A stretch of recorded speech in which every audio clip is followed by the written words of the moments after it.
word, y'all. How we how we feeling? How we feeling out there? Huh? How we feeling out there, huh? Uh we got a lot to talk about. Okay? We got a lot to talk about. First of all, shout out to everybody that's in here. Give me a second. Yeah, I ain't gonna lie. That stream was classic. That was a classic stream. Thank you to everybody that came to the Twitch last night. Absolutely classic stream. Make sure for future Twitch streams, future music reviews, y'all pull up. We got so much to talk about today, bro. It's so much to talk about. It's gonna be a live. This is gonna be a long live. This is gonna be a long live because first of all, we're gonna go over our what's it called? First of all, we're gonna go over our predictions. We're gonna see if we got our predictions right. Okay. After we see if we got our predictions right, we're gonna go over some of the aspects of the album. And I have a new theory. Okay, first of all, I think the all eyes on me theory just grew stronger. That's number one. But secondly, I have a new theory that I want to know what y'all think. Okay. Give me a second. I'm about to post this live on Twitter real quick. But I definitely got a new theory and want to see what y'all thinking, man. Okay. So first and foremost, one second. We're going to go over our predictions and see what we got right.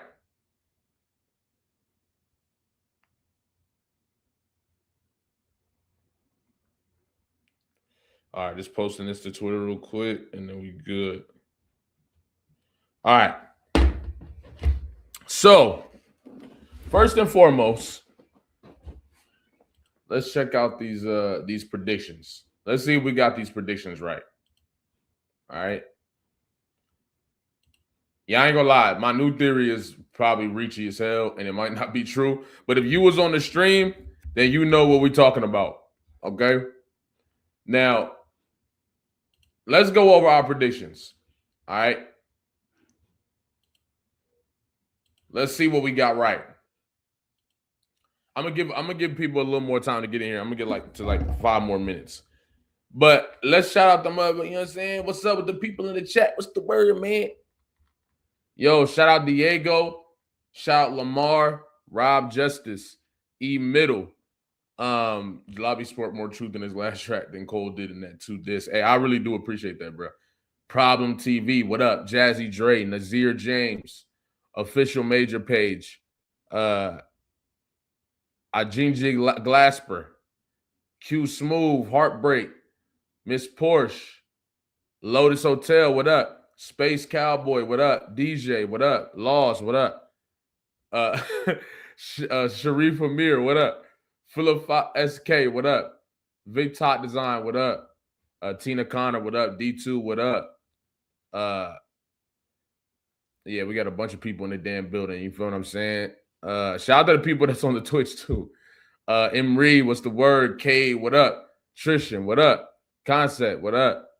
Emre, everybody that's in here, man. Shout out to everybody that's in this motherfucker, all right? Shout out to already.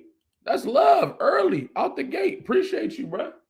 Appreciate you. I'm really thinking about uploading that live stream to members only too. But I know niggas gonna be angry at that one. We was in there being real. But shout out to everybody pulled up. That was an absolutely classic stream. We was really in there trying to enjoy it, though. Definitely. You feel what I'm saying? But check this out. First and foremost, okay? Does J. Cole retire after this album? The chat said no. And honestly, based on the theory that I have, I'm going to say no too. I'm going to say he does not retire. I think that it's pretty obvious that J. Cole is going to have some more music coming. I just don't see J. Cole. I don't see J. Cole going out like that.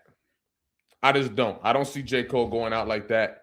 And we'll get into that in a second. But I genuinely believe that there's more to this. There's got to be more to this. There's got to be more to this, bro. And that's where we're going to get the where was the stream? It was on my Twitch. After this, you can go watch it. He said, Insider Hub tweeting propaganda again. Prepare for a huge smear campaign. On who? On who? I know that page been pushing hella propaganda, but yeah, I don't think J. Cole retires after this album. I don't think so. Especially with, the reviews right now, from what I'm seeing, it's very in the air. You feel what I'm saying? I think a lot of people who love J. Cole were happy with it, but I do think that a lot of people are with the album. So we'll get to that. And I got a couple questions as far as how early you're supposed to be reviewing albums and stuff like that. I want to see what y'all think. But I don't think J. Cole retires after this album. All right.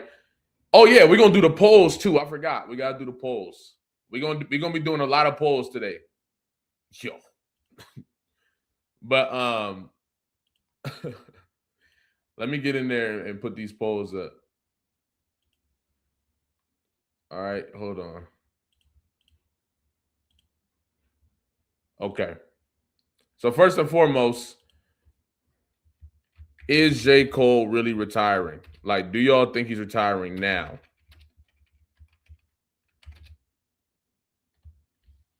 All right, poll is up. Okay? Y'all go ahead and vote. Tell me what y'all think. But, yeah, from my perspective, there's no way he retires. There's no way he retires after this project. I just feel like, and I want to save the rest of what I'm about to say for the conversations for a little later because, yeah, there's a lot to talk about. But in my perspective, there's just no way J. Cole retires. I'm honestly willing to put money on it. I'm willing to bet anything that J. Cole don't retire. I'm willing to bet anything that J. Cole is not going to retire. So, like, it just doesn't make sense. It doesn't make sense. Right. I really feel like this doesn't feel like something that we got to wait. We got to wait. Let's get through these questions, bro. Let's get through these questions. We asked, will the Falloff be a classic? Oh, yeah, this one is dead. Is J. Cole retiring? That's a no. Okay. We asked, will this album be a classic? And now we get to ask y'all, was the Falloff a classic? The poll's up. Was the Falloff a classic? We initially said, no, it will not be a classic. We all agreed on that. Hell no, negative. Oh, let me put these up, man. Hell no, negative, classic ass is crazy. It's crazy. Hilarious poll. Damn. Usually you can tell right away, but it's a no for me. That album fell out his pocket. Make better poll, though. Yo, we got to go based off of our predictions. We got to see how much we got right. We got to see how much we got right, bro. We got to see how much actually went the way we thought it was going to go. What the people saying? What the people saying? Oh, yeah, that one's dead. The Falloff is not a classic. 87% say no, 13% say yes. Okay, that's over with. Not a classic. Okay. Then we got, will this be J. Cole's best work? So what I'm going to ask is, was this J. Cole's best work?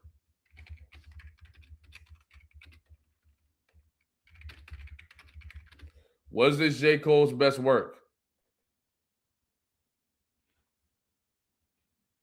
The poll just dropped. What y'all thinking? He said, can't even have a genuine convo about Cole in this chat. I ain't gonna lie, bro. So this is what I'll ask you, Berto. What's your genuine conversation that you would like to provide to the chat that we can have? Because I'm all open for it. I plan on being on this live for a little while because we got a few to talk about. After we get through the predictions, I got some other pointers that I want to bring up and talk to y'all about. So what's the genuine convo about Cole that you would like to have? Because all I'm seeing is people being honest. All I'm saying is people being honest. It's like if J. Cole, if we don't call the album a classic, then it's hate. But I just feel like, is it a classic? Do you genuinely think it's a classic? For all the Cole fans in here, I want to ask y'all think the album was a classic? If not, then what's the problem with what people are saying? I just don't get it. He said, yes, I am not a Cole fan. This is his best album. Okay. I'm not mad at that. If that's your perspective, that's your perspective. I'm not mad at it. You know, music is subjective. I would entirely disagree, though. Was this J. Cole's best work? No. 88% say no. That poll is dead. This was not J. Cole's best work. Okay. What direction would J. Cole go in this project? I think I initially said it was going to be like more introspective, which he did have introspective songs. He definitely had some deep cuts that I really liked at some point, like in the song. But then there was a part of the song that threw me off or whatever. That was a lot of the issue that happened with me. There was some songs that I liked in the first half, and then he would start doing something where, you know, it's either getting hella melodic, which I don't mind melodies. I don't mind melodies. You know what I mean? I'm not mad at melodies. Ain't nothing wrong with melodies, but deleted in the building. What's the word? What's the word, man? Is that the real deleted villain? Or this, I think, is that the real one? I don't think so. Is that the real deleted? Why that? I can't tell if that's the real deleted. But J. Cole, I done seen a couple of people pull up with deleted in their shit. And I'm like, wait, is that the actual deleted? I think, yeah, it is. I think it is. Okay. What's good, my guy? What's the word? I know for a fact, bro. Deleted gonna keep it real about this damn album. I know it's a lot of people that are gonna be upset that people being honest about this album too. So for real, it's like, I don't know, bro. I really don't think that the villains in the building too. What up? What's good, man? What's the word? But yeah, I really don't think it's gonna be hard to have honest conversations about this album for about a week. But once the week passes, I think everybody gonna start being honest about what's going on here. But let's keep going. Did J. Cole have features? Yes, he did. So we got that one right. Did J. Cole feature J.I.D.? No. What is that about? I don't understand why. Why was J.I.D. not featured on this album? Why is he? I don't get it. I don't understand it. Deleted definitely about to drop some crazy shit. But I really don't understand, like, why is Jid not on this album? I feel like that was one of the highest votes we had. That shit was like 80% to like 20%. We was all damn near 100% positive that he was going to be featured on this album, bro. Jims, what up, man?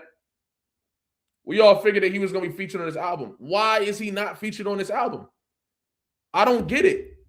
I really do feel like, right, Future's on there. Nigga got Tim's on there and Burn the Baby and shit. Like, what are we doing? And right, my boy was saying Daylight was supposed to be on there. By the way, extremely credible source.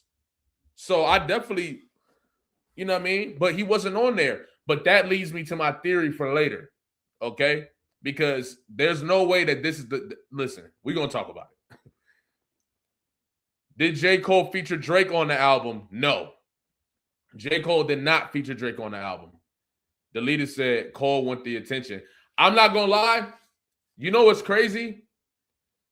It's starting to feel like J. Cole don't want to get on a song with Jid because he know Jid going to smoke him on that song.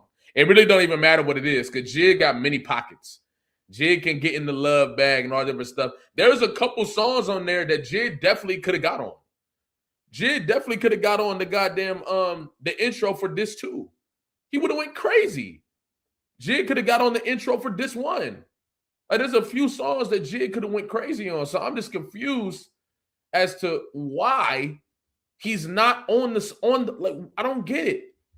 Especially on a mixtape, you're talking about don't do that to Cole. But why? You just on the mixtape is talking about if hip-hop is really bad, then Jid should have went platinum. Nigga, put him on your album that everybody's gonna be listening to. Like, the nigga earned it with what God Does Like Ugly. And don't get me started on that album versus this. Listen, man, we got to get through this so we can have these conversations, bro. Okay? Did J. Cole feature Kendrick on the album? No. I think most people, we all was like, nah, that's not going to happen. Did J. Cole diss Kendrick? And what we said was sneak disses count. Now, I'm not going to lie.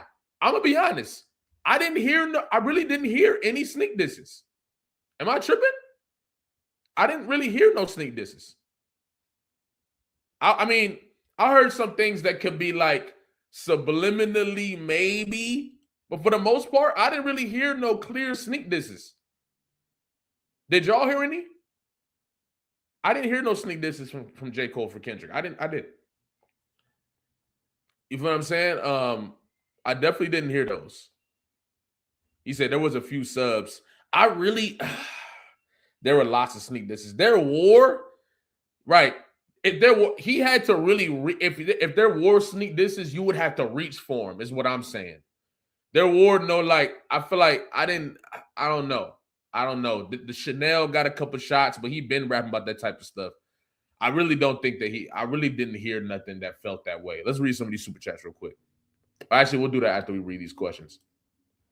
So he did, I guess we'll leave that at a 50-50. Because some people saying that he did this. I didn't really hear any. Some that could be, but then he would kind of like say something else that was like, you know what, nah. Like that one song where he was like, punk, bitch. And he was like, this is some random person from Fayetteville that we don't know. I don't think that that was for Kendrick. Some people in the chat we were streaming, it was like, this for Kendrick. But then he started talking about all this other stuff, and I'm like, nah, that don't apply. Kendrick don't got no tattoos on his face, and I'm like, that don't apply to Kendrick, bro. I really don't think he was sending shots at Kendrick. Yeah, I really don't. Does J. Cole take direct shots at anyone in the game? No, he did not. I thought that he would. He did not. And honestly, I'm fine with that. I'm genuinely fine with that. I didn't feel like he had to. I feel like if he, I didn't really feel like he had to. I really was sitting there listening to the album. Like, I'm gonna be honest. Like, if you was in the stream, we really was sitting there listening to the album. We wasn't looking for disses. We genuinely sat there, and I promise you, I tried to enjoy that damn album. Like, if you gotta go watch the stream if you think I'm trolling. You feel what I'm saying? Like, niggas really tried to enjoy this album. I really was hoping that, you know what I mean? We're gonna get to it. Does J. Cole take shots at anyone in the big three? Now, I did hear some sneak disses for Drake, for sure. I don't think that he took direct shots, but I definitely heard some sneak disses. How about y'all? Did y'all hear some sneak disses?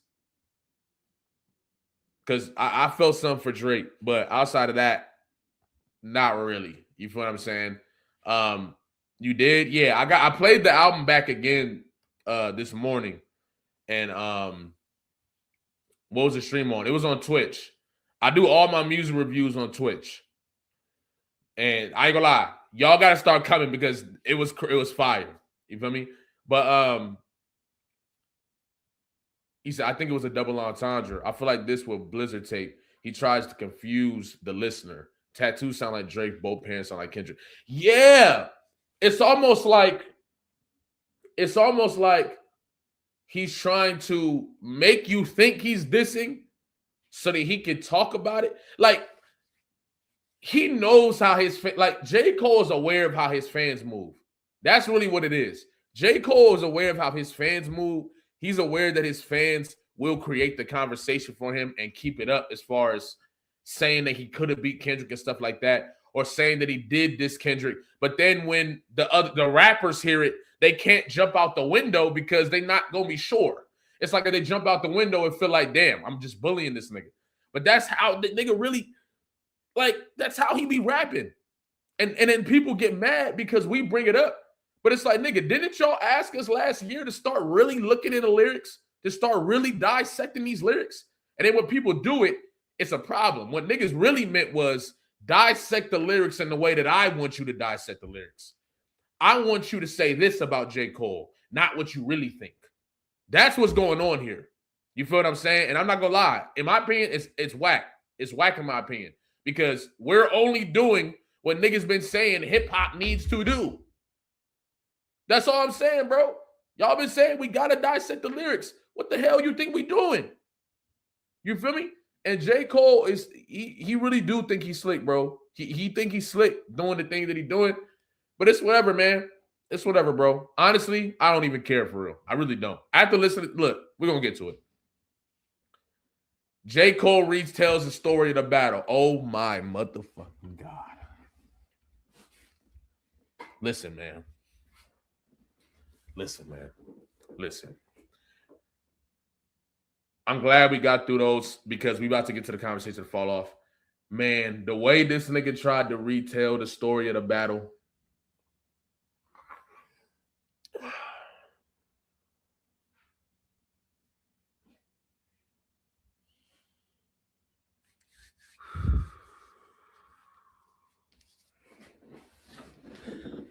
Yeah, deleted 1-2 for sure. I ain't mad there. Hell yeah. But look, let's get into this motherfucking conversation, man. Let's get into this conversation, bro. Let's talk about it. Number one, which one y'all want to talk about? We're gonna go in order. Did it live up to the hype? Okay. And we gotta be honest here, bro. We gotta be honest. This is a safe space for everybody to be honest. You feel what I'm saying? You don't gotta, you feel what I'm saying? Everybody can be honest in here. All right. Did the fall off live up to the hype?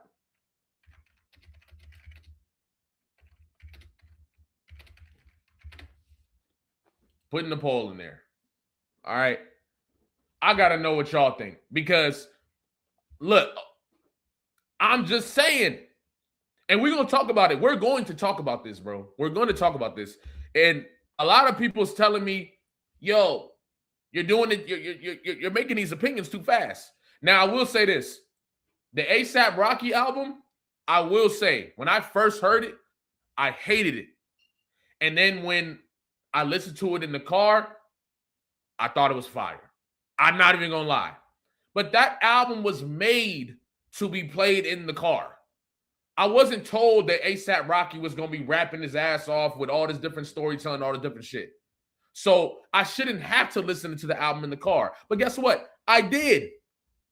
And it still didn't change my perspective, bro. It still didn't change my perspective. The A$AP Rocky album, that shit was going crazy in the whip. And then it actually grew on me. You feel what I'm saying? But that's because that was the purpose of that album. That was the purpose. See, he's saying, let it breathe. I'm not going to lie. Some albums, you don't got to let breathe. It's undeniable out the gate. That's what this album was supposed to be. You feel what I'm saying? This album is supposed to be one of them type of classics where we listen to the album and there's no discussion. It's no discussion. Out the gate, like, for the first few songs, I'm like, okay. You feel what I'm saying? It's like, there's no real, man, I'm not going to lie. There's nothing undeniable about this project at all, bro. Maybe listen to another 3 or 4 days. I'm not going to lie. I'm not going to do that. I might give it one more chance, bro. But I've listened to it with the homie. And look, this is the difference. On A$AP Rocky album, right? I listened to it on a speaker. You feel me? I listened to it on a speaker with the homies. I don't like listening to music on speakers. So automatically, I gave A$AP Rocky album a disadvantage because I listened to it on speakers. So automatically, I'm like, yeah, you know what? Let me go give it another shot. Let me go get in the whip. I played in the whip. That shit was going, right? But then it's not the same with J. Cole, even though I try to give it the same. I had earphones on, and I'm sitting there trying to like the album, looking for things to like. You feel what I'm saying? I feel like with A$AP Rocky, I was kind of neutral, like expecting that I wouldn't like the album. I didn't do that with the Falloff. Real talk. For anybody that was in the Twitch, you know, I was damn near trying to find a way to like the shit. You feel what I'm saying? And it really just wasn't there for me. Now, whether the album is good or not is a different discussion. You feel me? Or whether it lived up to the hype is a different discussion. He said somebody stopped that nigga from spamming. Who's spamming? Who's spamming? From J Fold to J Flop. Who's spamming, bro? Is that who y'all talking about? But anyway, yeah, I'm not going to lie, bro. When we talk about living up to the hype, that's a completely different discussion. And this is what we mean. Did it live up to an album that's been being curated and that's been being built upon for a decade? Come on, y'all. There's people in here. Y'all gonna say yes? Keep it real, bro. Who in here genuinely thinks that that album lived up to the hype of an album that's been worked on for a decade? The nigga said the Falloff is like Reasonable Doubt dropping, like if Hov dropped Reasonable Doubt last. And you know what? This nigga, you know what I just realized? You know what I just realized? J. Cole got like that LeBron James syndrome. I know there's a lot of probably a lot of LeBron James fans in here, so my bad if you upset about that. But he got that LeBron James syndrome where people was like, why are y'all holding him to this standard? But then if you look at the interviews, if you look at what he's been saying, it's like, nigga, you made us hold you to the standard because you told us to hold you to the standard. When LeBron went to Miami and he was talking about, we gonna win not one, not two, not three, not four, not five, not six, not seven, not eight. Nigga, you told us you were going to win 8 championships. And when you said that, a lot of us were not even like, nigga, damn, they might get 5 or 6. Just for niggas to go get 2 and lose 2, that's underwhelming. So, of course, the niggas gonna get on your ass. It's the same thing with J. Cole. You've been telling us for 10 years that this is going to be a classic, that this is all different types of stuff. And then you give us this. It's the LeBron James syndrome. I'm trying to tell you.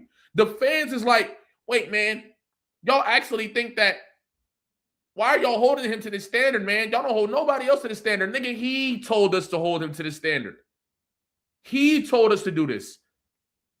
I guarantee you, if this nigga drops the album and it's not with this much, or if he called the album something else, if J. Cole didn't call this album The Falloff, I promise you, I think people might give it more leeway. People might give it more leeway. But nigga, damn, what are we supposed to do? We going into the album expecting it's a retirement album. You going away, you dropping all these long, you know what I'm saying, these long paragraphs and all that about the history of the album and all that, which is awesome. But nigga, damn, it didn't live up to the hype in my perspective. This was supposed to be a classic. When I heard Let God Sort Him Out, right? When I heard, I'm talking about, I was in here with a bunch of different types of people, bro. I keep telling y'all. Different types of people, you feel what I'm saying? Some who listen to hip-hop, some who don't. You feel what I'm saying? Girls, got all different types of stuff. All different types of people in here. Everybody thought the album was fucking crazy. Everybody.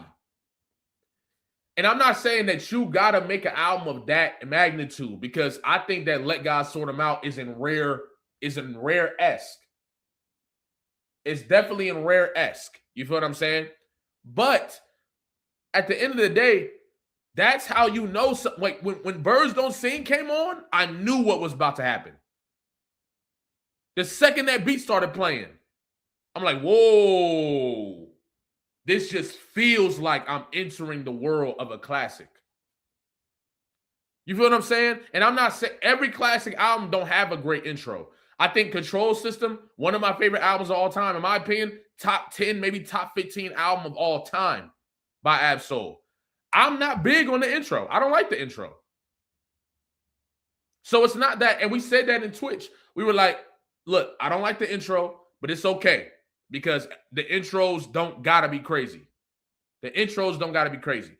But nigga, Lord, let God sort them out. Birds don't sing, in 2 Chainz and Whips. What are we talking about? G and X, whacked out murals into Squabble Up. What are we doing? Rock Marciano just dropped a better project than J. Cole in 2026. In 2026. Better rapping, better. I'm not gonna lie. Like, I'm just being honest. Looks like you appreciate the beat over music. No, because the production was great. I love the production on this album. Even the experimental songs. I like the beats. So the production wasn't a problem. It was even in some aspects where the beats were even carrying J. Cole at times, bro. You feel what I'm saying? I'm like, better rapping, that's pure hate. Fluent. You have not listened to Rock Marciano's album. Stop lying, bro.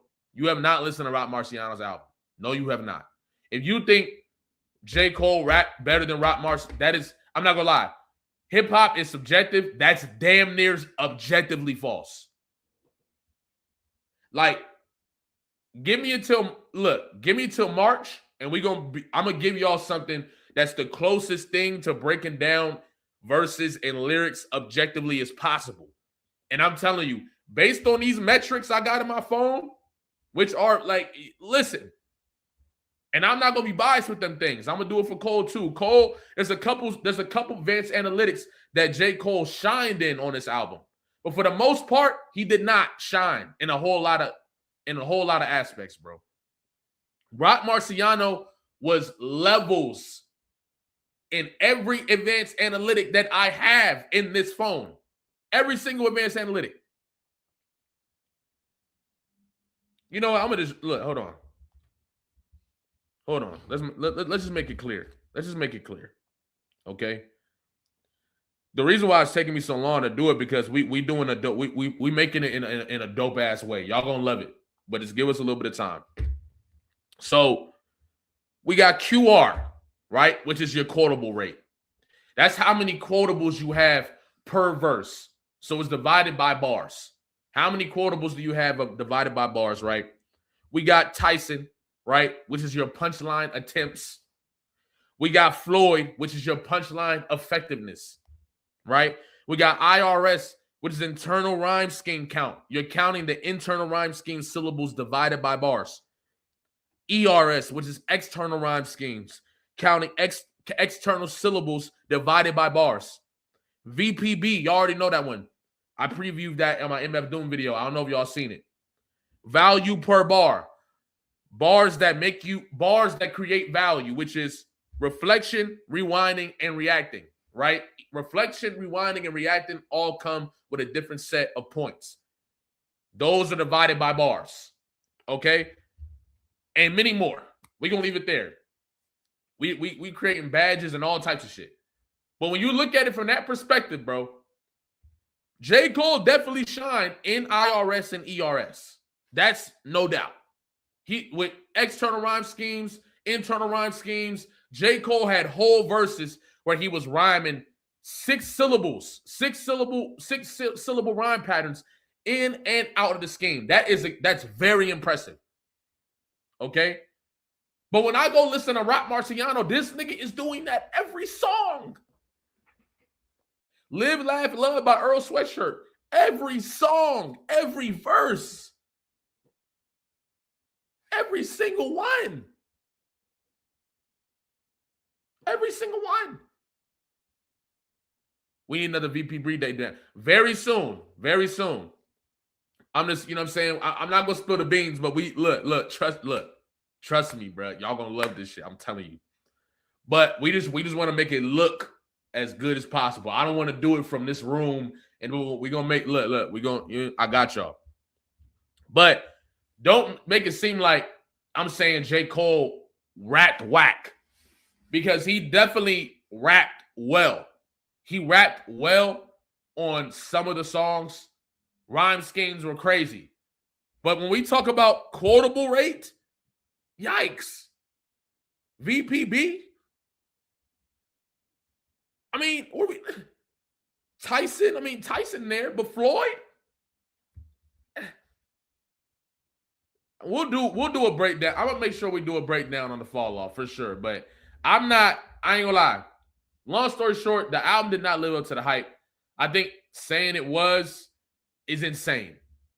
It's insane. I think if it lived up to the hype for you, great.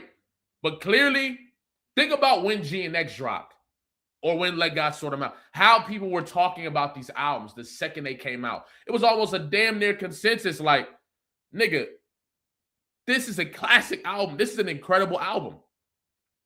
Niggas break quotables all over the place. Bars all over. Bro, when Rock Marciano dropped that project, nigga, all I saw was bars. Niggas wasn't talking about, oh yeah, I ain't gonna lie. Just saying this is a great album. And then that's all they said. No. Niggas is talking about bars. This nigga Rock Marciano said this. This nigga said this. This nigga said this. You feel what I'm saying? G and X, bars. Bars. God does like ugly. Bars. Live, laugh, love. Bars. When J. Cole is getting quoted, it's him, and it honestly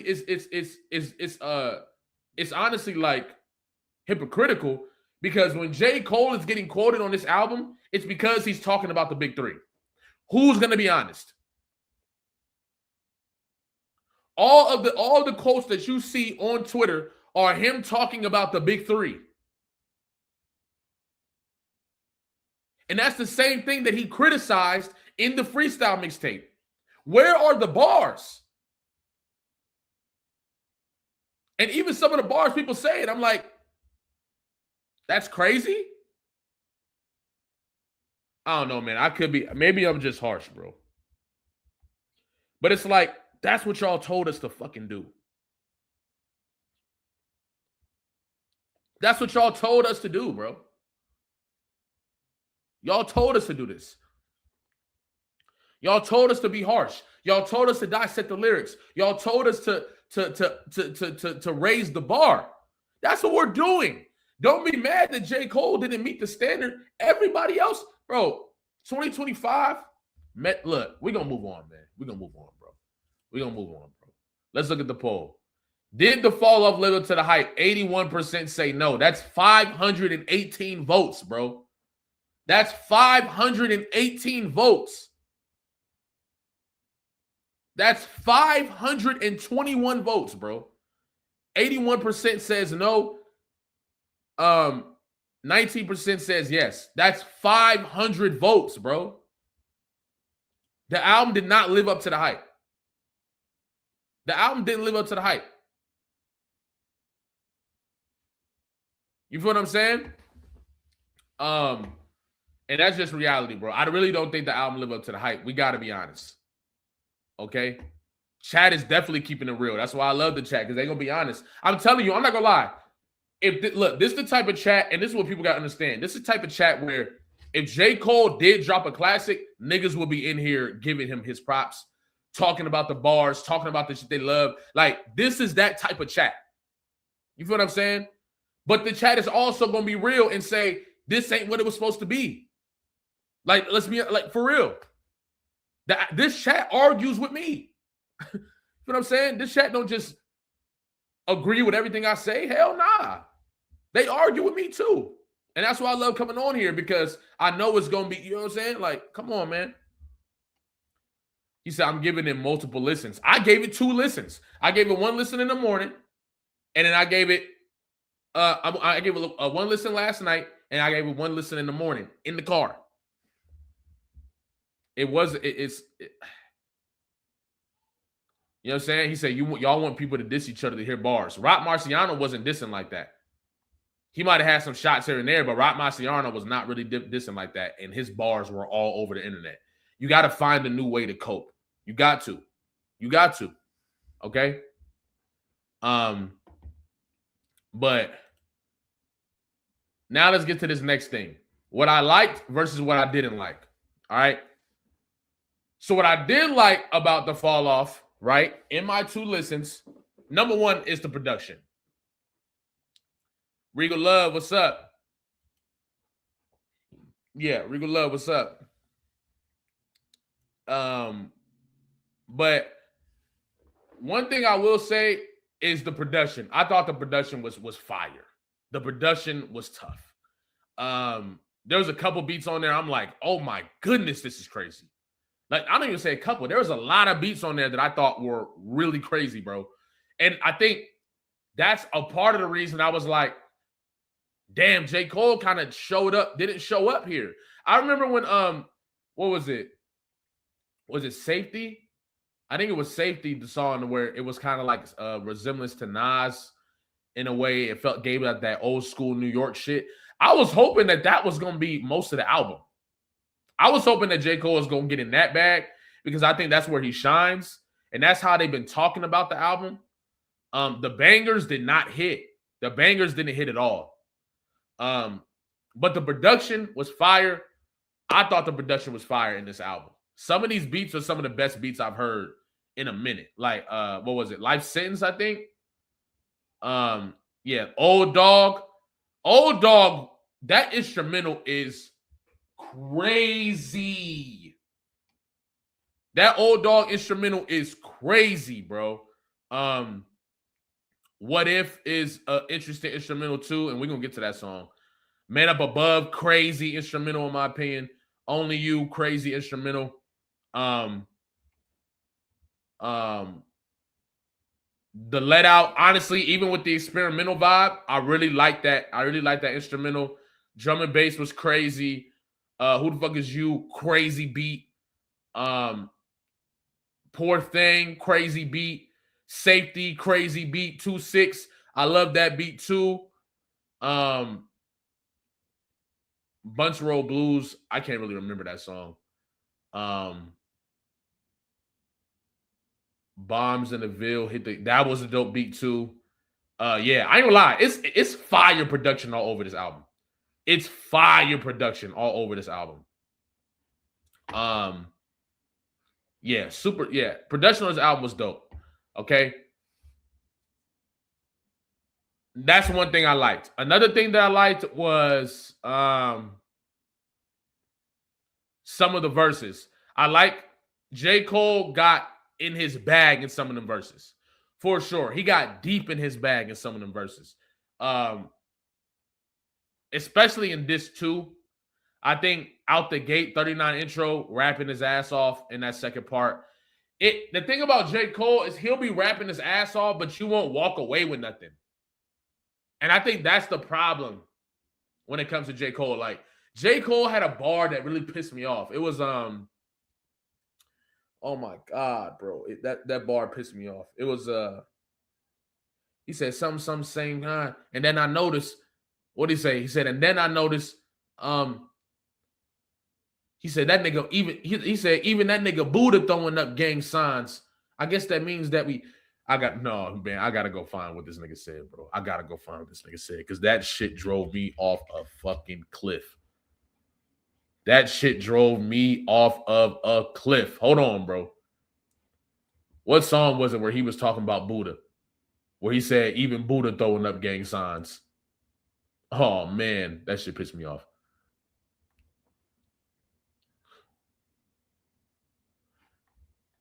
The hardest N-word got a white mama. Hey, I'm not gonna lie. J. Cole's supposed to, I'm not mad at that, bro. J. Cole's supposed to stand up for, I'm not mad at that. He's supposed to he's supposed to big himself up. It's just like when the bar itself, like if that was a better bar, then I would be fine. It's different. If that was a better bar, then it's like, okay. But nigga, the Buddha bar? What the hell was he talking about? What was he saying? Hold on, let me just Google J. Cole Buddha bar because I can't remember what song that was in. which says a lot. Oh, hell no. Oh, hell no. I Googled it, and this shit says J. Cole is back. 15 hottest bars. Okay, that's from the offseason. I was about to say, if the Buddha bars on this list, I'm out of here. Hold on. Was it the Run the Train song? No, I don't think it was the Run the Train song. Was it? It was.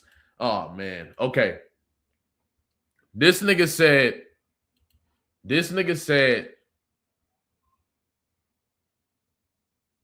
like breathalyzer test, I'm trying to walk a straight line. No, he said, okay. Slums connected like the drums in a bass line. Petrified of death and poverty, I chase mine. Like breathalyzer test, I'm trying to walk a straight line, meditating for a better state in my deranged mind. Till I saw the Buddha pose and realized even he throwing up gang signs. I guess the lesson is you can't escape crime. God damn.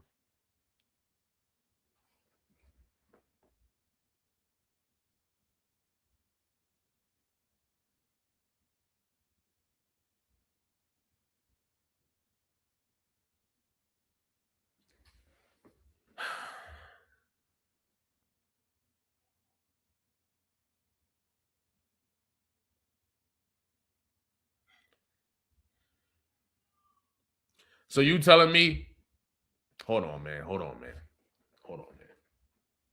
So you telling me Buddha made you realize, all right, man.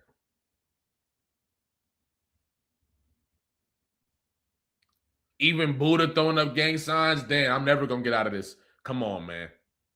Like, yo, bro, stop it, man. Stop it, bro.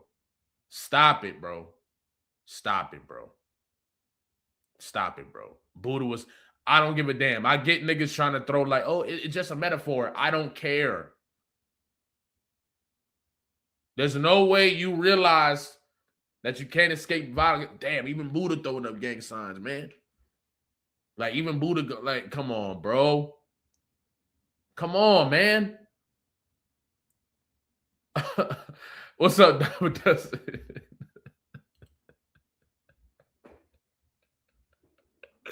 What's good, bro? Yo, what the hell was Cole talking about? Yo, what was he talking about right there? And this is what I be saying. People don't understand, like, my gripe with J. Cole sometimes. It be shit like that. Like, it be shit like some niggas is going to hear that and be like, and new, like, pathways is going to be opened up in their mind. But, nigga, Buddha throwing up, okay, number one, Buddha was not throwing up no gang signs. Let's get that out the way. Number two, connecting Buddha throwing up that sign to, it's just like, maybe expand on the point a little more then. You feel what I'm saying? Maybe expand on the point a little more. You feel me? But that's the type of shit I be talking about. And I ain't gonna lie, this album is riddled with those type of bars. And that's what I mean. It's like, bro, it's really levels. Niggas be confused when I say, y'all don't really want to see J. Cole and Kendrick. Because it's really levels. Like, it's art. There's levels, bro. There's levels, bro. It's just levels. And I really genuinely think that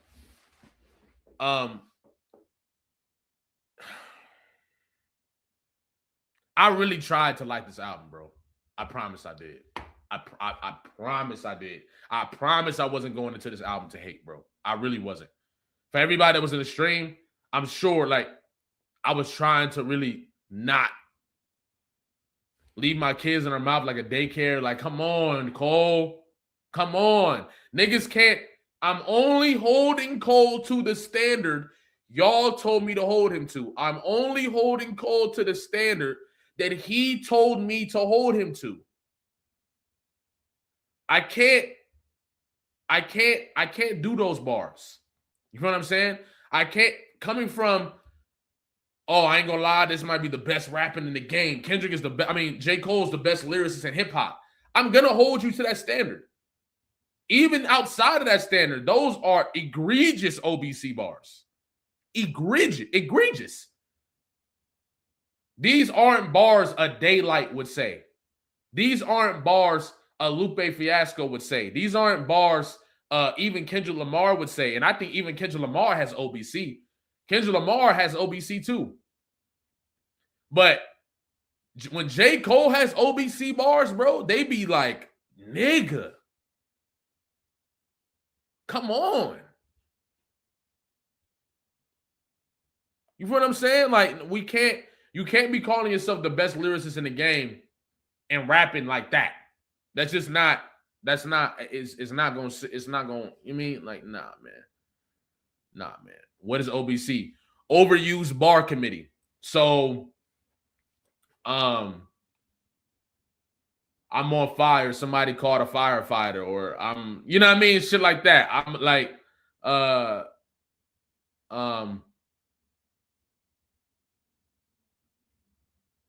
these niggas is shit. These niggas think they the shit and they ain't even farted.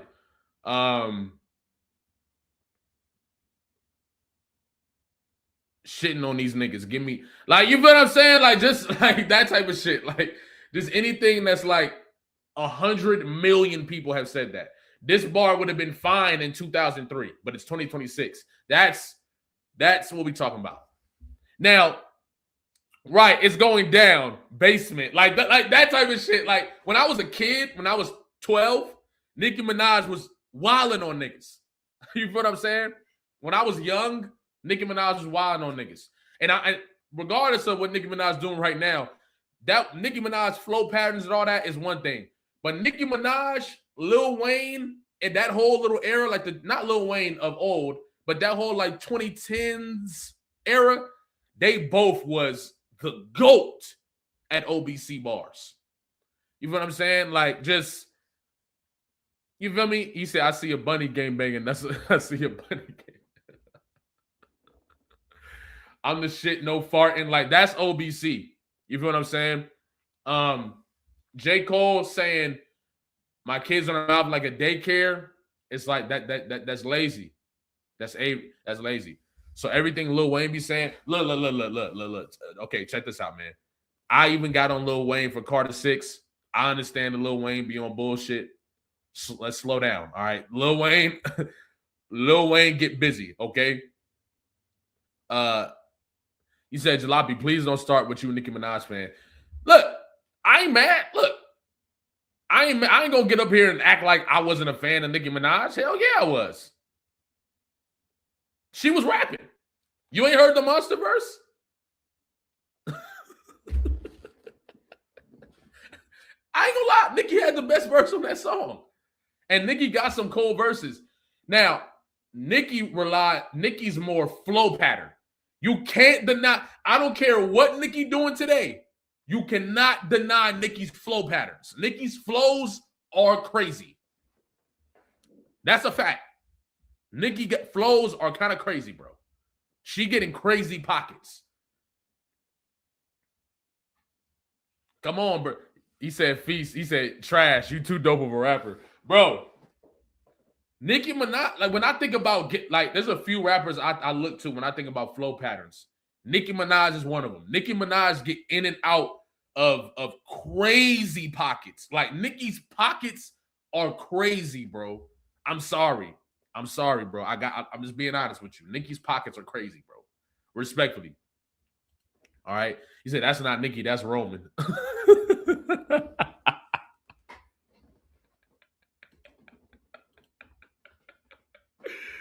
Oh, man.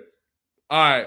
But, yeah, Nicki's pockets are crazy, bro. That's just reality. Now, her bars, she don't really be having bars, but she can flow her ass off. Okay? Now, he said, I fill her up. Balloons. Test me and guns get drawn like cartoons. Ludacris actually fire, though. Ludacris can actually fucking rap when he not making a pop record. You know, that was a pop record.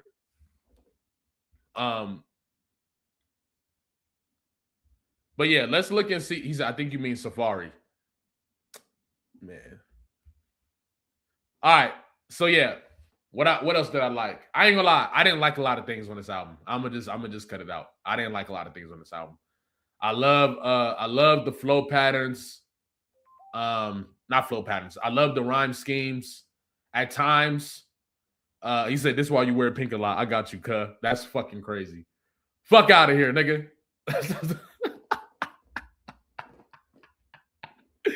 That's crazy. Hell nah.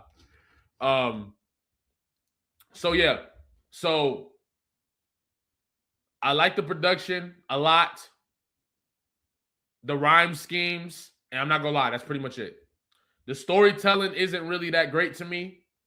Man, I can't believe I can't believe this album.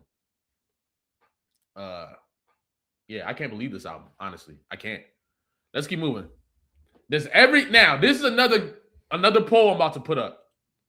All right, because I'm honestly interested in what y'all gotta say.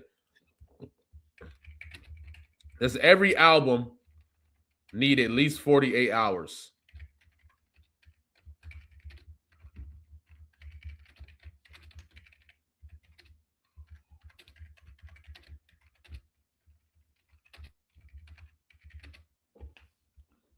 Poll up. Does every album need 48 hours to review? Okay, this is my perspective. Some albums do. I think some albums need, you gotta listen to it in multiple different aspects, because you gotta think about the intention. What was the artist's purpose? That's what really led me into giving A$AP Rocky another chance. Because initially I was done with that album, but then I thought about, did A$AP Rocky intend for me to listen to this album through a speaker, right, in my room with the homies? I don't think so. I think he intended for me to listen to this album in my car where I can't really hear anything else. The knob is all the way up.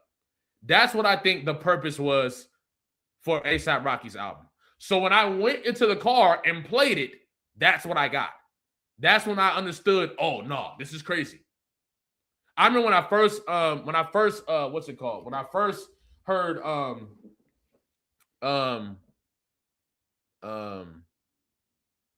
Stole Your Flow, I was like, this nigga better be careful, because if Drake come back with something, it's probably gonna be better than this, right? But then I played it in the car. Oh my God. That shit go. That shit go, bro. So I understood, because that was the purpose of the album, that's how I should listen to it. Now, when I played the Falloff, I'm going into the album for lyricism, storytelling, bangers, right? Because that's what's been presented to me. People were telling me it's going to be some of the best rapping in the world. People were telling me that it's going to be some bangers on there. I'm seeing the snippets. There's bangers in the snippets and all that. Homage to hip hop and all this different stuff. So that's what I'm going in to listen to the album. So I had my earphones in, right? And I didn't like it a whole lot. I go listen to the car because maybe the beats will change it. It didn't. The only thing that happened to me in the car, the beats got better. The beats got better in the car. The beats got way better. Especially with the bass and bull, the beats got way better. But the songs in totality did not. You feel what I'm saying? And you know what? I forgot to go to what I didn't like. So I didn't like the concepts for a lot of the songs. Songs like Run a Train, songs like Old Dog, songs like What If. Conceptually, I didn't like a lot of these songs. I didn't like that there was really no cohesiveness. The shit was just all over the place. Yeah, not one song is stuck in my head. Nah, not one song, bro. Not one song is stuck in my head. I'm looking at this shit damn near trying to remember the songs. I couldn't tell you, I really couldn't. I really couldn't tell you a whole lot. And I've listened to this album twice. I do like some of the songs where he was like getting in his, experimental bag a little bit. Like, you know, I like the song that could have been featured, that could have featured Bad Bunny. What song was that? I think that was what song was that? It was on there somewhere. I did like the song that could have featured Bad Bunny. Um that song was like, I didn't like it, but I liked what he was trying to do. You know what I mean? Like, I wasn't mad at what he was trying to do the second that I listened to it. You feel what I'm saying? From that perspective. So he said, bro, the fact that you thought Drake could come back with something better than Rocky made you lose credibility. I ain't gonna lie, Andy Pandy. You done told me I lost credibility to you about 12 times. I don't think I got any more credibility in the credibility tank for you. So my thing is, I've said it plenty of times too on this page. Whenever I mention Drake might have a better song than that nigga, I'm saying him and his writers. Anybody that's been in here, you can vouch for me. You've definitely heard me say that a million times. So, Andy Pandy, I'm not gonna lie, my credibility bar for you has drained. There's no way you're gonna come in here and tell me again that I've lost credibility for a different thing. All right. I don't got no more. It's over. All right. It's over with. It's over with. The credibility bar is gone. All right. You know, when you lose your life bar and you know, when you in Fortnite and you lose your life bar and you just on the ground crawling and shit. That's definitely me for Andy Pandy right now. Somebody got to come revive me. But yeah, I'm not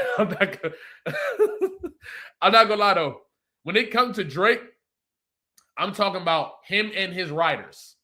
Okay, everybody in here has heard me say that 100 times. Him and his writers might be able to win a battle against J. Cole. Him and his writers will be able to might have been able to beat ASAP Rocky in a battle. What I thought at first, but listening to Stole Your Flow in the Whip changed my mind for sure. Okay, but what was I saying? Another thing that I didn't like was the features. I don't know what the hell was going on. Where the fuck is Jid? Where the hell is Daylight? Where is Benny the Butcher? Like, what are we doing? You feel what I'm saying? And that's why I come up with my theory. That's why I came up with my theory. I'm like, there's no way. You know what? I'm going to save that. I'm going to save that for when we get to the point. Let me not rush ahead. But I'm just like, where are the goddamn features? I don't understand Future's presence on this album. That was Future, right? I don't understand Future's presence on this album. Nigga got on a song with Tim's rapping singing Usher lyrics. And I get rebranding old hooks and all that. I love paying homage, but when it makes sense, like that shit just felt out of place. Like Future, I just don't like, bro.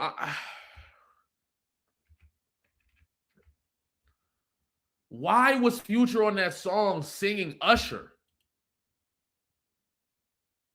I still don't get that. And it was off key. Like it. I don't know, bro. Like, where are the rappers? Where are the rappers, bro? Where are the rappers? You feel what I'm saying? Like, nigga, I'm not gonna lie. If you take the songs off Might Delete Later and put it on this album, those songs are going to be the best songs on this album. That's what's crazy. If you take the songs on the off season and put them on this album, those are going to be some of the best songs on this album. I don't understand dropping the off season like a prelude to the Falloff. But I'm not going to lie, the off season disc 1, the off season could have been disc 1 for this album and it would have been better.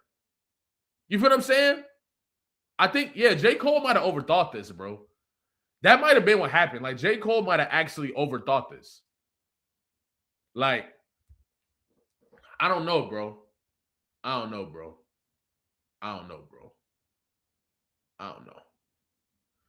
I really don't get it. I think The standard might have been too high. Maybe we had too high of a standard. But like, you can't blame us for that. You got to blame the person that's marketing the album. The fall off is like reasonable. It's like if Hov drop Reasonable Doubt last. Like,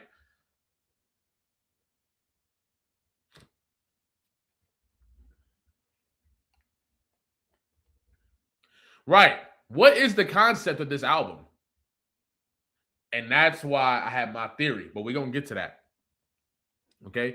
Now, what did y'all say about he said, by the way, I like Jalape's videos. I just don't get his rap opinions. That's okay. We don't got to agree. We can have a different perspective on hip hop. I think that's kind of why we're here. At least on my channel. On my channel, I want y'all to understand, I don't hope that y'all agree with everything I say. I honestly hope that we get to, we have a little bit of a difference and boom, boom. But it just so happens that most of the time, or like I'll say like 65% of the time, we agree. But at least 2 times a live, I say something where the chat packed me up. At least 2 times. You feel what I'm saying? At least 2 times alive, y'all pack me up for something I say. And I love that. Like, I love that part of this shit. Because it shows me that I can come on here and say something and y'all not just agreeing with me just because you like my content. That would be extremely boring for me. I'm a person that loves to exercise my mind, exercise like, you know what I'm saying, like with y'all through either debating or agreeing. You feel what I'm saying? So that's really my whole thing. Like, I don't really want y'all to agree with me all the time.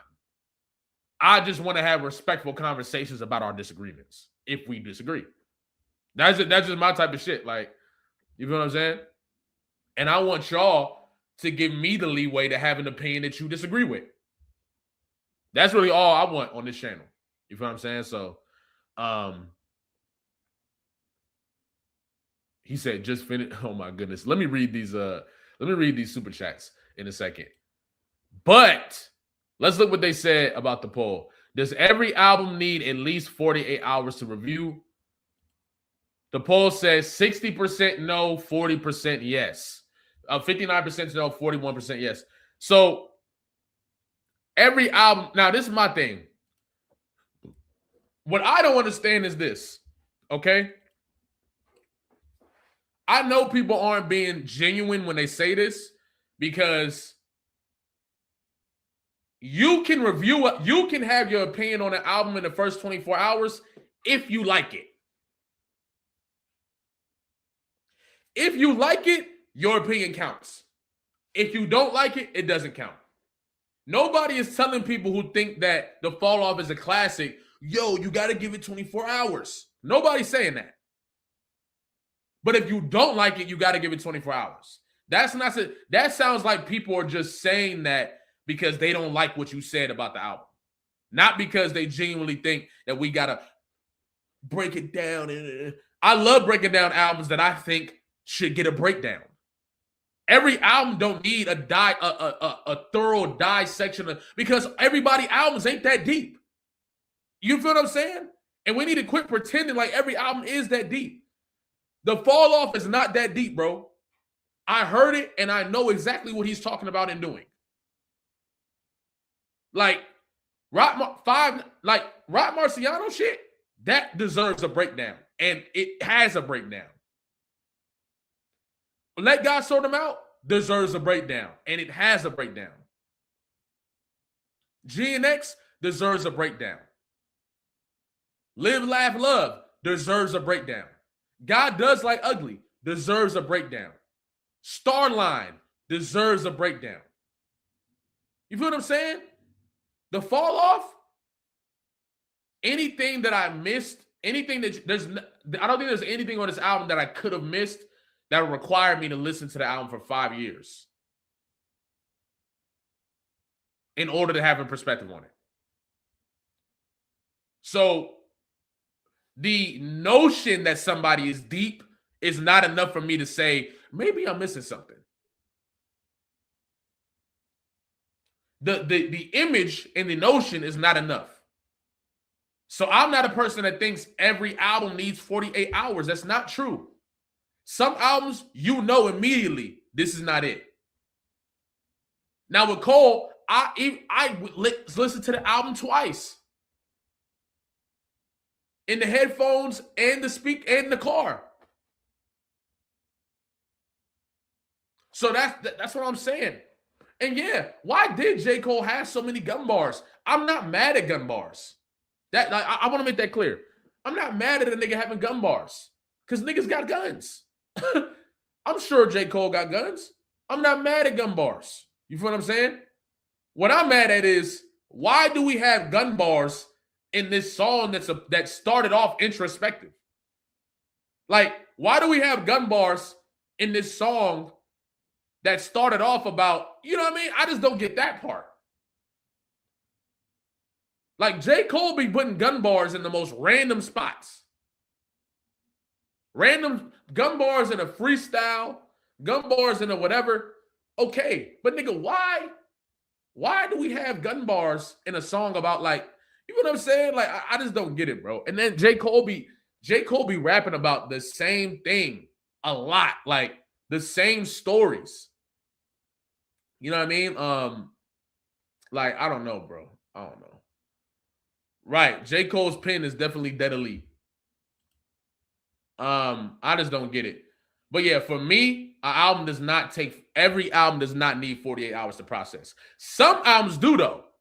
Some albums need 48 hours to process. Some albums need 48 hours to. And this is my thing, too. You can't diss Kendrick Lamar, right? You can't diss Kendrick Lamar and say, your first shit was classic, your last shit was tragic, your second shit put niggas to sleep, but they gassed it. Right? As if your catalog is better. And you're previewing this album for years, and it's not at least a 8. You feel what I'm saying? Like, damn, can it at least be a 8.5? Can it at least be like, damn, nigga? I'm expecting a 9. Hey, Tyree Relington, I got you. Because look, Tyree Relington, you've been talking crazy to me on Twitter for, like, I ain't gonna lie, a few weeks just because of my J. Cole opinions. So I'm actually very curious as to your perspective on this. So I'm going to drop this link. All right. I want you to click on it and come up here and give me your perspective on why I'm not, because you were saying something like, I don't like hip hop. I'm not really a true hip hop fan. I'm not really, all this different stuff. So I'm curious as to your perspective outside of the comment. Like, and I'm not saying I'm putting you on the spot or nothing like that. I'm the type of person where I love having conversations because I'm totally okay with being wrong. If it's something that y'all know, y'all should have learned about me by now, I'm okay with being wrong. I'm okay with you coming up here and fucking frying me if you got something to say, and I'm okay with being like, I ain't gonna lie, you got me. I'm one of them niggas. I don't care about being wrong. I'm fine with being wrong. But you can't be on Twitter, right, tweeting at me these small statements with no breakdown. It's just, you feel what I'm saying? That's my whole thing. What's good, brother? What's up, Holmes? I'm at work. Don't mind me. So what's your perspective? What's wrong with first of all, what's your gripe with me? What's your gripe with my perspective on J. Cole? Well, I'll start off with this question. Have you always been it's J. Cole, so I'm a slander it guy? Or did this start two years ago? And you can answer honestly. Well, if you've been on my lives before, you would know the answer already. So that's I haven't, so that's why I'm asking you. Great. So I'm gonna educate you. So my homeboy Shrub, he comes up here on the lives and he said multiple times, when I got up, he was like, nigga, you used to like Born Center. Nigga, you used to like Friday Night Lights, right? So certain projects I like by J. Cole. But then there's a lot of projects that I don't like by J. Cole. And even in Born Sinner, I have some gripes. Forest Hills Drive, not the biggest fan of, right? I can respect what he did. It's not crazy. It's opinion. So I mean, opinions are crazy every day, bro. I mean, I guess I don't think it's music. I don't think like, we can call opinions crazy. Like, I'm not saying you an idiot. I don't think it's crazy. I don't think it's crazy to say that I don't like Forest Hills Drive. All right, this is why I'll say crazy. And this is not even a you thing. This is like most music conversations in 2026. I'm gonna finish your question. Mm-hmm. No, I have not always slandered J. Cole. I really don't see a lot of things that I'm saying as slander a lot of the times until Port Antonio. If you notice, my real issue with J. Cole is the backhandedness, is the I love to battle aesthetic. I'm a battle rapper aesthetic. No. Okay, so let's break it down. Was Diggy Simmons 2 years ago? Diggy Simmons? Right. Was Lil Pump 2 years ago? Was Lil Pump 2 years ago? No. Was No Name Gypsy 2 years ago? Wait, let me ask you this question. No, hold on. Have you internalized these things about J. Cole? Just answer the question. You said, look, this is what I said. Hold on. Battle No Name? Is that what you're telling me right now? This is what I'm saying. When J. Cole carries the battle rap aesthetic, you said so 2 years ago. J. Cole battled No Name? It was a battle rap, or did he say something in a song? You're not answering me. Is J. Cole out here battle rapping niggas, or is he saying shit that rappers do on songs? Because you've been talking about J. Cole like he is Arsenal. So, like, you're not answering me, bro. What are we doing? You're not answering me. I answered you 3 times. Once again, I said J. Cole carries the battle rap aesthetic. You said, so 2 years ago. What is the battle rap aesthetic? When you're consistently rapping about cooking niggas, frying niggas, out smoking niggas. So all rappers carry a battle rapper aesthetic. So he's a rapper. Because it's hip hop. Right. So time out. So your gripe about J. Cole the rapper is he's a rapper. No. My gripe about J. Cole is a rapper. If he didn't battle 2 years ago. I'm gonna tell. Listen. I'm gonna tell you my gripe. We're gonna go back to my original question. I'm gonna tell you my gripe. Brother. Okay. J. Cole carries the aesthetic as a battle rapper, right? Just like a lot of rappers do. But what do we expect from most rappers also go to war. No, they don't. No, they don't. Who doesn't? Bro, every rapper will tell you he's the best rapper on a song. Every rapper has not gotten a battle. Like, let's not do this. Every rapper has not gotten in a rap battle. Rap beef. They have not made, every rapper has not made diss records. But you know what every rapper has done? Every rapper has got on a song and told you they was a better rapper than you or me or the next person. Every single rapper has done that in the history of rap. So every rapper? Can you give me names? Every single one. Literally. 50 Cent. Every single one. 50 Cent said he was better than niggas, and he proved it sometimes. Bro, Tupac said he was a nigga that had one of the most like we talking about 50 Cent, nigga. He dissed niggas. Like, what are we talking about? Tupac said he was better than niggas. Bro, I am 35 years old, Jalopy. Let me stop you. I am 35, bro. I've been here. I've done this. Okay, Nas said he was. We didn't gotta do that. Nas has been in one of the most fucking. Nas was in one of the most premier battles in hip hop history. Jay-Z said he was better than niggas. So was Jay. What are you talking about right now, nigga? Jay-Z said he was better than niggas, and he proved it. Tell me a battle rap. Tell me a beef. Nigga, I answered your question. Look, let's go back to your original That's what I'm saying, bro. The Twitter stuff I told you weeks ago. The Twitter stuff don't work, bro. This is a real time conversation. You haven't proven no points. Okay, all right. You haven't proven anything, bro. And you brought up 3 rappers that anybody that don't know nothing about rap can go on Google and say, "Hey, at phenomenal historic rap battles." Those 3 rappers will be listed first. I just told you every rapper has said they're a better rapper than a rapper. How many rappers can't do that? Okay, you're right. But how many rappers have said they was a better rapper than niggas? Then when them niggas say what's up, they drop a diss track and apologize. You only named 3 niggas that everybody always knows. Sci-Hi the Prince, Royce the 5'9", Lupe Fiasco. Royce got cooked by All the Lupe way down to in niggas public like, on Twitter. what are we This was doing? like We can only keep 5 going. years ago. That We was can keep pandemic going. shit. Fad, Jadakiss.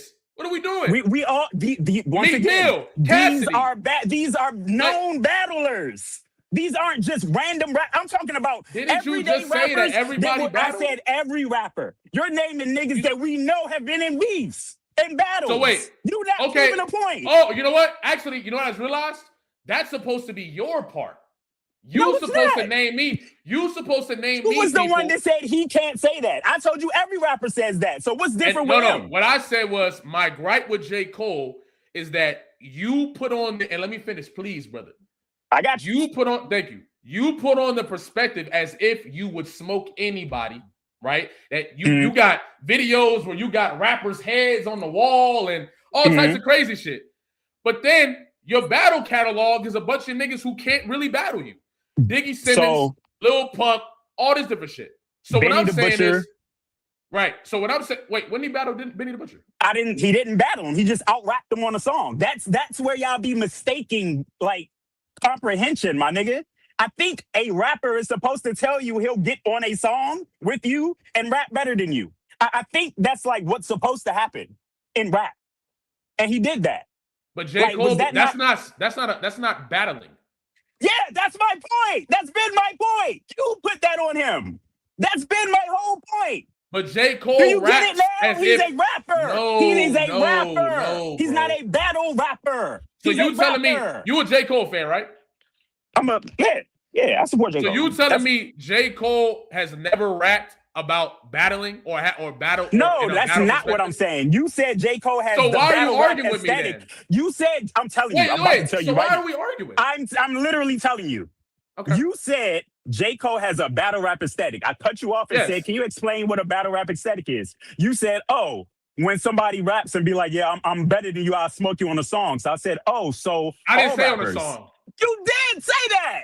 I didn't say he get on your song and do that. That's not what I said. Bro, you said, how do you think this started just now? No, that's not what I said, rappers? bro. You Why trying do to you flip? think my response would have been so all rappers? You would have stopped me right then and there and been like, I didn't say that. You said that. Trying to flip me, brother. That's what you said. We spent the last 10 minutes on you trying to explain to me the difference in J. Cole, the rapper, saying he can rap better, and you brought up Lil Pump, nigga. Like, what are we talking about? I never said that battling is you saying I will get on a song and rap better than you. That's not what I said. What I said was the battle rap aesthetic on him. You put that on him. That's your fault. What I said was that. Nobody else did that but you. You did it. So how you disappointed in a nigga that didn't give you battle bars? How you disappointed in a nigga that didn't follow up that you wanted him to follow up 2 years ago? Why are you mad at that when you put him in that position? He didn't say he was about to come out here and I'm the battle nigga. No, you did that. That's why I've been on your ass, because you know this shit. You know this rap shit, bro. So J. Cole never rapped about battling. Nigga. Yes or when no? has J. Cole said, I'll put your favorite rapper's neck in the noose? What does that mean? I will rap better than your favorite rapper. So when that rapper shows up, what should you do? Did he not? What is he? I just brought up Benny the Butcher. Are we going to keep ignoring me bringing this up? He got on a song and they rapped verse for verse. Oh my God. That's not them battling. No, you can't do this to me, bro. You can't circle around this point, bro. That's not them battling, do this, bro. Brother. If we going to have a conversation, we going to have a conversation, my nigga. And this is what I'm going to tell you. Look, if we going to have a conversation, we going to have it. For you. Hold on, I'm going to break this down. You can't do this, bro. I'm gonna break this down. You can't do this. What you doing right here, you can't do that. Tyrell, you gonna let me finish? We're not gonna have a good faith conversation if you're gonna do this. I gotta agree with you for it to be good faith? No, I'm not saying, no, you don't have to agree, but you can't do this, bro. What am I doing? Like, you trying to smoke screen some shit right now, and it's unnecessary. We having a conversation about music. Wait, how am I smoke screening? I brought up Benny the Butcher, and you was about to say some bullshit in response to it. You don't even know what I was gonna say. Finish it. I didn't even say it yet. Wait a minute. So you was doing all this because I know you was about to say some bullshit. I know it. I saw it in your face. So a good faith conversation that you talking about would mean allowing me to say it first and then saying what you gotta say. Let's hear it. That's a good faith conversation. Let's hear it. So getting on a song and rapping with somebody is different than getting in an engagement versus somebody. Now we're here. Right? Now we're Right? here. So again, Right. I'm gonna ask If you get on this a is song, about 2 years ago. no. Let me finish. Like, If you get we on a can cut the song, fluff. Like, we can cut the fluff if you out. get on a song, right, and y'all both just rapping, that's one thing. And If I'm a rapper and you a rapper, I can say, yo, I smoked that nigga jalopy on a song as a rapper. I can say that. What are you talking about? But then if I say, okay, what up? Let's get it then, and you back out, it hold no weight.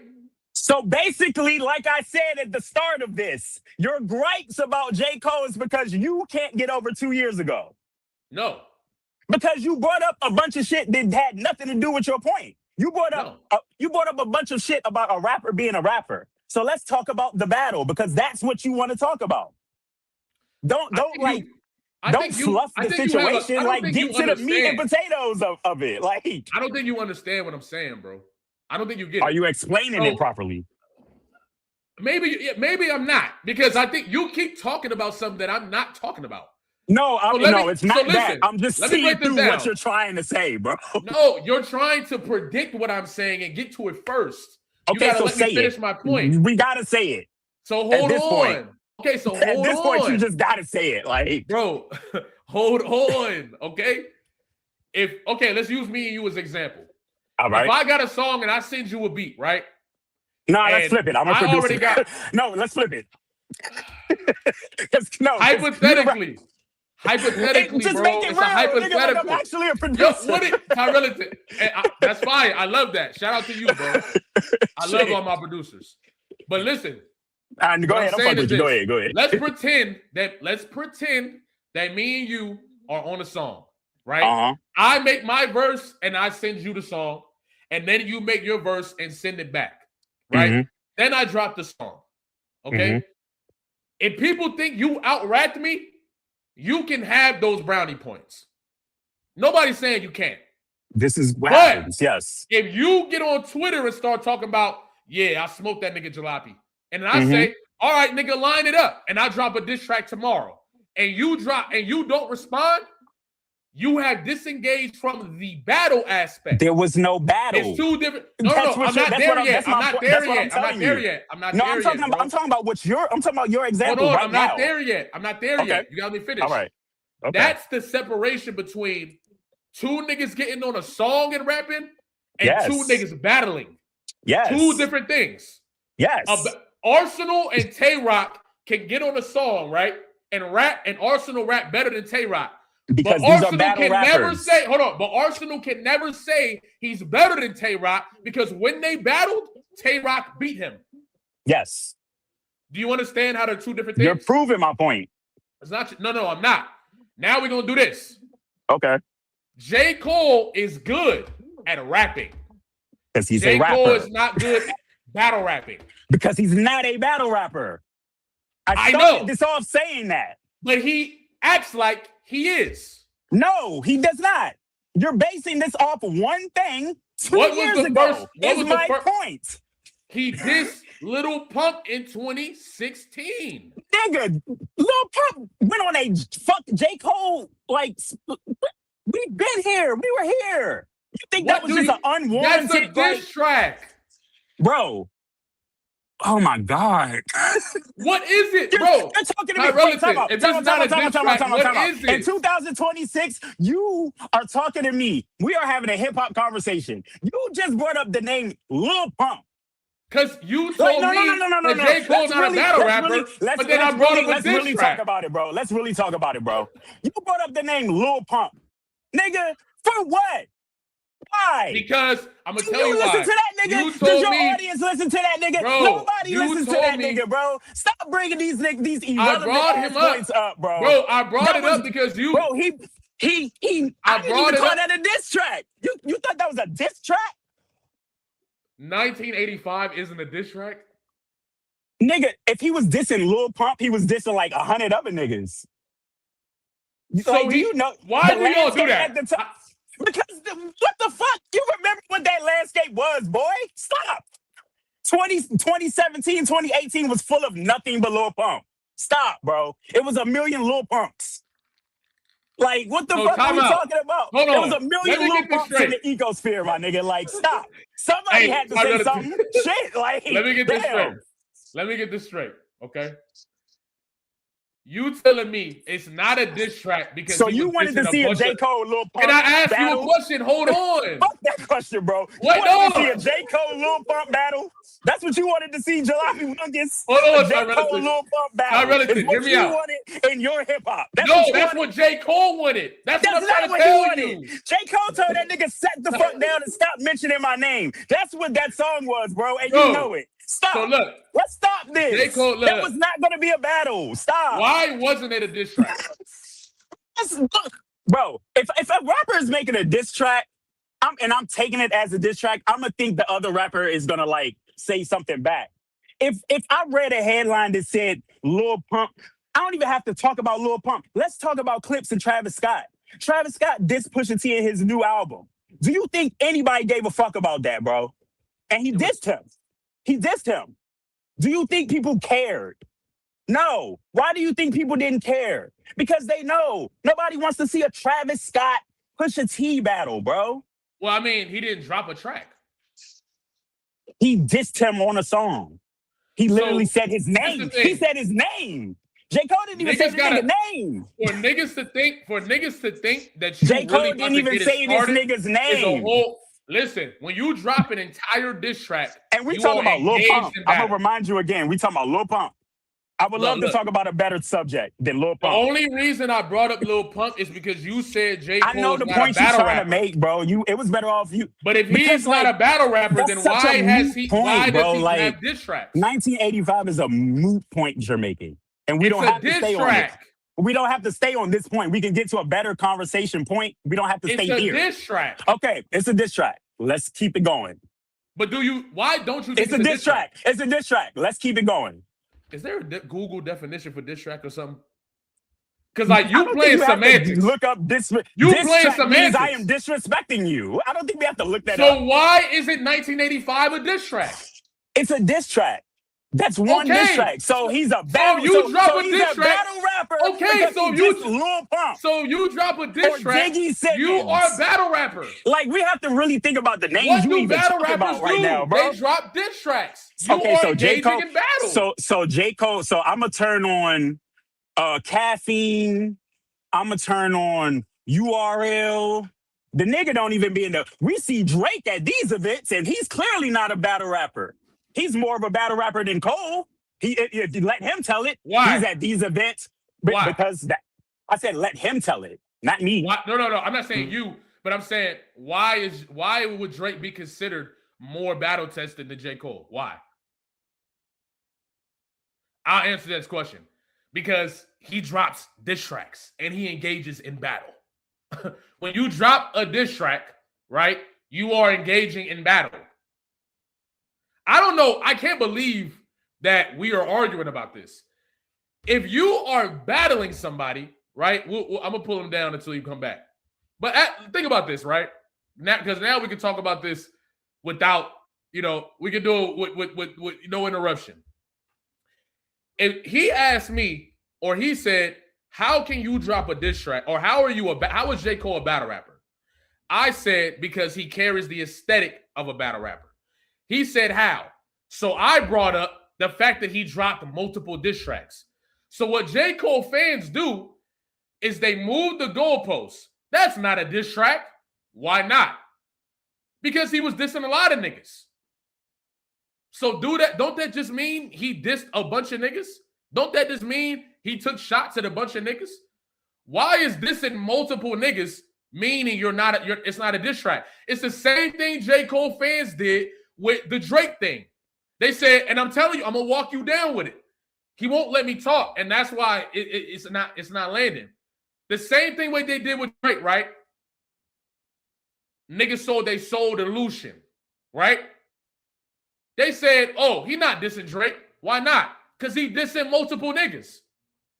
So that means he battling multiple niggas. Why is battling multiple niggas mean you're no longer battling? I don't get it. I don't get it. I don't understand. Somebody got to make this make sense to me. So if you diss hella right, by that logic, push-ups is not a diss track. By that logic, Family Matters is not a diss track. It just don't make sense. He just pulled back up though. He just pulled back up. Come on, brother. Yeah, I had a phone call. My bad, fool. No, you good. So Yeah, your chat is hilarious too. no, hold on. So look, okay. So let's I heard what you were down. saying though. But let's slow down. Uh-huh. So in your first state, you asked me, have I always slandered J. Cole? And I said no. Right? When I asked that though, you know what I mean though, right? What do you mean? Like the Twitter thing, like we understand narratives and like what this social media shit do. For as long I've been on Twitter since 2008. So the fun thing to do on Twitter has always been call J. Cole music sleepy time, rag on Wale, rag on Big Sean. I just personally think, and if this isn't you, then correct me and let's continue to have a proper hip hop conversation. But I feel like niggas fell victim for playing into a character arc on Twitter, on social media, to the point where it's affected everybody's way of even taking in shit. I watched niggas in real time call Wale album trash, and like I get the music is subjective, but some shit is just like, bro, like if you actually think the music on this shit is trash and like how this nigga crafted songs and all that, like I don't know what your ears are hearing. I don't know what you're listening to. So like I approach certain things this way. So when I seen you, like you pride yourself as someone that loves this hip hop shit. So so I've seen you and I came across you 2 years ago as most people, you feel me? Like salute. But the more like I've seen the narrative in you and others change once the i.e. Port Antone shit happened.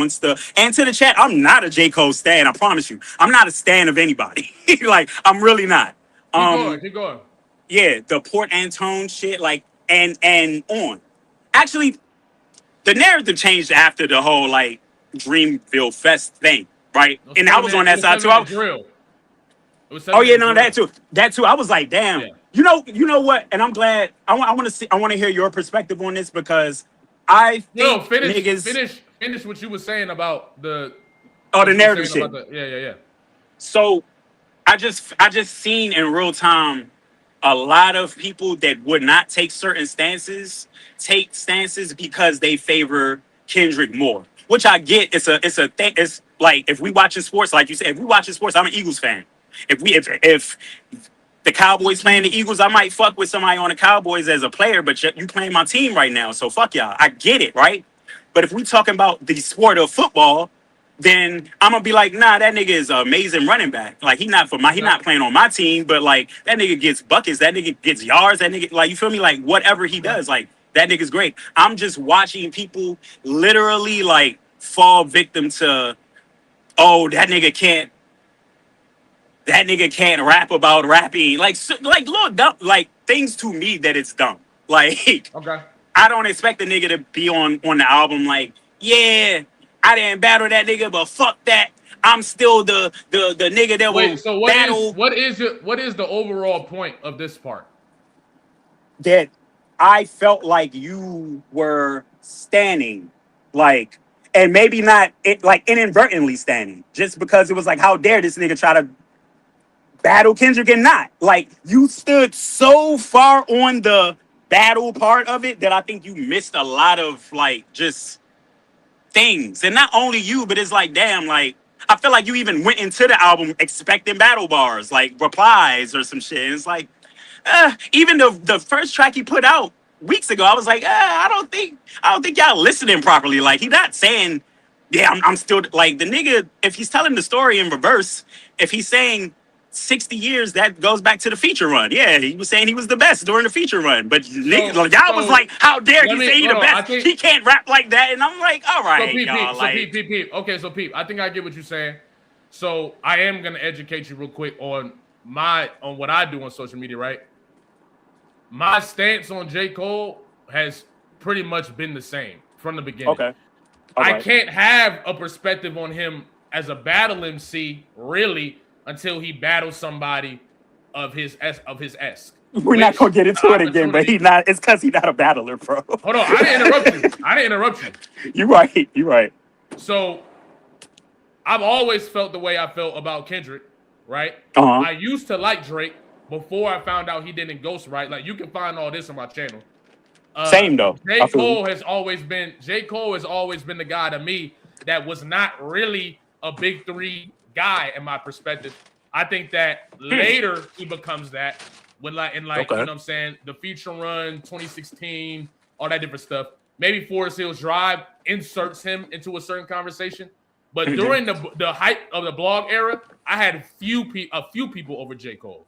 So J. Cole, me saying J. Cole isn't of that echelon is not new. I've always felt that. Okay.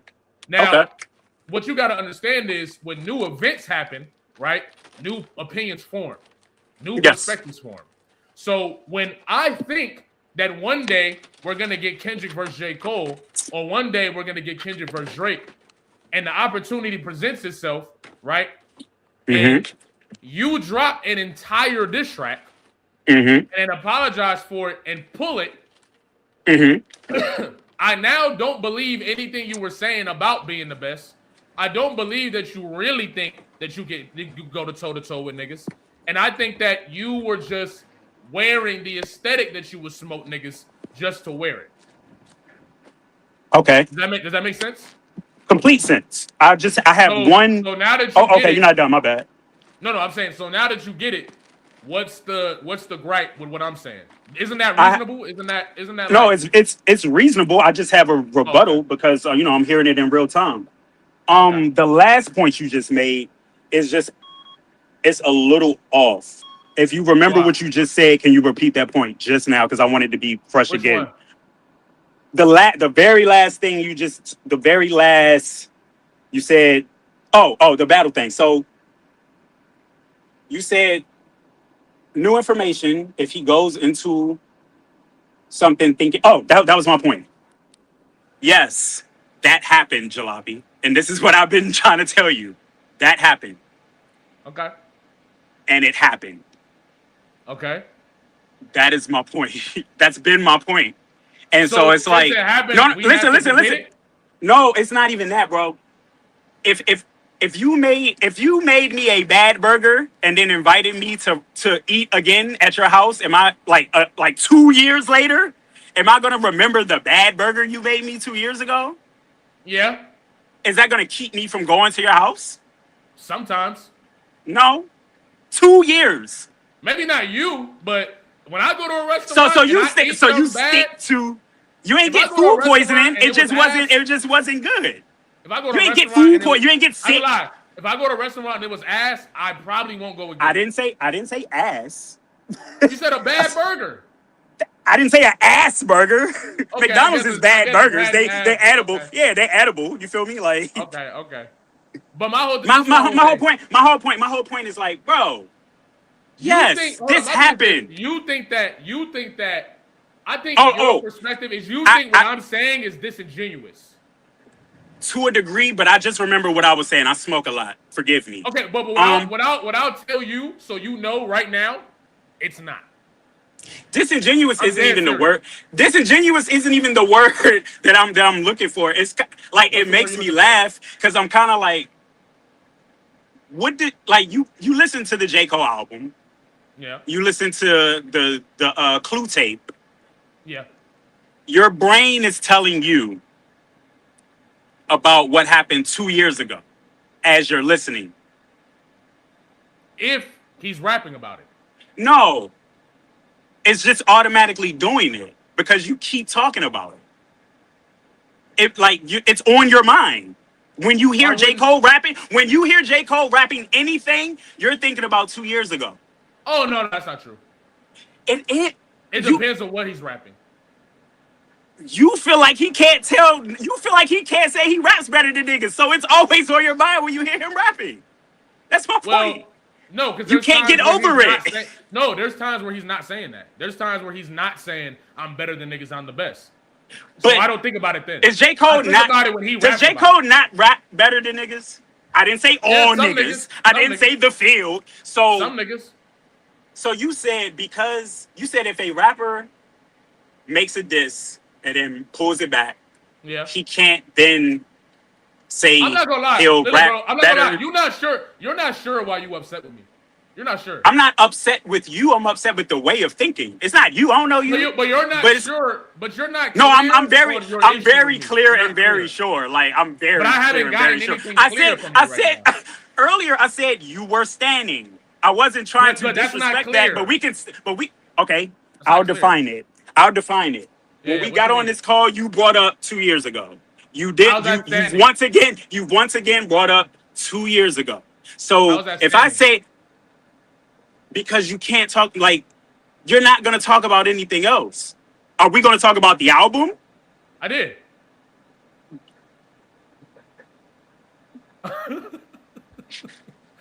I did. Like, I know, did. like, you're a smart guy, so it's like you're not missing what I'm saying. Like, I know you're not, bro. No. You're But what you think is you're not, and this is why I brought you up, because I knew this was how it was gonna go. I knew that you weren't really clear. No. Well, how is it going? Well, how is it going? Explain to me how it's going. I'm not getting anything clear from you. I'm just getting. I just said you are standing. Do you need me to define that? I gotta define that. You just said. All right. Okay. All right. Yeah. Let's do it. So, I mean, and I've been doing this whole time from 2 years ago to now. You have fallen on the side of what I was talking about earlier. I'm going to go out of my way to slander Cole. Now, it's not the typical Twitter slander of Cole that everybody else is doing with you. Your typical slander of Cole is, I am hyper focused on this battle shit. I have now placed J. Cole as a battle rapper in my head, and because he disappointed me as a battle rapper, now he can't be a rapper. Because me and you both, we both define rappers rap about rapping better than niggas. But you said because he has a now a battle rapper aesthetic, he can't say this. He can't say he raps better. I didn't being a rapper that's bigger than that. It's way bigger than that, but rappers do this. Come on. J. Cole has whole albums where he's talking about frying niggas. And he's talking about if anybody wants smoke, line it up. And he's talking about if anybody comes say anything, I'm going to knock their head off. Mm-hmm. So I feel like it builds, I don't know why I got to explain this, but I feel like it builds an expectation of, damn, when something really pop off, Cole going to smoke somebody.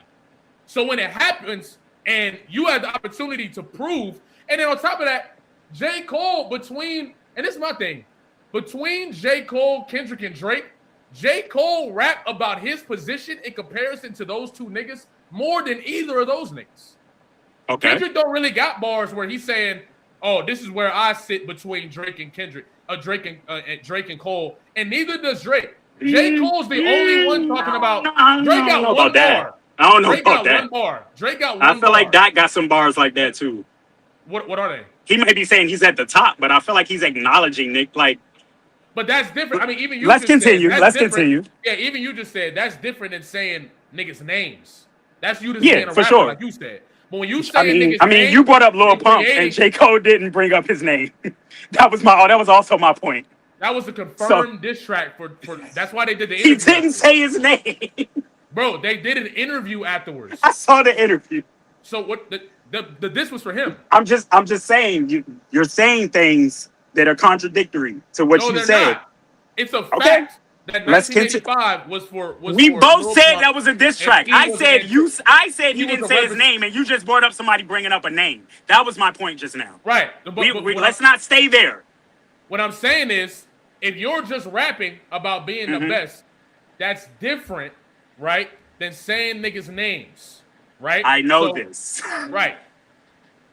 When you are saying niggas' names or even sneak dissing and making it to where it's like this fits a certain box of niggas. So every rapper. Okay. So look. I can find sneak disses on every album I love. J. Cole has continuously stated his position between Kendrick and Drake by name.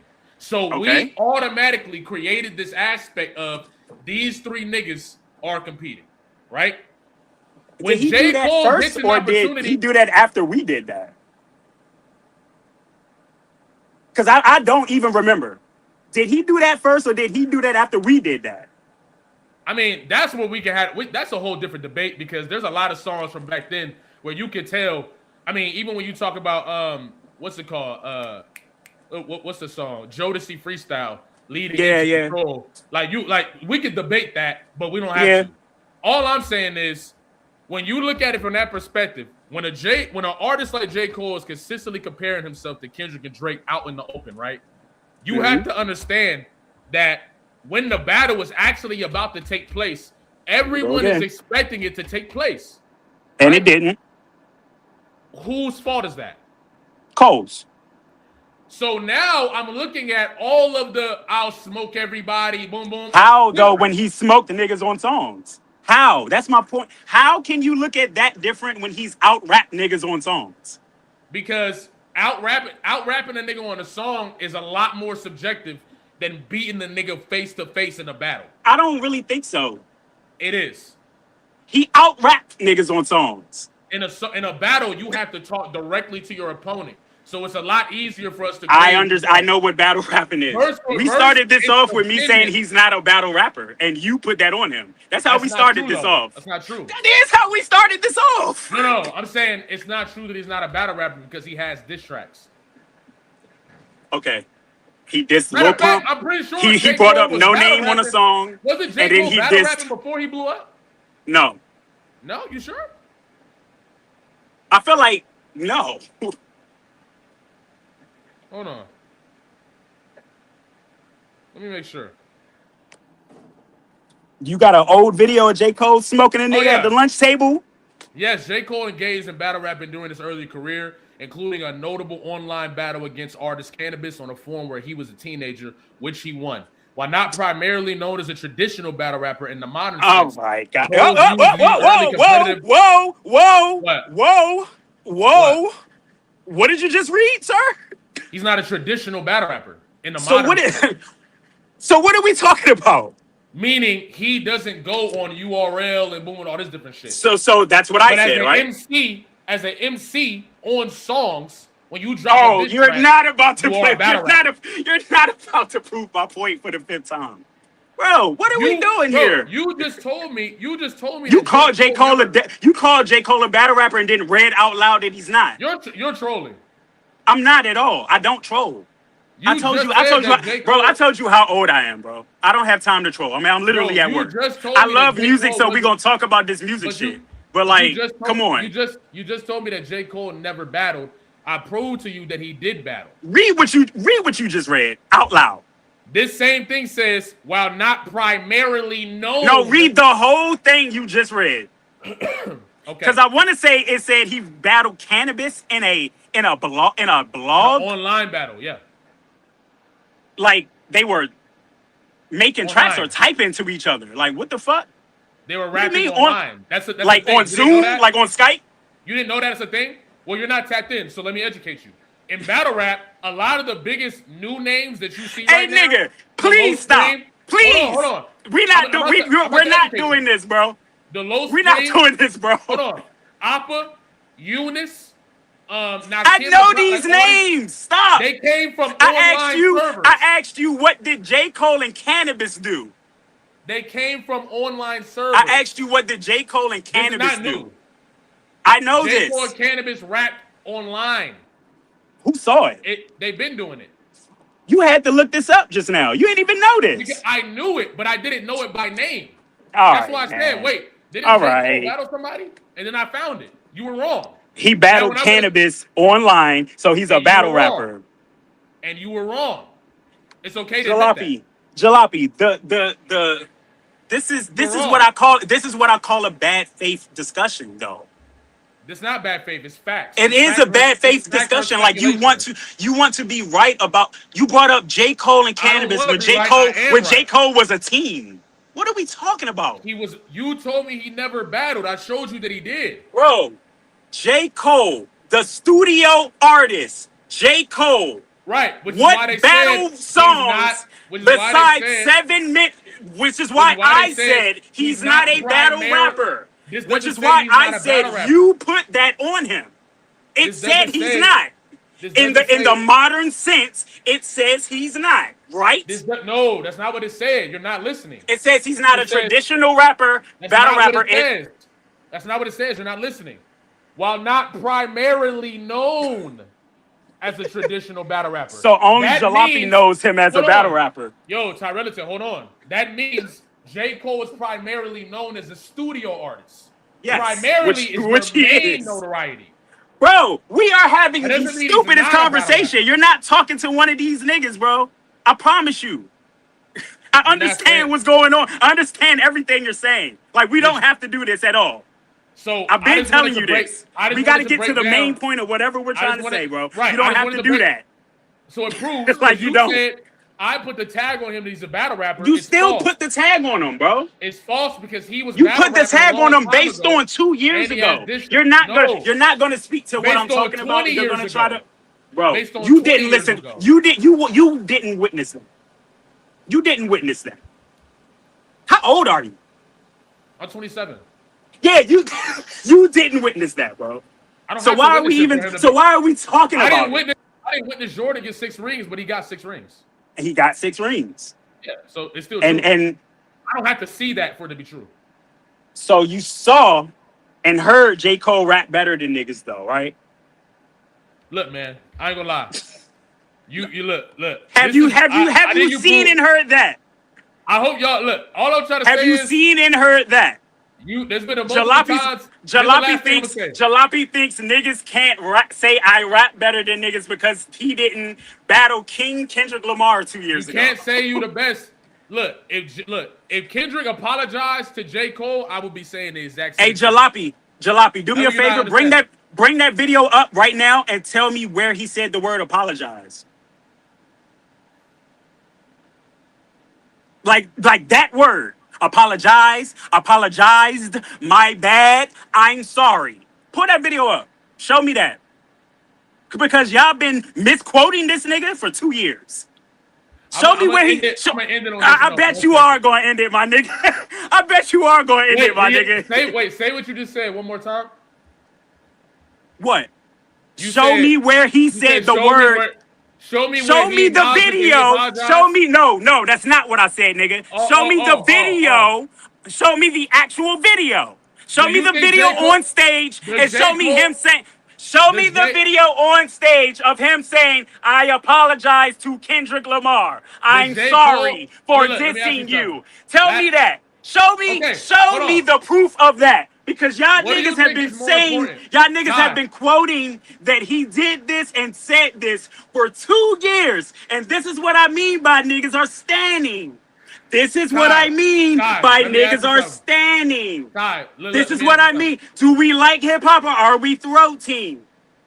This is what I mean. Show me where he said this. Let me ask you something. Show me. Give me a direct quote.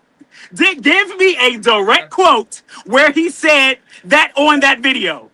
On the video. Why you because that is what you're talking about, bro. Your initial reaction was from what we all saw. I'm not gaslighting nothing, bro. Niggas have been saying he said. Because you know bro, what I'm about to you do. can't show me that. You about to bring up the mixtape. Where he was rapping as y'all, where you couldn't figure out that he was rapping from y'all perspective. You couldn't figure out that he was calling y'all niggas dumb. That's what you about to let me hear, Jalopy Bungus. You about to show me you can't comprehend raps, Jalopy Bungus. The nigga that heard him say, "I'm rapping in reverse," and rapped about the feature run, but thought he was talking about right now. You about to show me that? Go ahead, prove the rap comprehension skills, my boy. Let's go. Prove it. Prove the rap comprehension skills. Let me ask you one thing. So, do you think he didn't apologize is more important, or him thinking he apologized is more important? Who's more important? His perspective or yours? Whose perspective on the apology? Right. So if he says that he apologized, he did not say that. He was rapping as y'all. He was rapping let's get into once again, you're not talking to one of these niggas, bro. I listen to rap. I'm 35. You're not talking to these niggas, bro. Like I said, if we gonna talk about rap, let's really talk about rap. Like I said, What bro, did if he you say? brought me back up here, I was going to expose you as standing, bro. You Just didn't stop expose standing. anything. Jalopy Bungus. didn't You can expose stop anything. standing and you can really just talk about hip hop. Like that, like you can stop No, standing you want and me. we can You really want just me. talk about hip hop. You want me to You can stop. stop standing and we can really just talk about hip hop, bro. Like you can You're- make that choice right now. Like you could. I am talking about hip-hop. Or you could try to do this shit you doing that's not working that I'm seeing through. How am I not talking about hip hop? Bro. How am I not talking about Like hip hop? but like you know what's crazy? When I go to the barbershop, this is what I do, so I Hello? love it. How are you not talking about hip hop? Hello? Because you're trying Yeah. to do some shit that a Drake fan would do right now. This is How? what you're doing right now, my nigga. How? You know how. You How? made too many videos about them doing Tell it me for you to how. turn around and do it and not understand Tell what you're me doing. how. Did you pull the How? video up? Did you pull the video up? You only want me to pull the video up because you Because don't it want goes me to pull against up your in the minute narrative. yet. No. No, I that's not want you true. to pull the video up because it goes against the narrative that you've been pushing. You said Wow. out your mouth multiple times, this nigga said, I apologize. You said this nigga, I can't No, believe I this said nigga he got on stage apologized. I can't believe this nigga, but he didn't. I Do didn't you know say what he you have to said. do? Do you know what playing you have to do to semantics. apologize You to playing- somebody? You have to being say, I'm manipulative sorry, as my hell. bad. Or You're being hella do you know what manipulative. you have to do to apologize to somebody? You're being manipulative. 'cause You what you're saying said that he Hold said on. I apologize. You're being manipulative. So many times I've watched you passionately, Jalopy Bungus, say you can't You're being manipulative. apologize on stage. You can't apologize on stage What you're and then saying say is this. Look, what you're saying is you saying I said that he said the words I apologize. oh, so What we're I having said straw was man that arguments. he apologized. There's a difference. If he didn't say because it only helps your point if he didn't say the words I apologize. But He unfortunately, didn't. but unfortunately for you, you don't have to say I apologize to apologize. That's how you're manipulating. Hey, the conversation. a wise man once told me And this you is do. how I'm proving- Actually, a wise man once told I'm me proving apology in is real not an time- apology unless you I'm say proving it. in real time that your arguments don't have. Have you strong points. ever heard an apology is not an apology unless you say it? Have you heard that? That's not a new phrase. Very old phrase. Super old phrase. What was the song that he said? I apologize on the free. No, the mixtape? song where he was like, Which one was it? apology dropped me way out of the top 3. What song As was that? y'all. Was that- As what that was song the was that? beginning of it was the beginning of the tape. What's it called? I don't even know. That's crazy. That's crazy. I'm not a stan, bro. I played the tape and it was dope. Like I'm not being fucking stan.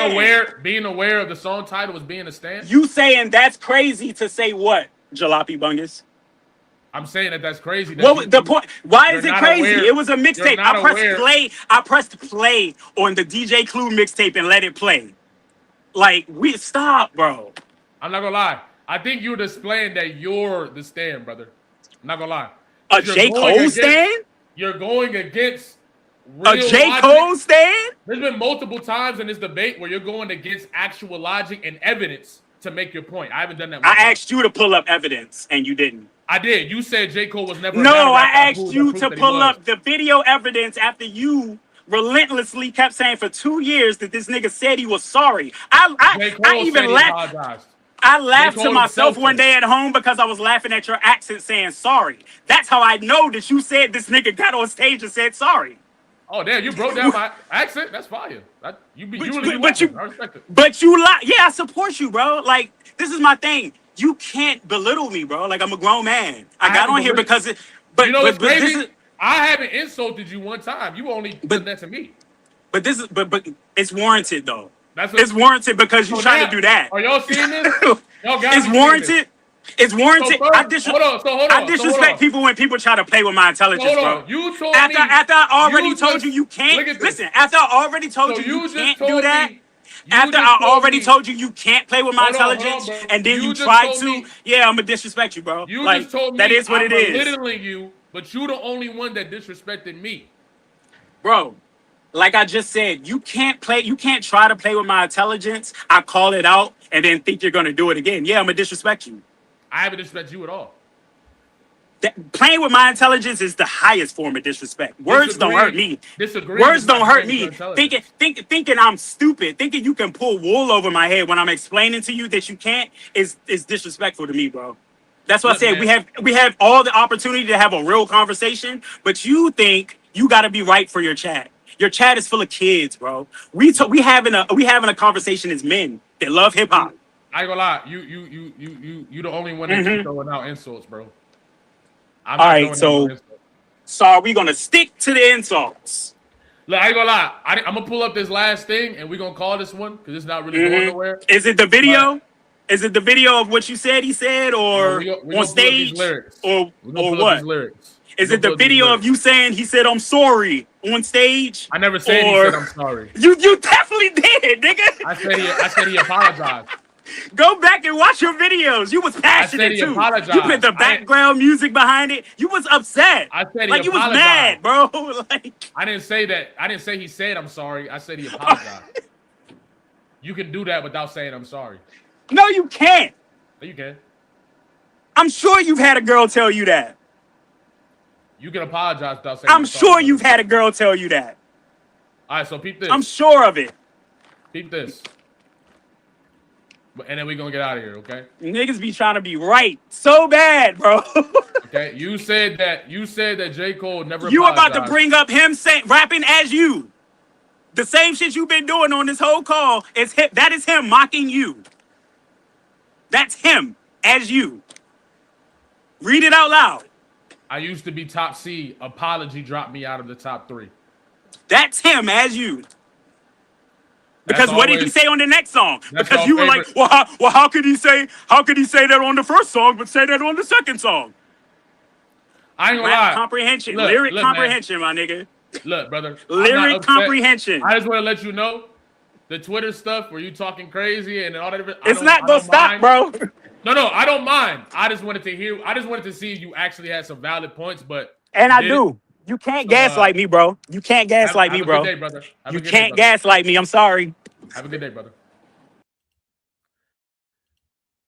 But as y'all can see,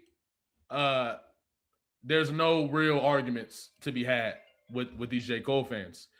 The whole your stand stuff, all you gotta, and this is why I'm doing spaces on Twitter, because all you gotta do is have these guys come up and talk to you, and you will notice everything. Like we just realized, and this is not the first, you know what I'm saying? We just realized bruh couldn't really come up with any valid points as to why he's upset with me, as to why he didn't agree with what I was saying, as to why I'm a stan. It's just easy to tweet that.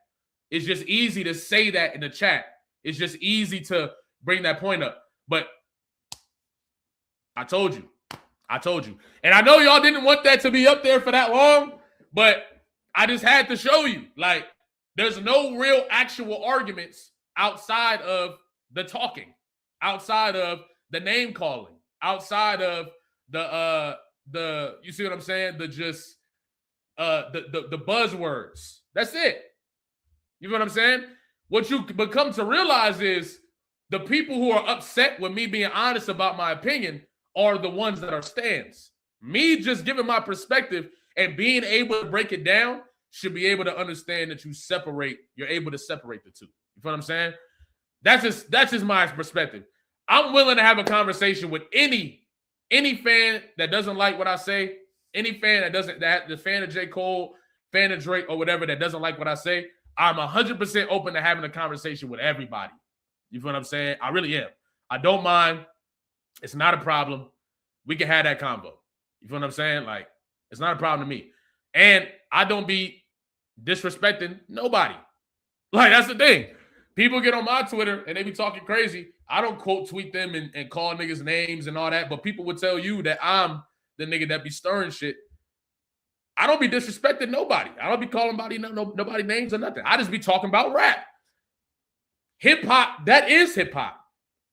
You feel what I'm saying? Like, talking about how is me not talking about raps? Oh, how is me talking about somebody not battling, not hip hop? You feel what I'm saying? That don't make sense. And if somebody can break that up, if somebody can break that down for me, then we can do that. But This is always going to be a page. It's not going to be like the next, you know what I'm saying? I'm going to do it the way I want to do it. I don't mind having conversations with people. I don't mind talking to people about battles. I don't mind talking to people about hip hop. I don't mind talking about people about this stuff, whether I know you or not. This that type of channel. I'm just saying. You feel me? I'm just saying, man. If we gonna have that type of energy, I can't get up here and pick and choose who get to come up here and say shit. Just because a nigga disagree with me don't mean I'm not gonna have him up here talking. That's just not. You feel me? He said, wait, what's going on? I'm having people come up and talk, and Ty Rellerton is somebody who said he wanted to talk to me in the spaces. So I had him come up here and talk to me on the YouTube. And honestly, in my perspective, there wasn't really nothing refuting any of my points. Yeah, I'm going to bring a couple people up. But yeah, there wasn't really nothing refuting my points. You feel what I'm saying? Like, that's all I'm saying. At the end of the day, a lot of J. Cole fans feel like if you talk about the battle, you're not talking about hip-hop. I disagree. I think hip battling is hip-hop. You feel what I'm saying? So that's my perspective. But I'm gonna drop the chat. I'm gonna drop the link for y'all so y'all can come up too. But let's get through the rest of this the fall off conversation, okay? So number one, I think Joyner Lucas would be pissed, okay? And I would love for somebody else to come up and have this conversation too. All right. Joyner Lucas has spent how many years rapping from the perspective of this, and that, and he get called corny, he get called all this different shit. You feel what I'm saying? All this different shit for doing the same thing that J. Cole just did on this album with Tupac and Biggie. That's what I don't understand. J. Cole can make a song about Tupac and Biggie apologizing to each other, right? And everybody call it, damn, this is some of the most introspective, deep music I've heard. But if Joyner Lucas do something similar, it's an issue. This shows you it's not really about what people delivering. It's about the stature, right? Because J. Cole used this conversation between Tupac and I'm not a big Joyner Lucas fan. I'm just saying. J. Cole used this Tupac and Biggie situation, right, in order to say that this is why I stepped away from the battle. And if you can tell me why he did it, I would love to know. Because he didn't drop this on the last project. He didn't drop this on off season. He didn't drop this on KOD. He didn't drop this on nothing. He dropped this on the album after he apologized. So how are we going to talk about Tupac potentially apologizing to Biggie because all they had to do was get on a phone call? I think that's crazy. That's crazy. That's very crazy. Okay? I really don't understand how you can look at this. Now, maybe that would fit more for, you could say maybe Cole and Kendrick, right? Cole and Kendrick, from what we know, don't have no real situation going on. It was just a battle. It was just raps, right? It was just raps. Tupac and Biggie, bro, Tupac got caught in Quad Studios and caught 5 bullets. 2 bullets in his head.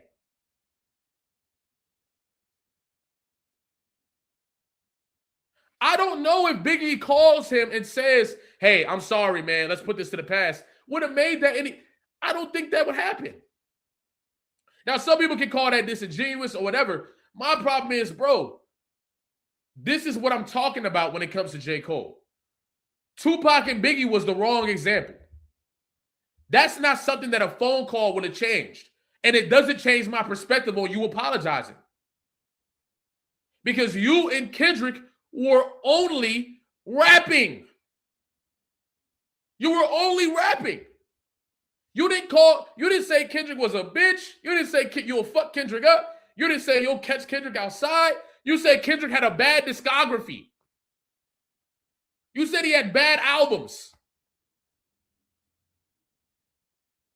Like, what are we talking about? You think it was really that deep? No. All you had to do was rap. What made it a problem was when you do Port Antonio, and now you're trying to act like you would have won the battle. And then you opening, right? You opening the room for Drake fans to have conversations about Kendrick Lamar and bots, knowing that at that time, Kendrick was getting hit with the false angles of being botted. So that's my whole thing. Tupac and Biggie was a completely different situation. I don't think, based off what Tupac was saying, based off of what he was saying, all that, the issue wasn't Biggie calling him and saying, I'm sorry. You see what I'm saying? That's what I'm saying. I don't like that song. I really don't. And I think it's because it minimizes what actually happened between Tupac and Biggie. It minimized it. Like, I understand J. Cole's message. Yo, all we got to do is apologize and niggas will be able to get through this. I get that. It's a similar message to Heart Part 6. In Heart Part 6, Kendrick Lamar is saying, if that's your family, just handle it as such. Don't let your socials gas you up or let your emotions be your crutch. Pick up the phone and bust it up before the energy is lost. He didn't have to use Tupac and Biggie to make that statement. He used his real life situations. He had turmoil with some of the people in his camp, and they had a real heart-to-heart conversation that deaded it. He didn't use Tupac and Biggie and say, hey, I'm not going to lie, this is how we handle things. J. Cole using Tupac and Biggie is the wrong example, bro. That shit was way deeper than just a phone call. And it minimizes what they, and now there's a whole bunch of people out there who don't like, for example, if I was, and this is no disrespect, if I was 10 years old, you feel what I'm saying? And I'm not saying, oh, you got to be 10-year-old to understand that, so don't take it this way. But I remember how I felt about Tupac and Biggie's situation when I was like 10, right? I felt like I didn't understand the complexities of the situation. So if I would have heard that, I would have been like, yeah, damn, they could have definitely just. But when you watch what Tupac was talking about, when you watch what Diddy and all this shit was going on, it was way bigger than that. So I don't see it being a phone call ending the whole. No. Nah. He said, you too caught up in a soap opera. You wasn't here when we was talking about the music. You got to join earlier. Okay? That's my whole thing with that song, and I'm going to do a video on it. But I can't get with that, bro. I can't get with that song because it comes off as Port Antonio Part 2. It does. And it's perfect because he never says it, so people can spin the narratives and say, hey, he not even talking about that battle. He just making a point. No. The nigga is referencing that so that people can think, oh, this is why I backed out of the battle. I didn't want it to escalate to a situation where boom, boom. Bro, you called the nigga's discography bad. Come on, bro. You called the nigga's discography bad. Everything's going to be okay. Everything's going to be fine. You feel what I'm saying? Like, it's not that deep. Jalopy, they don't like your platform because you break it down so nuanced. I'm not going to lie. It's a lot of people that don't like my platform. But what the hell are you going to do? What are you going to do? You going to fucking stop doing it? No. You got to let people be upset. You got to let people be mad. I'm not up here to say things in order to make everybody happy or be politically correct or be the guy that's going to say the right thing every time. I'm not that guy. That's not, if you come into my channel for that, you should go somewhere else. I'm not that guy. And I keep telling y'all I'm not that guy. But if you keep coming here just to get mad, that's your fault. You don't have to come here, right? Shao deleted. He said, LA gang culture took big and pot. It was real gang beef. It wasn't rap beef. That was just surface level. Can't compare. Cole reaching. That's all I'm saying.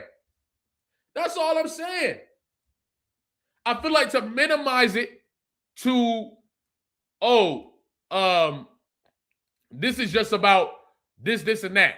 If you would have apologized, like, no, bro, we can see clear as day that you're using this song so that people can say, I understand why you apologize. But the thing is, you talking about my brothers went to war, I had the blood. Bro, nothing happened yet. Nothing happened yet. He might have knew that it was about to get real between Kendrick and Drake. But the crazy thing is, everybody likes to forget that it didn't have to go there. It didn't have to go there. Drake took it there. Kendrick warned him, if you take it there, I will go further. And that's exactly what he gave him. What are you supposed to do when you tell a nigga, hey, you beat your girl? What are you supposed to do in a battle? If you look in battle rap, it's not even that. I'm like, this is my thing. I'm not even the type of person where I'm like, Drake shouldn't have said that. Right? Obviously, there's no proof, there's no boom boom. But if Drake felt like I'm gonna go below the belt, battle rappers do that. Arsenal. He be talking about people's family and dead family and all that different shit. And niggas rap back. Niggas know that Arsenal's gonna get this disrespectful. So they get this disrespectful back. I'll do this to you. I'll do this to you. I'm not even gonna repeat some of that shit. But that's battle rap. But for some reason, everybody's caught up on the fact that, oh no, this is deep. And I think it's because you're not really.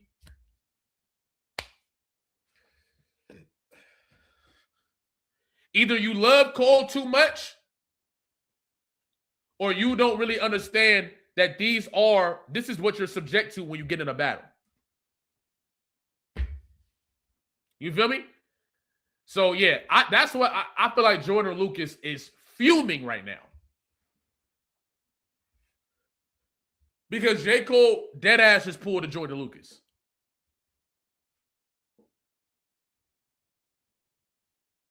You feel what I'm saying? So it just, come on, man. Come on, man. He said, let's get going. I'm not, wait, why do y'all think I'm not on topic? I read Jordan Lucas is furious. That's number 4. It's on the board. We talking about what we came here to talk about. You feel what I'm saying? But that's how I feel. I'm just like, bro, I get you trying to say, oh, niggas should apologize. But all I want you to notice is the difference between J. Cole's approach and Kendrick's approach. J. Cole's approach was using Tupac and Biggie, right? And that's because it's a rap battle. And he just apologized for a rap battle. Kendrick took his approach because there was real issues in his camp and they had real conversations about it and patched it up. To tell the truth, it fucked me up with the man pass. The motive was the condolences, but the pride crashed. I wanted to make condolences, but I had too much pride to do it. I had to bypass old mythologies I had. Put my heart on display like it was an iMac. For the rest of y'all, let me be the demonstration. How to conduct differences with a healthy conversation. That's real game. That's real game. This feels like I'm making excuses for apologizing. Because I know J. Cole has had situations in his life where he got back and forth with niggas. And they made up. Why not talk about that? Why make it about Tupac and Biggie? That's my whole thing. You feel what I'm saying? I think it was disingenuous. And that's my perspective, bro. For real. I'm going to let y'all come up right now for anybody that want to come up. First come, first serve. It don't matter what your opinion is. I seen We Are Deciphered bring somebody up on his live. And I was like, yeah, why not have the people come up and talk too? That's fire, right? But my thing is, I'm not going to pick and choose. If somebody want to come up and debate, I'd have no problem with debating.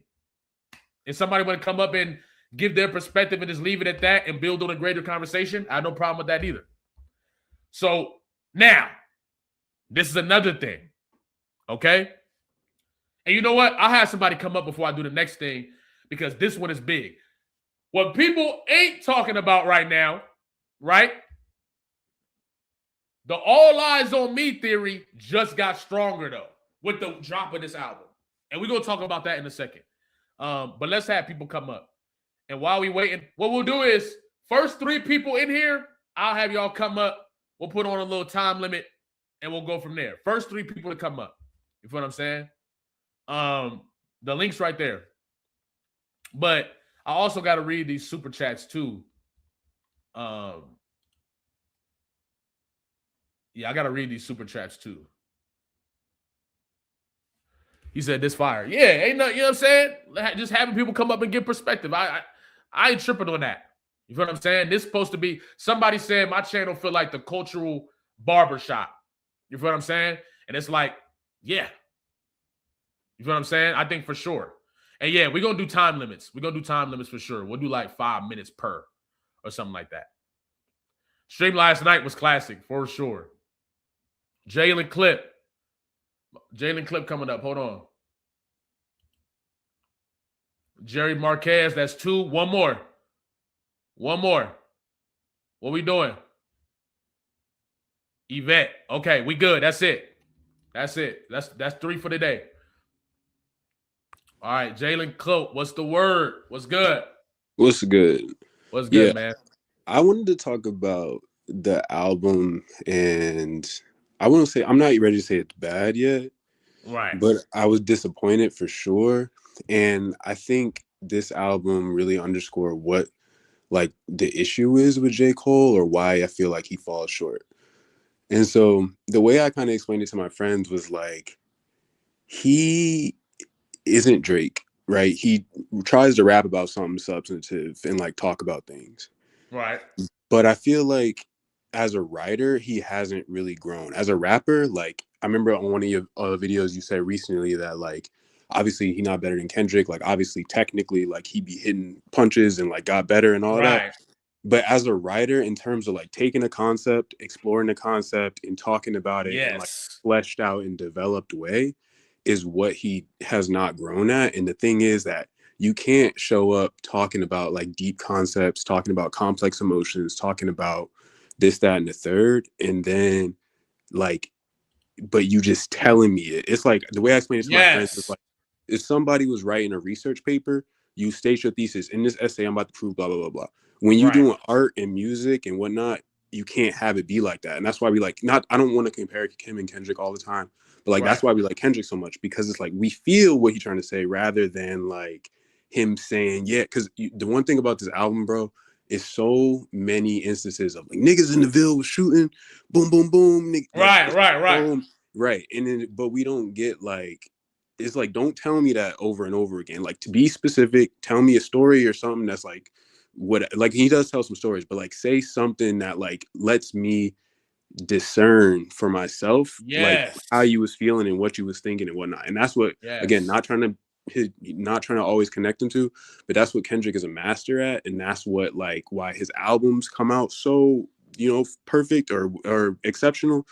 And that's what J. Cole lacks, where he's like, he's blatantly saying that he's not surface level in the sense that he cares about substantial things, but when he raps, he don't really give us anything to discern for yourself. Music is so much more annoying to hear somebody telling you something over and over again. The fun part is being able to discern and look into it and pick it apart and interpret it. It's not interpretive. Exactly, bro. If I'm just being like, boom, what's up? Niggas in the Ville was shooting, they was serving. Right, because it's like this. It's like every single time you hear J. Cole, even with the random gunshots and all that, you keep telling me these things that are happening in the Ville, right? But I'm not really walking away with a new perspective. Thank you. On what's going on here. Even with, and this is my thing about Kendrick. It's one of the main reasons I love artists like Kendrick and Tupac, right? Is they can take difficult conversations. Conversations that really you aren't supposed to have. Right? Because people don't want to hear those conversations. It's too uncomfortable. they can take those conversations, not even really give you their personal perspective, and still have you walking away with something refreshing. Like, damn, I never thought about it that way. Or like I think about his song, what was it called? Abortion Rights. Or it's like abortion, it's like unreleased. And he basically rapping up Kendrick or J. Cole? Kendrick. Oh, okay, go ahead. And he has this unreleased song that's like really uncomfortable. It's like one of the most uncomfortable songs I've heard. But the way he puts it into perspective, even some of the things that I don't agree with, I'm like, abortion money, that's what it's called. I'm like, I never thought about it like that. I never even if I disagree, even if in that perspective, even if I'm like, I don't really like that. But the perspective is something I never considered, which opens my mind to the possibilities and the types of people who do feel this way, which gives me a deeper understanding of my personal experience as a human being. And that's the thing that I think people don't understand about. Yeah, and that's the thing I think people don't understand about Kendrick and why he sets himself apart is it's one, like, rapping, it's great to rap. It's great to punch lines and all that other stuff. But the thing that makes him and like hip hop music great is like the resonance is in the art form and like what we actually get to like distinguish and read between the lines and connect for ourselves. Yes. And like when you take J. Cole's albums, like, because this isn't the only album that this is an issue with. Like I think For Your Eyes Only is a little bit of that. Yeah, and, for sure. And what's the one? Whatever the joint, KOD. Because on KOD, I remember the first time I listened to the song, I can't remember what it's, Brackets or whatever, about taxes. And at the end of the song, he like, like this, the kid died and his mom walked in the house and she realized she got to pay her taxes. Or like the other one where he was like, where he go on that long rant and at the end he like, just meditate and whatever. And I'm like, right, bro, yes. It's like, bro, I feel you, but you just too blatant. That's what it is. You just so blatant with it. Whereas like, I can't even talk about your album because it's like I want to discern and I want to be able to go back and say, I want my own perspective. Yes, exactly. But you just put it, you don't bury nothing in the album. You just put it out. You express it so explicitly that it doesn't feel like art and you don't really get in your bag. And that's the problem versus like Kendrick on like To Pimp a Butterfly and stuff is like that's what poetry is. It's like, you know what I'm saying? You have to subvert the audience a little bit, not to be deceptive, but subvert them so that they can, work, their brain can work. Creating an opportunity for discernment. Right, exactly. Whether you agree or disagree. There's a lot of songs that Kendrick got where I'm like, I don't necessarily agree with that, but I love the way that he laid it out. And I know there's people out there that think like this. And therefore, I'm not looking at it like, oh, those people are wrong. He puts it in a way where it's like, I don't agree, but I understand now. Right. And I think that's all. It helps him. Right. He humanizes the experience. It puts me in a position where now I can have empathy. Right. And I don't get that a lot from J. Cole. But I do appreciate you for coming up though, bro. That was great. Thanks, man. I'm gonna appreciate you. You proof of why this thing that we're gonna start doing is gonna be great. Whether we're gonna have duality, we're gonna have debates and arguments, but we also gonna have conversations where people can walk away with something. You feel what I'm saying? So I appreciate you, bro. Have a good one. Absolutely, have a good one. Yo, Jerry Marquez, what's the word? You're muted. You're muted. What's good, dog? What's good, dude? Good to meet you. Can you hear me? Nice to meet you too. Yeah. I'm feeling good, dude. I just wanted to jump on to see if I could bridge the gap between you and Dude. That from my perspective, he was giving some good points, and I think it is a matter of perspective. That when I hear like Cole's new album, right, I almost don't like when he lacks that bravado. So I like to hear it.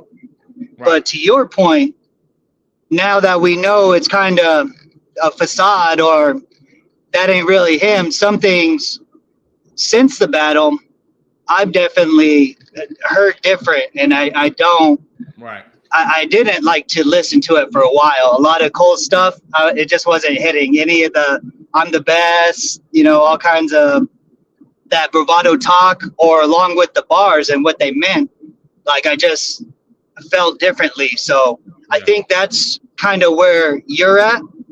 You feel differently. I kind of came back around, at least to like where you were, trying to enjoy the album.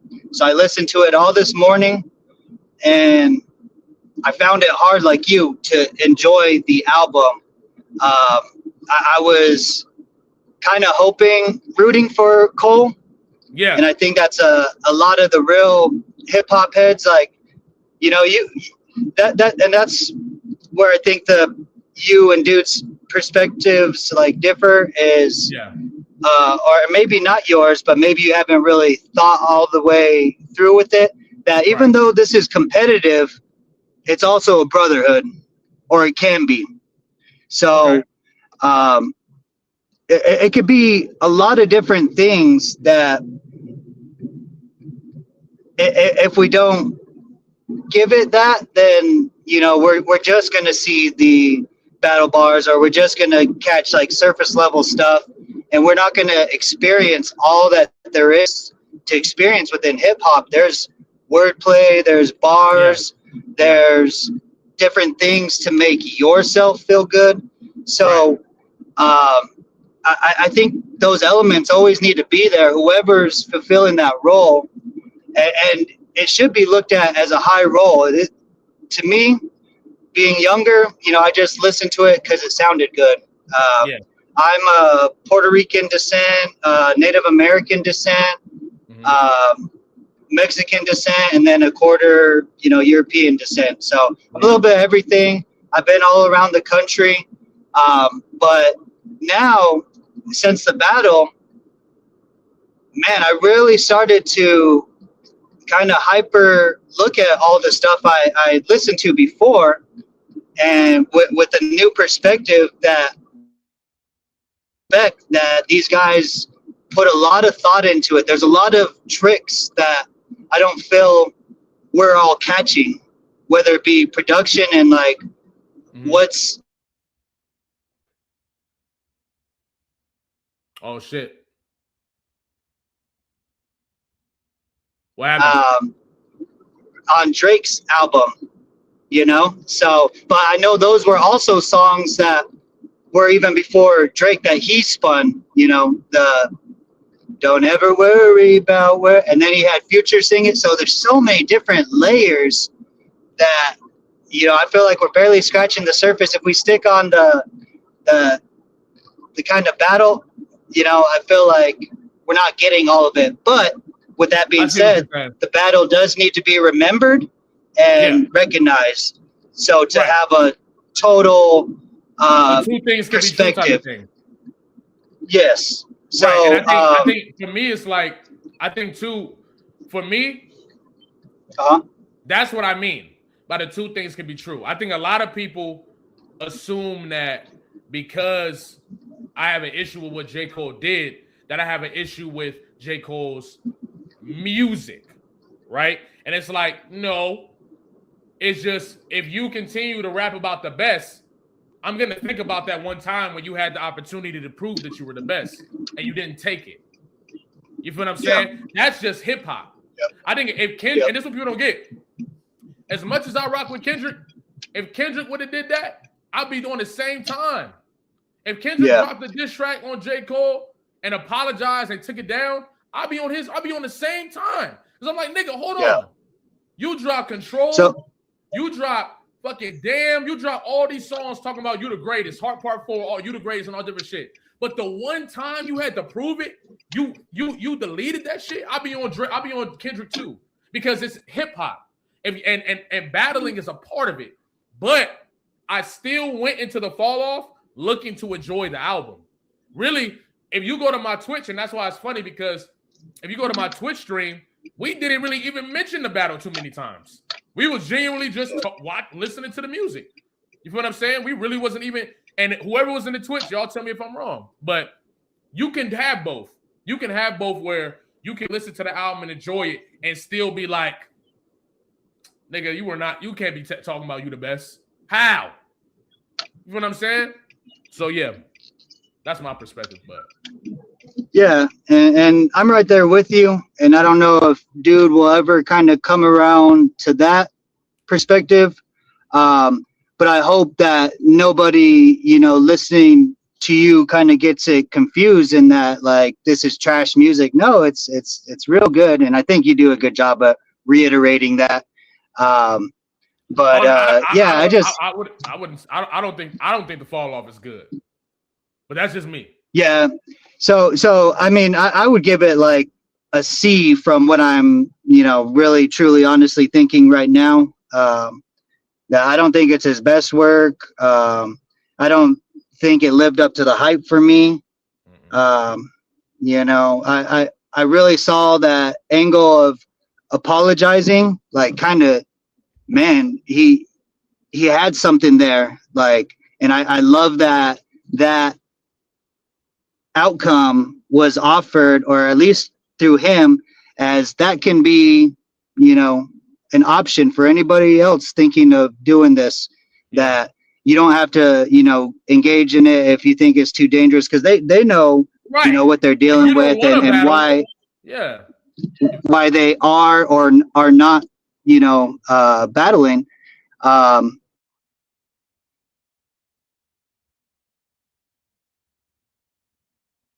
You freezing up, but I ain't gonna lie too. We do gotta move to the next person. You feel what I'm saying? But I do appreciate you. I do appreciate you coming up. Sir. And I mean, it's important for people to understand that two things can be true. For whatever reason, people think that it has to be black or white. If I don't like that J. Cole said this, then that means that automatically that's why I don't like the album. But it's like, no. I don't like the album because I don't like the album. But I also don't like it when he talk about being the best. You feel what I'm saying? Yeah. So, yeah, I appreciate you, bro. Hey, I appreciate you, Jalopy. Yep. Have a good day, bro. All right, we got one more that we're going to call it, man. My boy Brawls are here, but you're kind of late, bro.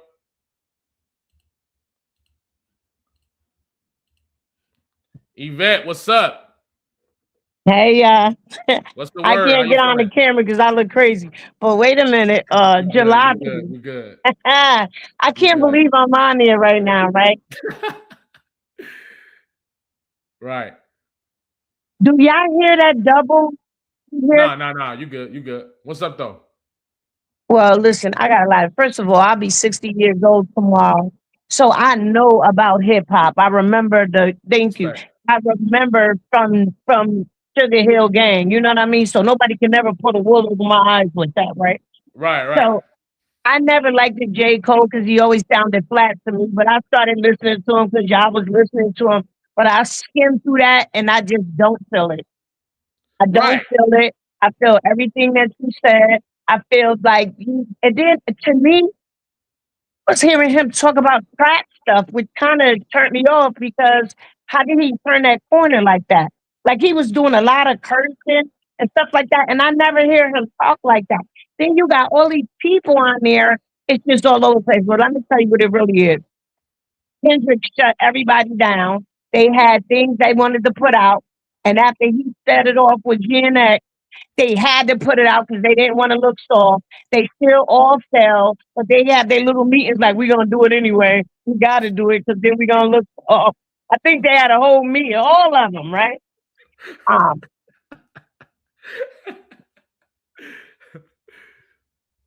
But Jalopy, ever since I started listening to this, I've always respected you. I always, as you and a few others, but this just time, so I'm going to give you the flowers because it's always real from the gut. It's hip hop. And you said, even if it was Kendrick, I'll roast him too. Because this ain't about no one person. Yeah. And the last thing I want to say is, you talked about that thing with Biggie and Tupac. I didn't even ask Ken past that. But damn, he went there. Like that was corny. That's corny for a few reasons. Corny because it's like you scared anyway. You know, you they not like us, right? I'm gonna go there. They not like us. You're gonna make it seem like it was so violent. And I was laughing because you said, dude, he only said he only said one thing to you. He didn't even say fighting words. But to put that narrative out there is ugly, and then you're gonna reiterate it in your music. Yeah. You know what I mean? And so I think that was corny. He know he done. That's why he put it out, because it was done already. He already did that project. So he had to put it out. Now he crying because he already know the real people gonna tell him the truth. I'm saying, and my thing is like, and I know you haven't heard it, but what he did was he rapped from the perspective of Biggie right first. So in the first verse, he was rapping like Biggie, and he was like, essentially like, damn, I should have came to the jail and called you, or I should have wrote you a letter. I should have called you and apologized, and then everything would have been good. And then he did Tupac's voice, where he rapped from Tupac's perspective saying, damn, I feel like I put you on game. I put you on all this different stuff, and I got consumed by the power and the money, and that's why I was doing what I was doing. But I should have just called you, and we would have been good. And that's what he was saying in the song. So he did a Drake. He did a Drake. Like what he did with what's her name? They too corny ass niggas. He didn't do the voice. He didn't do the voice, but he rapped from the perspective of Tupac. Yeah. But yeah. I ain't gonna lie. It wasn't it. But and just to allude to that, he crying right now. He gonna be all right. So you should have rapped, and you had. And who? Just the last thing for real. Who was he talking about when he was ripping people? He was talking greasy to some people. Yeah, I really don't even. That's the thing. I don't know, because it's such subliminal. I know he had some tracks where he was talking about somebody, but it felt like he was talking about somebody that he knew personally. But I just don't know. Like J. Cole, when he be dissing, I don't know what he be talking about. I really don't most of the time. And I think that was my issue with the whole album. It's just like most of the time I'm like, what is happening here? Like, what is the point of this? What's the concept? What's the point of this project? I didn't really understand it. You know what I'm saying? He didn't have a point. He had to put it out because he was working on it before GNX. Shit. Kendrick shut everybody down after GNX. I think GNX set the bar a little high, and then you got Let God Sort Them Out, Starline. They did their thing. All these dope ass albums that came out after that I think kind of might have just set the bar too high, and so that might be changing how we hear this album. I think if he drops this album before GNX, people probably receive it differently. Yeah, they probably would have received it differently. Yeah, but now it's like we done heard so many dope ass albums. It's like, damn, like it's so boring. Jeez, I was like, boy. But I appreciate you, Auntie. Thank you for coming up. But thank you so much. Yeah, you have a good day, all right? I appreciate you too, babe. All right. Mm-hmm. All right. Hey, Browser, I will bring you up, bro, but we just doing 3 today. But I'm going to have you come up next time, all right? We're gonna do this shit regularly. Okay? But let's get back to the thing, all right?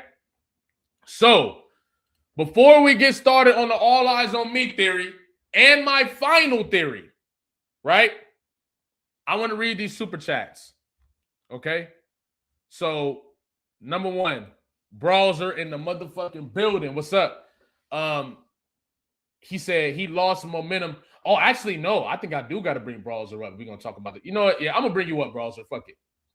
He said he lost momentum quickly on a lot of tracks that had good potential. That was my experience.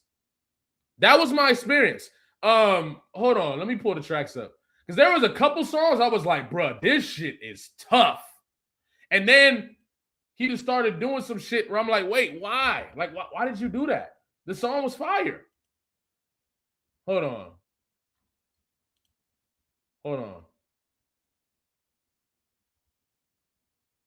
Was it Safety? No, it was what song was it, bro? It was a couple songs. Who the fuck is you? He was that first verse. Wait, was it that song? I think it was that song. He was wilding, I think, on that song in the first verse. And then what's it called? After the first verse, he ended up, it was that song. Okay. So he started wilding in the first song. And then after the verse, he started like doing this other thing of like singing And I'm cool with singing, but it just felt like forced melodies. Like I'm just gonna sing here because I just like, you know what I'm saying? So I don't know. That one was interesting. There's a couple other songs where it started off strong and just ended like, or went to the second half, and it's kind of like, I'm just like, what is happening, bro? You were just going crazy. Old Dog. Even Old Dog, I think out the gate was good. And then it was like, it felt like whether the flow just got kind of monotonous or whatever, it was like, damn, like I feel like he didn't really take the full potential of this crazy ass beat. What else? Man Up Above actually grew on me though. What else? Was it Poor Thing? Off the top, bro. Yeah, I just know there was a few songs on there where I was like, damn, nigga, this shit was fire. And then it just kind of went downhill. So yeah, I think momentum, I think he was struggling to maintain momentum in a lot of those songs. You feel what I'm saying? So I agree, bro. Thank you for the super chat. Zone Fanfic, he said, album came off self-centered and light-skinned with a swinkle of Post Malone and some Kendrick seasoning. 6-10 out of 10 is me being nice. Damn. I'm not gonna lie. When Jalen came up here and he made that point about the fact that J. Cole doesn't allow you to flesh anything out. He doesn't really flesh out his concepts a lot. Now, when he does flesh out his concepts, they land. That's one thing I can say about J. Cole. I don't look at J. Cole the same. Like, I feel like people got it mixed up. I don't look at J. Cole the same way I look at Drake. You know what I'm saying? I'm just looking at J. Cole like, nigga, you're not competing. You feel what I'm saying? And I think they move in similar ways from that aspect, right? The lack of competition or the lack of wanting to compete or the lack of whatever had them making some weird moves towards Kendrick. You feel what I'm saying? Because Kendrick was ready to go there. And then hiding their hands when it was time to get busy, right? So my whole thing is like, I would just like him to flesh out on why you're saying some of these things. Not just straight up telling me, not just saying it and leaving it at that. And he made a great point too, man. That nigga J. Cole went on, I can't remember what song it was, but he had a verse where he was building up this goddamn crazy like story and picture of what was going on in the community. And it was great. He's all boom, boom, boom. I know you want to do this, do that, and do this, but it's one thing that you can do. Meditate. I was like, what the fuck? I was like, wait, you did all of that to tell niggas to meditate? I'm not mad at niggas meditating. That's actually something you should do. But somebody that's really in that position, they trying to hear that? Just meditate, brother.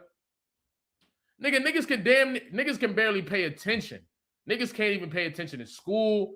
Niggas got ADHD. Niggas got all these different things they got to worry about. And it's like, nigga, you just telling the nigga to meditate? That's what niggas mean when they talk about preaching. Kendrick will get on a song where he's making you empathize. He's having you empathize with the person he's talking about. Institutionalized. What else?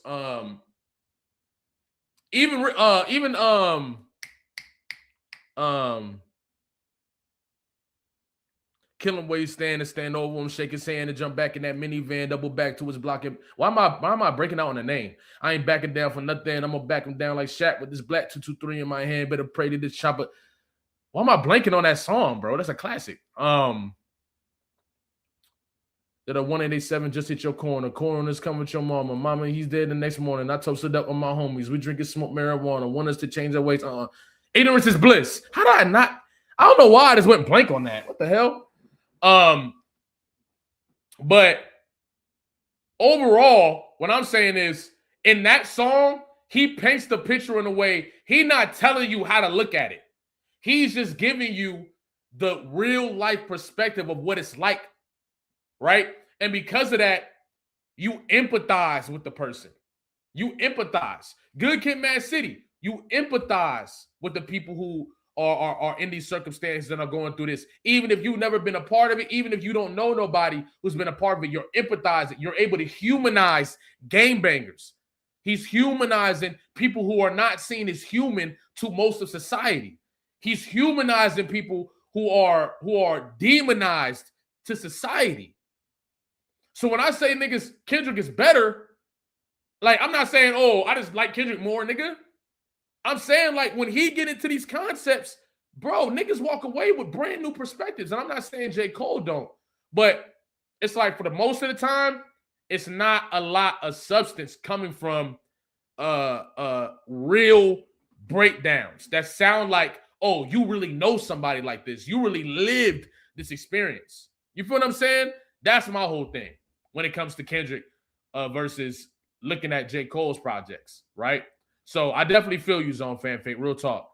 He said a Sprinkle Post Malone is fucking crazy. But yeah, I appreciate that, bro. Much love. Real talk. Shout out to 616 the Collective for the super chat. He said JID should have had the future feature with Tim's.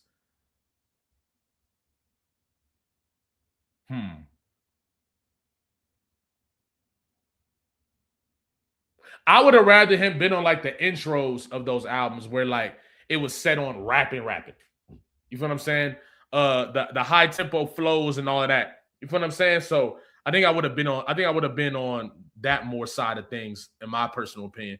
But I appreciate you. Real talk. Cam Sutherland, what's the word? Where would you rank this in his discography?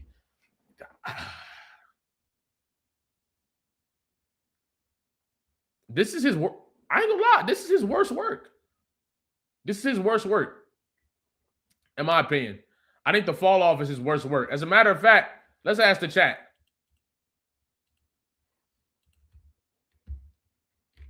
They said it's not his best work. Is the Falloff his worst work? And you know what's crazy? I'm not gonna lie. I liked KOD. Maybe not the whole thing, but there's some songs on there that I like really liked. Born Sinner is always gonna be, in my opinion, his best work. Born Sinner, you know, I remember I was young when Born Sinner came out. So I think I was like 14. Yeah, I was like 13, maybe 14. So Born Sinner was like, you know, I was rapping over some verses on there. Born Sinner is his best work to me. My Delete Later is worse. My Delete Later is worse than the Falloff? I don't know. I think obviously it's a longer album, but I think, yeah, I ain't gonna lie, bro. Yeah, I think My Delete Later is better. I'm gonna say this album is his worst. I ain't gonna lie. Born Sinner to me is his best. Thank you though, bro. Do you respect the mulatto? That's crazy, bro. Look, I respect J. Cole's career. I do. I respect J. Cole's career, what he was able to do. I do think that J. Cole is overrated. And that's okay. I think it's a few rappers that are overrated that if I told y'all I think they overrated, you probably unsubscribe.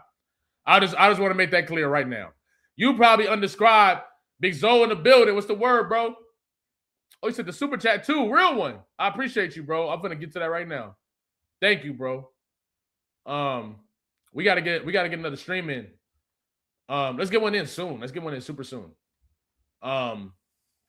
But yeah, I don't think that J. Cole being mulatto necessarily takes away from what he did in the culture. I don't think it does. I think that it does add context maybe to some of the decisions, or like him not liking certain stuff that Kendrick was doing, or maybe he wasn't really as ingrained in. It's just confusing to me because J. Cole is a battle rapper. He battle rapped. So I don't understand why he felt so weird. I'm not going to tell y'all who I think is overrated because y'all going to get me the fuck out of here. Y'all going to get me. I promise you, y'all will get me out of here. Y'all going to get me out of here, bro. You know what? Look, I'm going to say it. I'm going to say it, bro. I'm going to say it. But first, I'm going to say this. Just because I think you're overrated does not mean that I don't think that you're great. Okay? I just want to make that clear. Okay?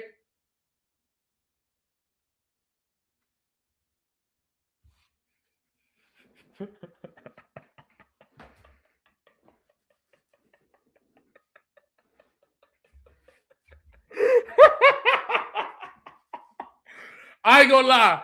AWAX has a different level of intuition. This nigga AWAX has a different level of intuition, brother. He has a different level of intuition. But you know what? I'm standing on it. He said, don't do it, dog. It ain't worth it. I'm standing on it. I'm standing on it. Fuck it.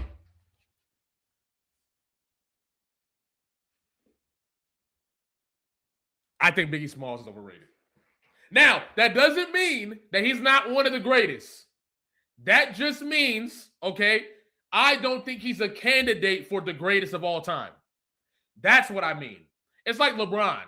Like, LeBron is obviously top 10 all time. Obviously top 5. But I think when you start comparing him to Jordan, all them niggas, He said chill. Yo. Look, let's break this down. Biggie Smalls, to me, he said, you got to delete that tape, bro. No, I'm going to break it down. So Biggie Smalls, to me, is like, I'm not saying he's not one of the greatest of all time. I just think he has no case for the greatest of all time. Does that make sense? He's definitely one of the greatest, but I think he has zero case for the greatest. There's only a few artists that I think have genuine cases for the greatest ever. Biggie Smalls is not one of them. You see what I'm saying? That's what I'm saying. So when I say overrated, I'm not saying, okay, that nigga ass or that nigga weak. I just think he overrated from where he's at, right? A lot of people say he's the greatest of all time. That's where I say he's overrated. He has no case for the greatest of all time at all, respectfully. But he does have a case for top 5, top 10, all of that. It's just a few people that I think are clearly over Biggie. No, yeah, so listen, Biggie changed the game. Biggie changed the game. Biggie got arguably the greatest flow in the history of the genre. One of the greatest flows ever. You feel what I'm saying? And all that. But it's hard to make, because you got to think about it. He has a, look, I'm the type of nigga where I look at artists and I'm like, I count your battles. I count your catalog. I count the accolade. I count everything when I'm talking about what I think is the objective or as close to objective as possible, right? For the best niggas of all time. Biggie catalog is too short, right? He got cut off too fast. Like, even then, I'm not super big on Life After Death like other people are. I think Ready to Die is incredible. I'm not big on Life After Death. I got Nas over Biggie clear. Like, I got Nas so clear over Biggie Smalls. I think Nas, even in that general, right? I gotta get Nas over Biggie. Do I have Jay-Z over Biggie? Jay-Z is an interesting case, man. But yeah, it's a few niggas I got over Biggie. You feel what I'm saying? Yeah, not Biggie just isn't in my GOAT conversation. He's not in my GOAT conversation. Now, I knew when I explained that y'all would understand, right? I knew that y'all would understand. I do have a take that y'all won't understand, though, if y'all want to go there. But let me keep reading these super chats. I do have a take that y'all won't understand, and that's the one that I'll truly get packed up for.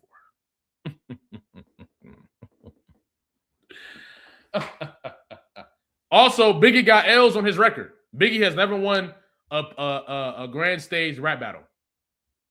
Biggie doesn't have a grand stage win over his record. As a matter of fact, Biggie got smoked. Biggie got bodied. Okay? So he said, oh, you got to say it. All right. I got Ice Cube over Biggie Smalls. I got Ice Cube over Biggie Smalls.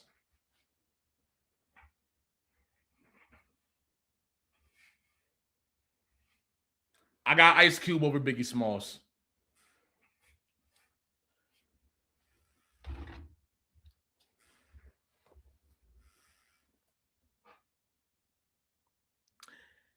You got to count NWA. Hold on, let me break it down. You got to count NWA. Okay? You got to count NWA. All right? NWA, most of it is written by who? Ice Cube. Arguably the most influential, really the most influential rap group of all time. Ushered in West Coast into popular demand, right? Ushered in gangster rap or whatever, however you feel about gangster rap. Classic albums, classic moments. Never lost a rap battle.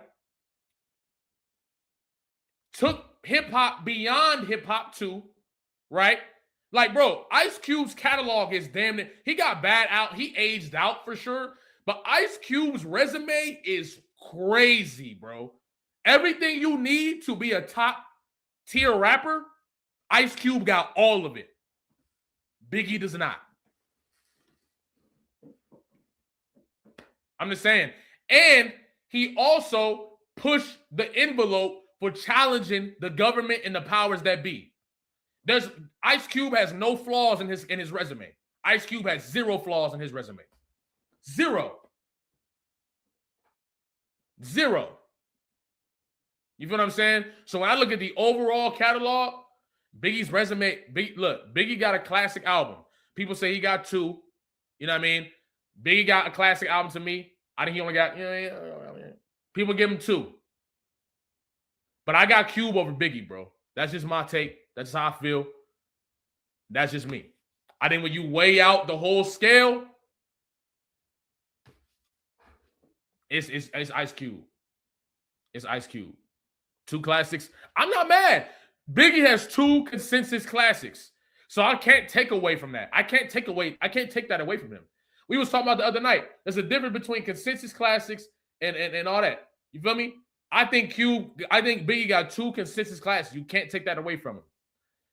My thing is, Biggie is like Derrick Rose to me.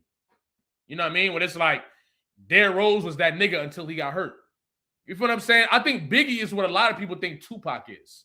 Like, a lot of people think that that Tupac is a product of his death, but I think that relates more to Biggie. That's how I feel. Not trying to minimize his death, but I think that Biggie's career was the one that cut short. When in reality, Tupac had already laid out a Hall of Fame career before he passed. You feel what I'm saying? I think that Biggie's career was cut short. Biggie couldn't have we couldn't have the conversation about what's it called? His overall legacy, him extending into the future and all that.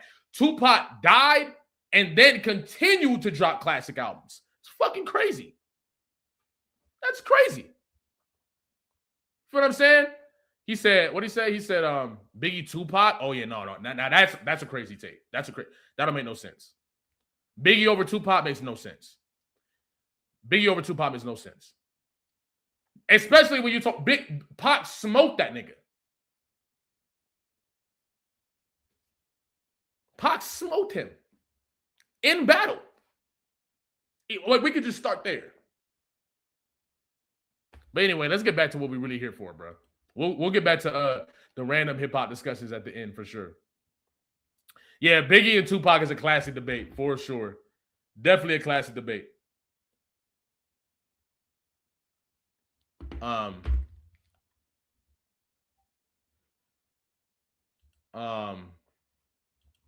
Yeah. But yeah, as far as do we respect the mulatto, I don't think that takes away from Cole's career at all. Shout out Complete Crunch for the super chat. He said, bro, his first song said he'd body your favorite rapper immediately. Yeah, that nigga Cole was rage baiting. He was definitely rage baiting. But I was not rage baited when I listened to the album. I was not rage baited whatsoever. But thank you for the super chat, bro. Much love. Shout out to the NYC and Healthy, Twilight Zone, people gassing this. I'm not gonna lie, It's definitely some gassing going on out there, but hip music is subjective, so it's okay. But niggas talking about this is a classic on Twitter, man. You look, I don't care if you like the album. You feel me? I don't mind if you like the album. Calling this a classic? Come on, bro. Stop it, bro. Stop it, bro. Respectfully. Ready to Die is better than every Pac album. They almost turned this shit off. What are you talking about? Stop it. Stop it, man. That's crazy. That's crazy. Thank you for the super chat, though. Thank you for the super chat. H. Vigo, I appreciate that, my boy. He said, J. Cole said, your first shit was classy, your last shit was tragic. I ain't gonna lie. J. Cole saying that about Kendrick catalog, you put the pressure on yourself to drop a fucking masterpiece, bro. You can't be downgrading Kendrick catalog and then give niggas some regular shit. You feel what I'm saying? That's just how I personally feel. I get it. Like I said, I think if one battle, right? If this battle doesn't take place, right? If all the albums that didn't come out in 2025 don't come out, I feel like we feel and we're talking about this album way differently.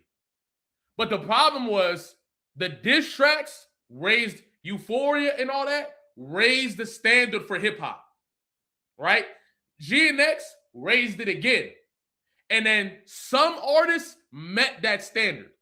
Clips, Chance the Rapper, Jid. I mean, I think Jid, I'm not gonna say Jid was as good, but he elevated, right? He elevated.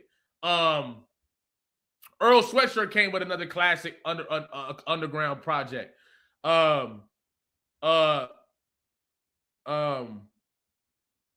Mike dropped in my opinion, one of the best mixtapes that's come out in like I don't know how long with Showbiz. Nas came out with a fire album, which to me, I feel like niggas was hating on Light Years. Light Years only had like 2 bad songs to me. What else? It was a few crazy albums that came out that year, bro. Wale. I dare somebody to tell me that the Falloff was better than Wale's album. I dare somebody to tell me. Because that's crazy. Wale had a top 3 album in 2025. Let God Sort Him Out. Live, Laugh, Love. Was Wale top 3?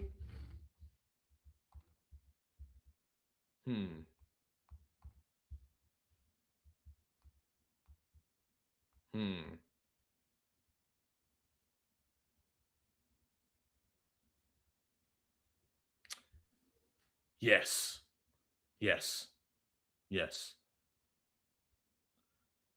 Yeah.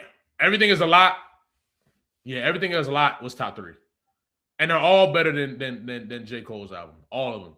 So we're expecting, and you got to remember, think about all of the pressure that was on Kendrick to deliver for his next album. A lot of people forget the narratives because Kendrick killed the narratives. You feel what I'm saying? But remember, the narratives before he dropped that album, niggas was like, man, he better drop a classic. And what did he do? He did. He went and dropped a classic album. And then went and performed the Super Bowl stadium tour. Dropped a classic. J. Cole did not live up to that standard. And I think a lot of people did, bro. A lot of people made it happen. A lot of people said, Kendrick Lamar set a new standard. Here we come. And they made it happen. Facts.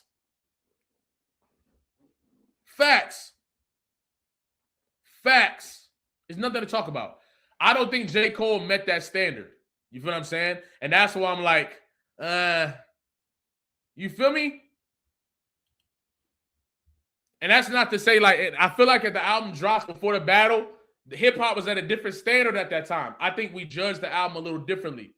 But the shit has been, the bar has been raised so high, it's a few artists that couldn't meet that standard. Joey Badass is one of them. Joey fell short too. You feel what I'm saying? Joey fell short too, which I was surprised by. Oh yeah, Kendrick.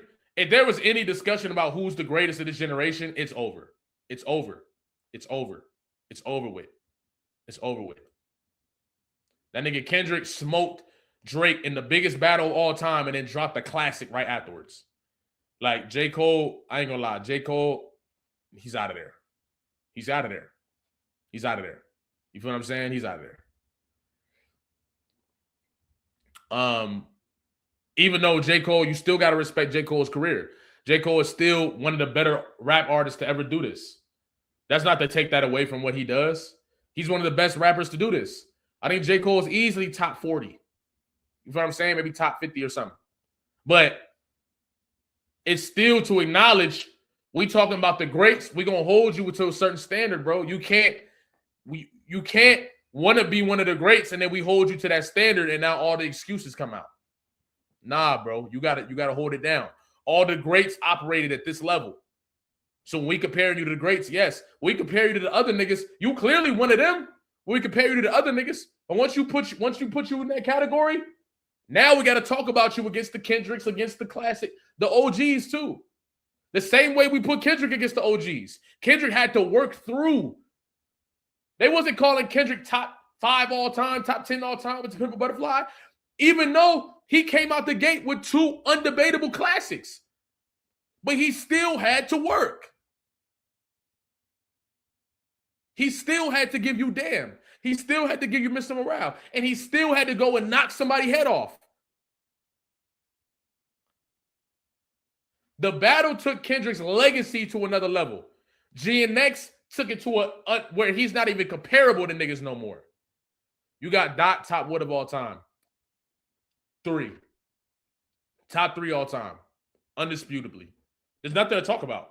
I mean, you look at every single spectrum you need. And you know what's crazy? I'm going to tell y'all something. My homie Shrub can tell you this too. My homie Shrub can tell you this. And for the homies that was on the stream, y'all met my homie Shrub.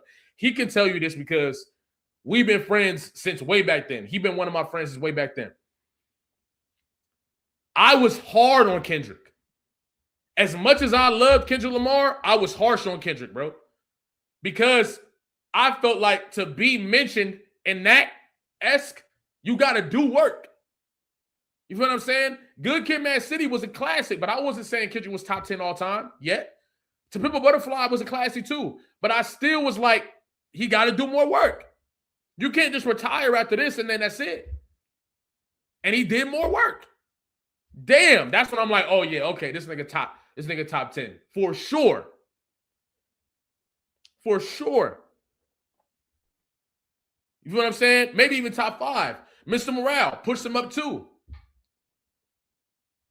The battle took his legacy to a whole nother level, and that's what people don't understand. That battle, even with everything surrounding it, was also a battle for legacy. If J. Cole actually does the battle and whoops on Kendrick, we talk about J. Cole as the top 10 hip-hop artist ever. Ever. Ever. I wouldn't have been saying Drake is the best if he would have beat them niggas, but Drake fans would have been having me in arguments. I'd have been like, nigga, that nigga don't write.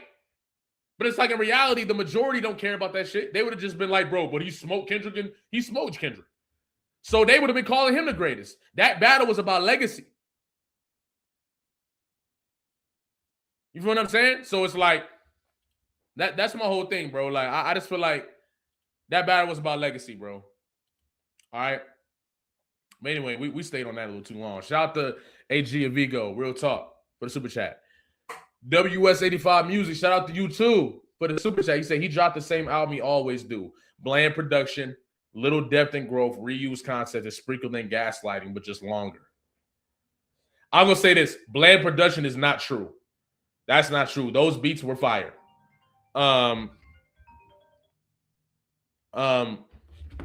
Right, hold on. Hold on real quick, yo.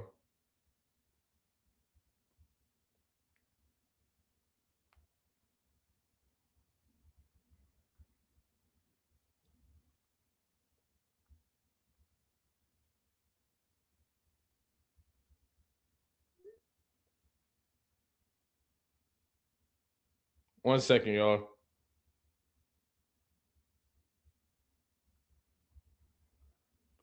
All right. So yeah, the production was fire. I'm not gonna say the production was ass. The production was fire, bro.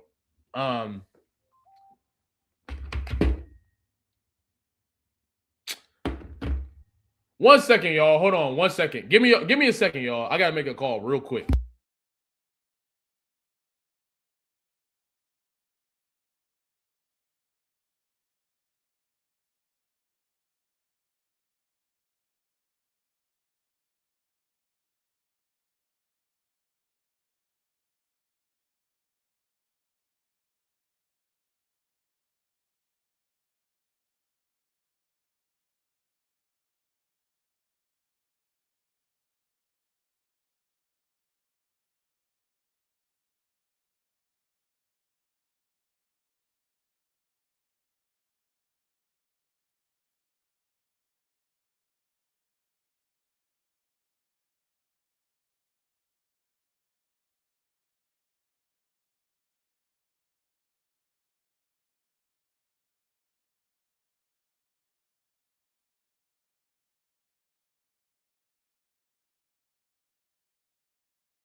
My fault, y'all. Let's continue. Shout out everybody that stayed in here. I appreciate y'all. But yeah, he said I sprinkled in gaslighting, but just a little longer. Yeah, I ain't gonna lie, man. Yeah, J. Cole in general, I do think there was not really much growth in the writing concepts and things of that nature. I did like the production. Definitely kept recycling the same stories for sure, which is like, you know, I'm not mad at recycling the stories, but maybe just spin them a little differently, like so we hear it a little differently than, you know what I mean, how you've usually done it. I think that would have been awesome, but yeah, that's pretty. Yeah, outside of that, yeah, I ain't tripping on this tape. Thank you though, for real. Shout out to It's Nadar for the super chat. He said, "Have a good day, everyone. Appreciate you, bro. You a real one. Much love." Shout out BCE for the super chat. He said, "Album induces some depression." I ain't gonna. That's crazy, bro. That's crazy, bro. That's crazy, bro. Hell nah. Hell nah. Hell nah. That's crazy. Hell nah. Hell nah. Thank you, bro. He said light years is better. Hold on. Hold on. Hold on. How y'all feel about that? Is Light Years better than the Fall Off?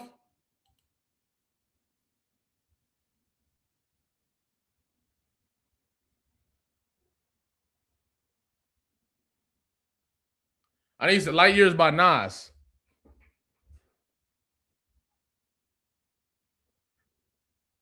Low key, yes. I gotta go listen to it again before I make that statement. I gotta go listen to it again. I do remember enjoying the Nas album much more than the Fall Off, though. I do remember enjoying it way more, but I haven't listened to it in a while. So, definitely gonna peep that. What's the all eyes on me theory? Yeah, I'm gonna read these super chats. Yeah, let me get through these so we can get to the all eyes on me theory for sure. But I gotta show the people showing love. So we're gonna read through it all. Dr. Pat, I appreciate you. Definitely not a classic, more like tragic. I ain't gonna lie. It's gotta be fair to say this, right? It's gotta be fair to say this. It's gotta be fair to say that he said God Does Like Ugly was better. But yeah, it's gotta be fair to say not a classic, more like tragic. I mean, bro, this nigga called Mr. Morale tragic and To Pimp a Butterfly boring. He called To Pimp a Butterfly boring. I'm not gonna lie. That just, of course, people are gonna be like, I'm expecting the Fall Off to be fire. At least a classic, or at least a great album. I don't think anybody would tell you that this is a great album. I just don't. But thank you. I appreciate it. Uji for the super chat. I appreciate you. The Fall Off is in the top 10 album of the year 2026, and it's only February. I ain't gonna lie. I think it's gonna be a lot of albums better than the Fall Off. I think if Baby King dropped this year, it'll be better. When Doechie's debut album will be better. If Kendrick drop again, it'll be better. Who else supposed to be dropping this year? Rock Marciano album is better. Joey in the studio right now. That one to be interesting because Joey's last album was not it. Who else is dropping? Oh yeah, Clips dropping again. I think that is obviously going to be better. Let God Sort Them Out is in a different stratosphere than the Fall Off. Does the Fall Off get nominated? I think it get nominated strictly off the fact that he's retiring. But I think 2026, I got a feeling that 2026 is going to be one of the better years in hip hop we've seen, like in a long time. For sure. Baby King's solo projects be weak though. I just feel like this one is going to be tough. I think Melodic Blue is pretty solid. Melodic Blue is it's not classic by any means. It's not classic by any means. Hold on.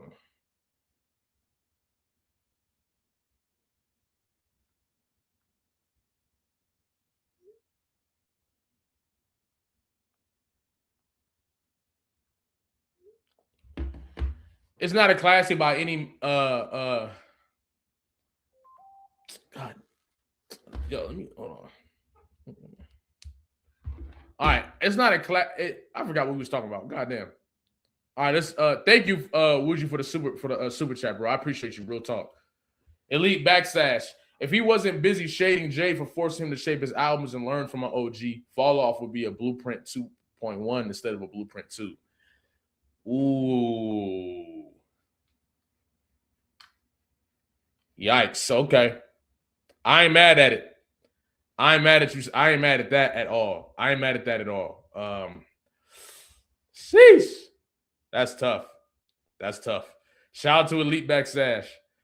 Brawler, thank you for the super chat. It wasn't trash, but it wasn't special. And definitely not something that met the expectations of someone who says they're the greatest, that is heralded as one of the greatest of his generation.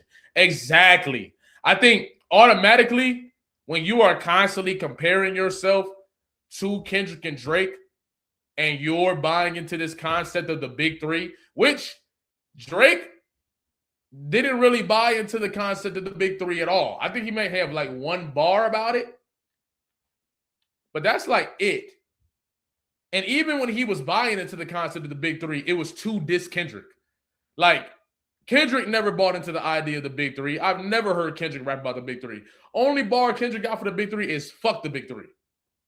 So J. Cole was the only one, like, of course you got fans who say it, but J. Cole was the only one that bought into the idea and pushed the idea. So automatically now you're going to be in competition with them according to the viewer, right? And that's because hip hop is competitive. So from that perspective, it's like, yeah, I ain't gonna lie. Cole was the only one really doing this. And when you get into the battle, I don't know, does Like That ever come out? If First Person Shooter never comes out? If J. Cole ain't on there talking about I'm Muhammad Ali, like, we the big three, like we started the league, like, but I'm Muhammad Ali and all this different stuff, like, I don't know if that happens. You feel what I'm saying? So J. Cole kind of brought this on himself. But yeah, the album is really like I'll get the album a solid, I ain't gonna lie, solid like 5.5. Not even gonna lie, bro. Solid 5.5. For sure. Am I the only one here who fuck with the fall off? Nah, there's other people in here that fuck with the fall off, but I think most people just see it as underwhelming. But thank you, Browser. Zone Vanfit, thank you for the super chat. He said the best way I can describe Cole is that he thinks he's the Nas of rap instead of the Cole of rap. I ain't gonna lie. I see what you're saying. I do think J. Cole is a little different than Nas for sure. But ain't nothing wrong with being influenced. But I do think that if you are going to redo songs and all that, you definitely want to take it to the next level. And I just feel like a lot of the stuff that J. Cole was doing, you know, whether it was DMX, Tupac, or whatever, he took none of that to the next level. Like Reincarnated took that to the next level. When Lil Wayne got on it, Bitches as a Rider, took that to the next level. When, you know what I'm saying? It's a lot of artists who get on these remixes or get on these remakes of these songs and they take it to the next level. I just didn't get that from J. Cole. You feel what I'm saying? So, yeah, I feel that for sure. Orator and Poor, shout out to you for the super chat. He said, I try to warn people Cole is a weenie. Damn! And weenies ain't got like that. That's crazy. That's crazy. I appreciate you for the super chat, bro. That's love. I ain't gonna say J. Cole is a weenie, right? But I will say that J. Cole is not the rapper that he imposes himself to be, because if he was, he would have proved it, or at least attempted to prove it. Think about it. Even if J. Cole, let's say J. Cole never disses Kendrick, and then he's just like, I'm still the best though, boom, boom. Like, niggas probably would have been like, hey, you gotta get on that. But if he just avoided it long enough, he probably would have been fine. You feel what I'm saying? I don't think, especially if Kendrick and Drake already battled. The problem was the nigga dropped an entire diss track. And that's one thing that people like to act like didn't happen. He dropped an entire diss track. And then dropped another track cleaning it up. And then dropped another track trying to clean it up on the album. And on the mixtape. So for me, that's the only thing for me. You feel what I'm saying? But once again, shout out to Orator again. He said, is it even worth Kendrick stepping on it? I ain't gonna lie. He wouldn't have to. We definitely know that whatever Kendrick is going to drop next is going to be better than this one. It's not going to be that hard to outdo this one. I think it's going to be a few artists that drop better albums than the Falloff this year, including artists that people would probably call you crazy for saying, like Doechii. I think Doechii's debut album is going to be better. Let This Marinate. It's not one of them Let This Marinate albums. I ain't going to lie. Not in my perspective. You feel what I'm saying? So, I don't know. But shout out to you for the super chat. I appreciate you, bro. Low Tech said he wanted to have Future in 2014 Forest Hills Drive. That's why. Yeah, I'm not mad. Is that That's not Sarda. Who is that in your profile picture? Is that shit from Bleach? I can't remember. I don't know who that is. But yeah, that makes sense. I wasn't mad at Future being on the album. I just feel like those songs that he chose, it felt like he was out of place. You know what I mean? It definitely felt like he was out of place. So, yeah, I don't know.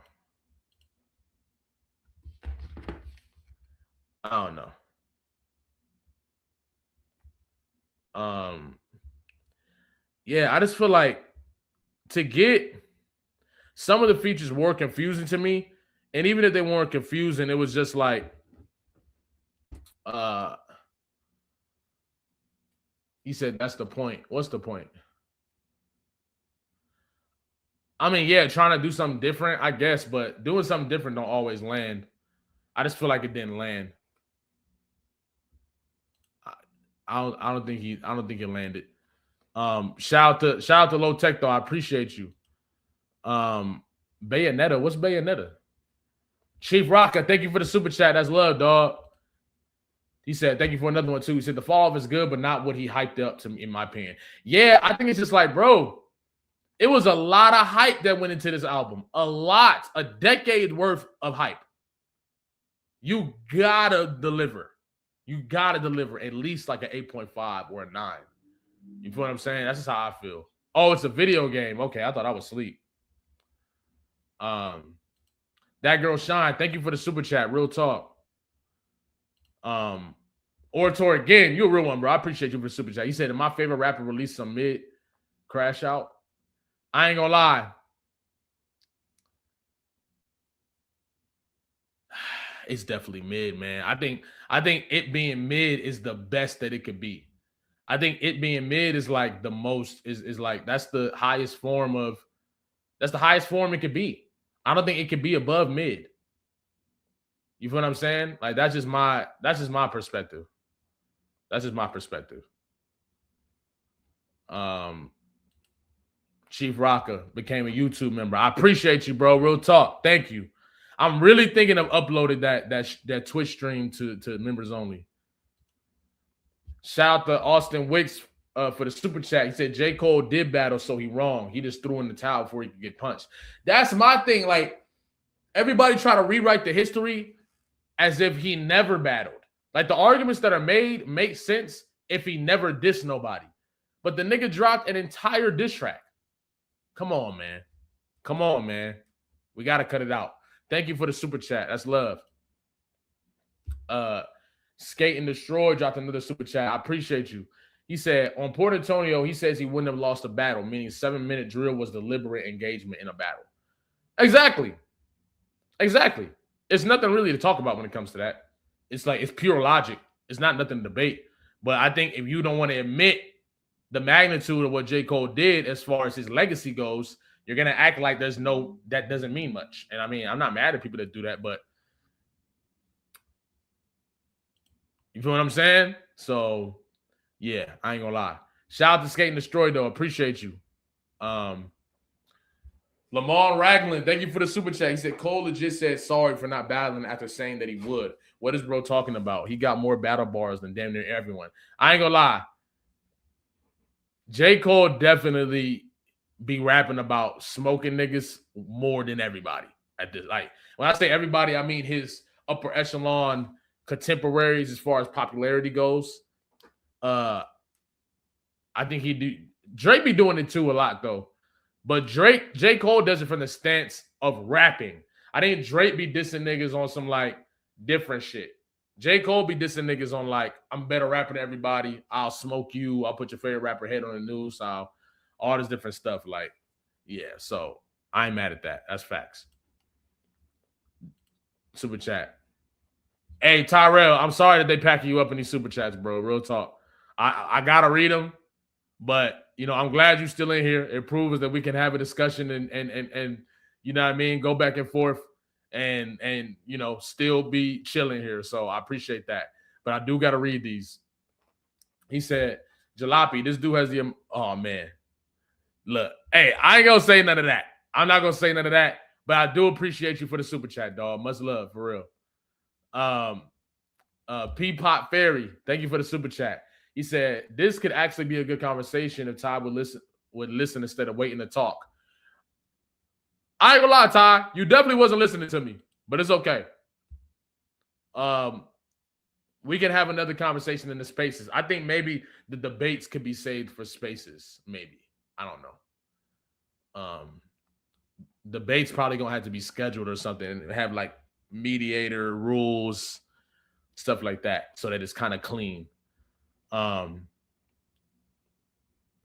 Yo, this super chat is crazy, and I do not subscribe to this way of thinking because some of our greatest, you know what I'm saying, creators, artists, or whatever, were also raised by single moms.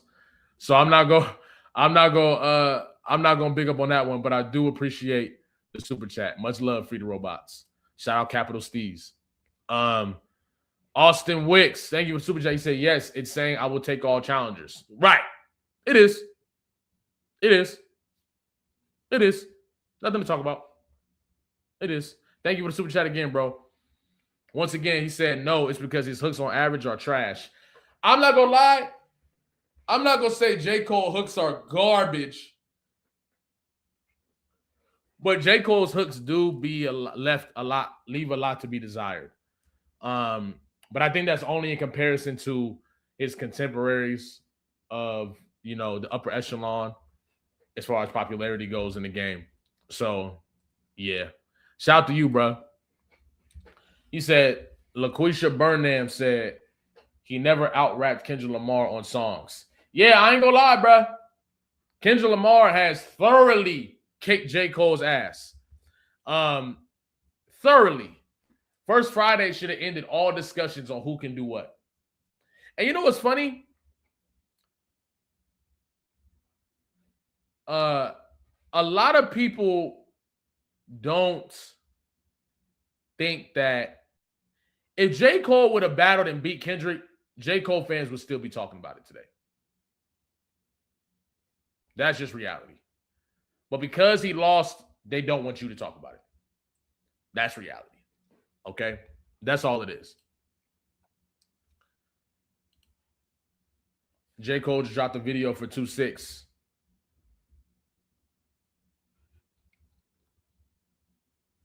Thank you for the super chat, Jay. I really do appreciate you. I'll check it out. I'll go check it out.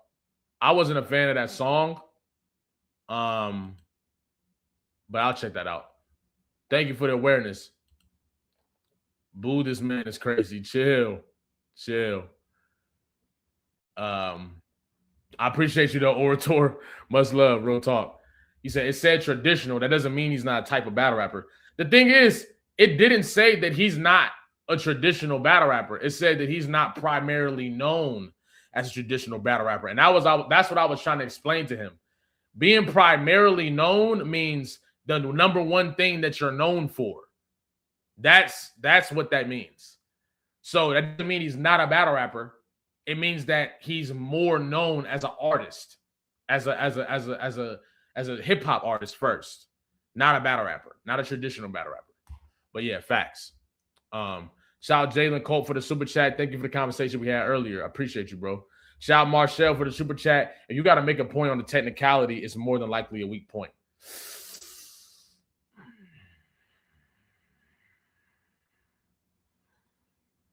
I ain't gonna lie. Pretty accurate. Thank you for the super chat, Marshall. Real talk. Brawzer, he said he rapped the apology, dropped me out of the top 3. Well, I think he was saying that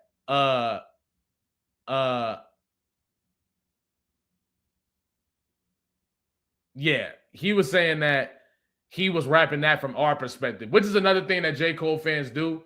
What they'll do is if something corners J. Cole, they will say, no, you don't understand the lyrics. What he actually meant was, and then it's like, you know, stuff like that. But I'm like, bro, if you read, like, it's literally saying, like, you know what I'm saying? It's quite literally saying, like, yeah. But anyway, shout out to Austin Wicks. He said an apology. An effective apology requires taking responsibility, expressing genuine remorse, and offering to make amends. I mean, yeah. And that's pretty much what J. Cole did. Actually, I ain't gonna lie. Not only did J. Cole apologize on stage, it was by the book, a great apology. He met all 3 standards. He took responsibility. Hey, I shouldn't have said that. I didn't even believe what I said. I was looking for things to downplay his career. That's accountability. Expressing genuine remorse. He did express genuine remorse, saying it was the lamest shit I ever did. Offering to make amends. I got my chin out. Do what you do. Who thinks Kendrick Lamar is the best, one of the best rappers of all time? Yeah, that nigga not only apologized, he apologized effectively.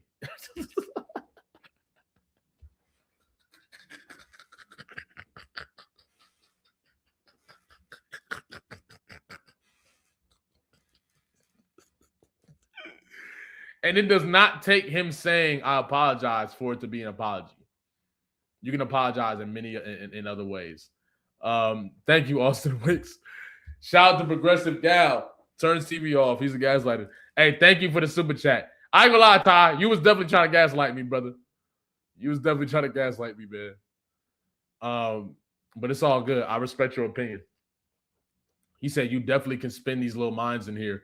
I ain't gonna lie. I don't know why people say stuff like that, thinking like I'm just like, bro, everybody in here has a mind of their own. And I consistently encourage everybody in here to, in my videos, this is what being surgical is being about, like coming to your own conclusions. Like everybody in here comes to their own conclusions, and bro, you ain't see what they just did to me when I said that Biggie is overrated in my opinion. You ain't see what they just packed me up. They have their own perspective. Just because you or Cole fans disagree with that perspective, don't mean that I'm just in here brainwashing people. No, I give my perspective. They say they agree with me or not, and that's that. Everybody in here got their own mind. You feel what I'm saying? And that type of shit be happening a lot. Like people be like, I don't get it, bro. I don't get it. They like pay attention when y'all agree with me, but then look away when y'all disagree with me. Shout out to Edward. I ain't gonna lie. Hey, I do appreciate you for the super chat, Edward, but I'm not going the blatant disrespectful stuff. We're not gonna put these up. We're not gonna keep those up. Shout out to on 19s. As a K-Dot stan, y'all wrong for saying Cole backed out the battle when K-Dot sent Schoolboy Q to get him to back out the battle. That's not, bro. There's never been a confirmation for that story. There's never been truth said about that story. Like that's something that was on the internet. Like, you feel me? So I don't even know if there's truth to that story, bro. I don't really know. 1 second I'm hearing Schoolboy did it, but then Daylight said he was the one that talked to him, but then Drake was there. We don't, bro. None of this stuff is confirmed, bro. So you leaning into that as the basis. I understand if you believe that happened, but I don't know if that happened. You know what I'm saying? But thank you. I appreciate it.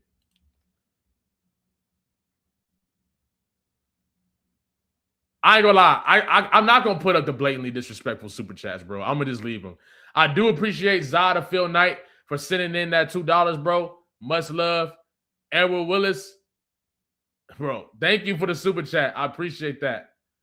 Much love, bro. Real talk. $5. Appreciate you. Brian, thank you for the super chat. That's love.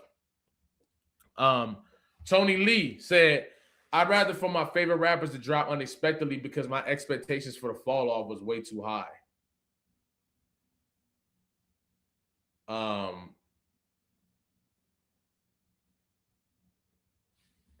I ain't gonna lie.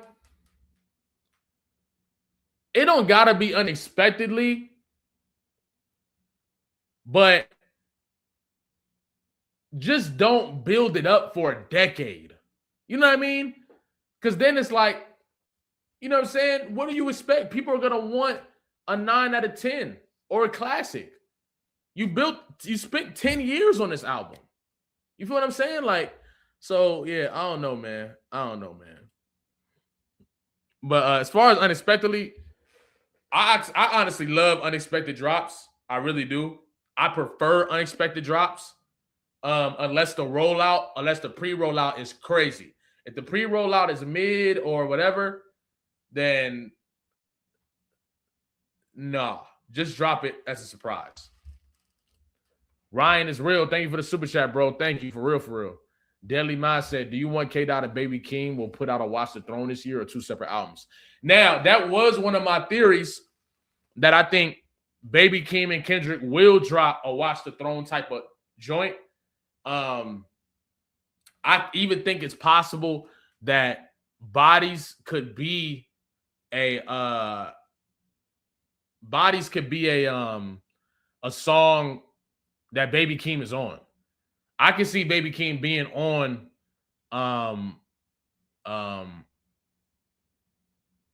Bodies because it does have that Family Ties kind of S to it. You feel what I'm saying? There are 2 GNXs. You feel what I'm saying? In the scene. So somebody could be coming out of the other one. It's a lot. It's a lot to it. It's a whole lot to it. You feel what I'm saying? I definitely think Kendrick is dropping these little Easter eggs and all that. Man, you haven't got one theory right. Theories aren't always about getting them right. Theories are about, getting them right is the cherry on top. But theories are about putting pieces together that do make sense, right? That do actually accurately come together. And I think that's how you judge a good theory. An incredible theory is if the theory comes true. You know what I'm saying? If the theory comes true, that's an incredible theory. You won. But the theory is based on how much, it's like science. You know what I mean? Like, it's like science. It's all based on, the context that you give it and how much it adds in to everything that you're given. That's how I feel. Shout out to the Scooter Brown for the super chat. Born Sinner is the warm-up 2.5. Even For Your Eyes only reused it. Okay. I ain't mad at that. I ain't mad at that at all. I'm not mad at that. I'm not mad at that take. I appreciate you, bro. Star Cam Ambassador, I appreciate you. To the comments, if we included Andre 3K, we had to value Big Boy. I'm not gonna lie, I'm one of those people too. I do think Andre 3000 is so talented in his individual showings on those albums and songs that it almost puts him in his own category. But Big Boy was wilding too.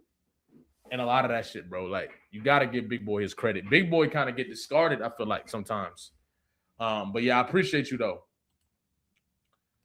Shay, I appreciate you for the super chat. Thank you. Cole, we said it. Words have power. The Falloff had us like, you sure? But as an artist living through the wildest modern timeline, it's disappointing to have to say, it's disappointing to have so out to say or message to send to your people. Oh, right. It's disappointing to have so little to say or message to send to your people. I'm not gonna lie. I don't think that, the biggest artists in the game have to say things outwardly. I think that they can focus more on changing the minds, changing the spirituality, of people, and that's revolutionary to me too. I don't necessarily think that an artist has to, but J. Cole is doing the thing where he's saying people are dying in the Ville and all that different stuff. And it goes back to what Jalen was saying earlier. Can we get if we're going to keep talking about it, can we get the context? Can we get the perspective? Can we get the something rather than you just telling us it's happening? You feel what I'm saying? So, because then it just feels like you just adding that in the songs to it, you know what I mean? Like, I ain't gonna lie. It's just not, it's not a lot of, it don't feel like there's a lot of soul in it. It don't feel like there's a lot of soul in it. That's the way I could call it as much as I can for this album. This album, in my perspective, was lacking soul, in my opinion. And I'm okay if you feel differently. Thank you, though, Shay. Appreciate you. Big Zoe, what's the word? Thank you for the super chat, bro. He said, this album, like going to Burlington, you got to sit through all them racks to find something nice. Wrong time for a double disc. I ain't gonna lie. I feel that. I definitely feel that. I think even when J. Cole is trying to push the boundaries, it didn't land for me. And I think, when you push the boundaries, sometimes they're not going to land, and that's okay. That's the risk that you take. But, yeah, I'm not going to lie. Not a lot landed for me for this project, bro. Uncle Buddy, thank you for the super chat, bro. I appreciate you. He said J. Cole's the fall off is J. Cole attempting to rap like K. Dot with Drake's swag. This is definitely not his last album. Yeah, I'm not gonna lie. I don't think this is his last album. I don't think he's retiring. I don't think he goes out like this with people like being on the fence about the album. I think he wants to go out on something where, you know, at least the majority are saying he's wilding. You feel what I'm saying? As far as him rapping like Kendrick, I don't really see it a lot. There are moments where I think there's Drake influence, but I feel like those songs probably were supposed to have Drake on them. So, yeah, I don't know. But I do appreciate you, bro. Much love. Real talk. Is it just me, but I'm done hearing Cole sing? I'm not going to lie. I am too. I am too, for sure. And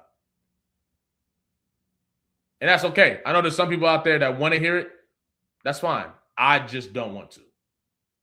You know what I mean? It's just not hitting for me right now.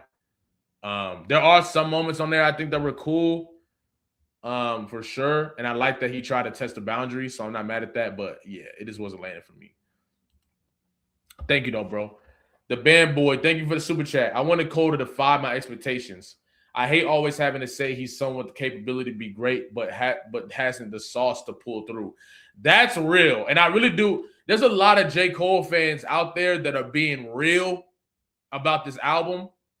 And I think that we were all expecting J. Cole to be back on this like redemption type of energy.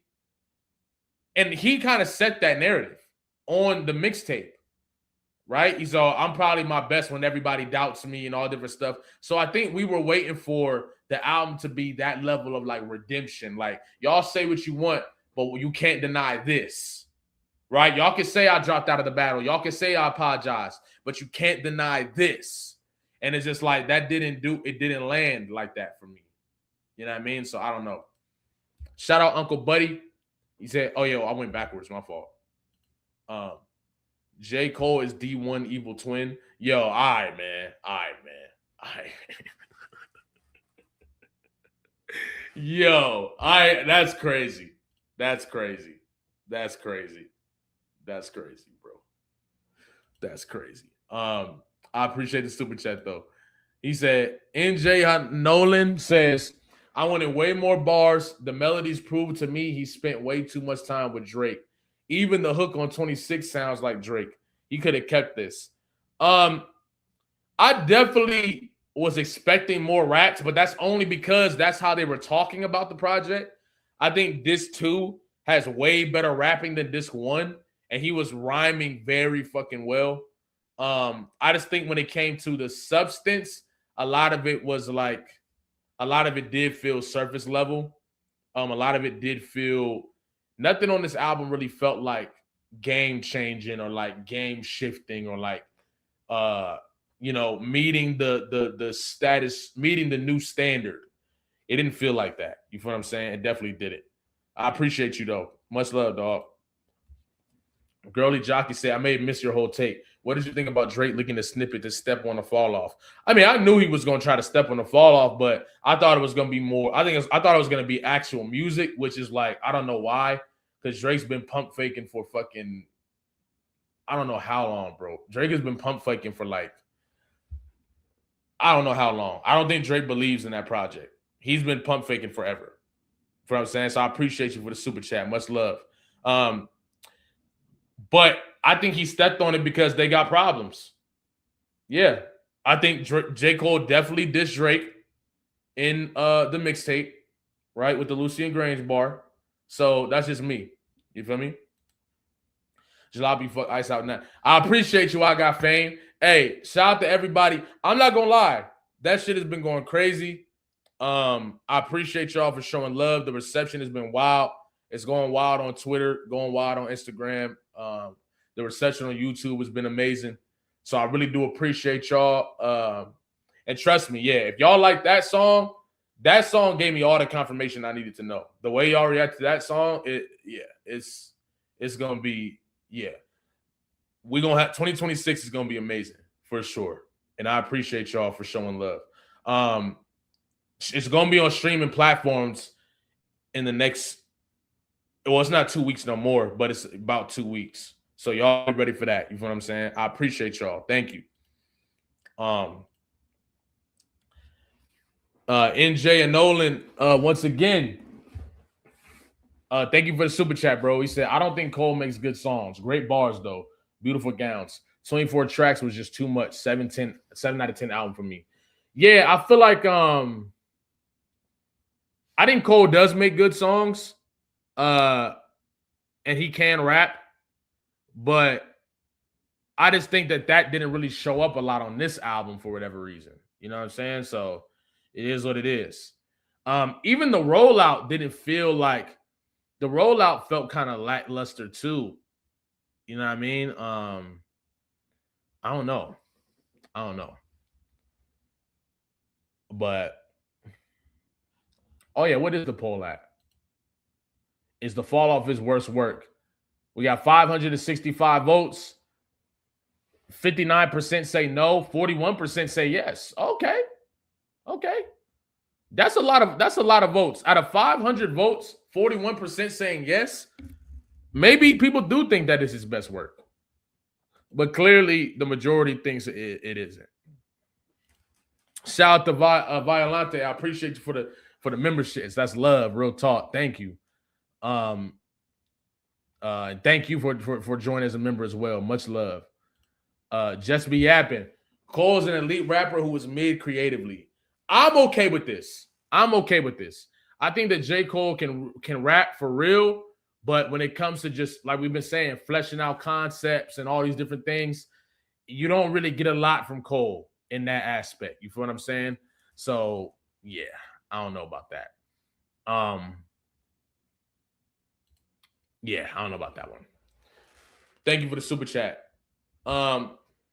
The Quisha, thank you for the super chat. For real, most of this album is more of a reflection about his past as far as child in his hometown. However, the singing is too much. Yeah, and I feel like I really feel like it just feels so disconnected as a concept. You know what I mean? It just feels like all over the place. And that's okay. But with the way this album was sold, you would think that it wasn't going to be like that. But I don't know, man. You feel what I'm saying? Thank you for the super chat, Aquisha. Shout out to Yes Be Yapping again. Can't boast you dropping the class and to give us mid. Yeah, I'm not going to lie, bro. That you got to call it what it is. You feel me? You got to call it what it is. Thank you for the super chat. That's all the super chats for now. So, he said, I think we judged this track two too harshly. Well, I never said that this true track 2 was whack. I just said he was calling himself the best alive, right? And I know it was from the perspective of, but I'm like, there was never a point he was the best alive. So I'm like, this feels like, once again, I don't think Kendrick had moments where he was consensus the best alive. There are rappers who were consensus the best alive. J. Cole has never had a time in his career where he was consensus the best alive. Not one time. You feel what I'm saying? So that's where I'm like, and then after the battle, it's like, that's just not going to hit. I don't think people want to hear that, man. I don't want to hear that. But this track 2, he was rapping for sure. And I gave him that credit on the video. Absolutely.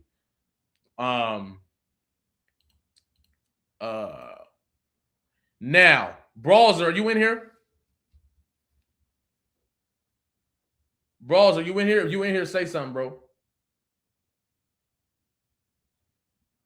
Because I do want you to come up here about this all eyes on me theory, because I know you said you had some stuff to add to it.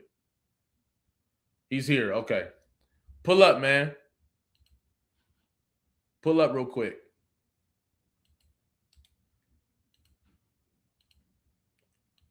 But first, I do want to say, as far as the all eyes on me theory, right, which was already crazy.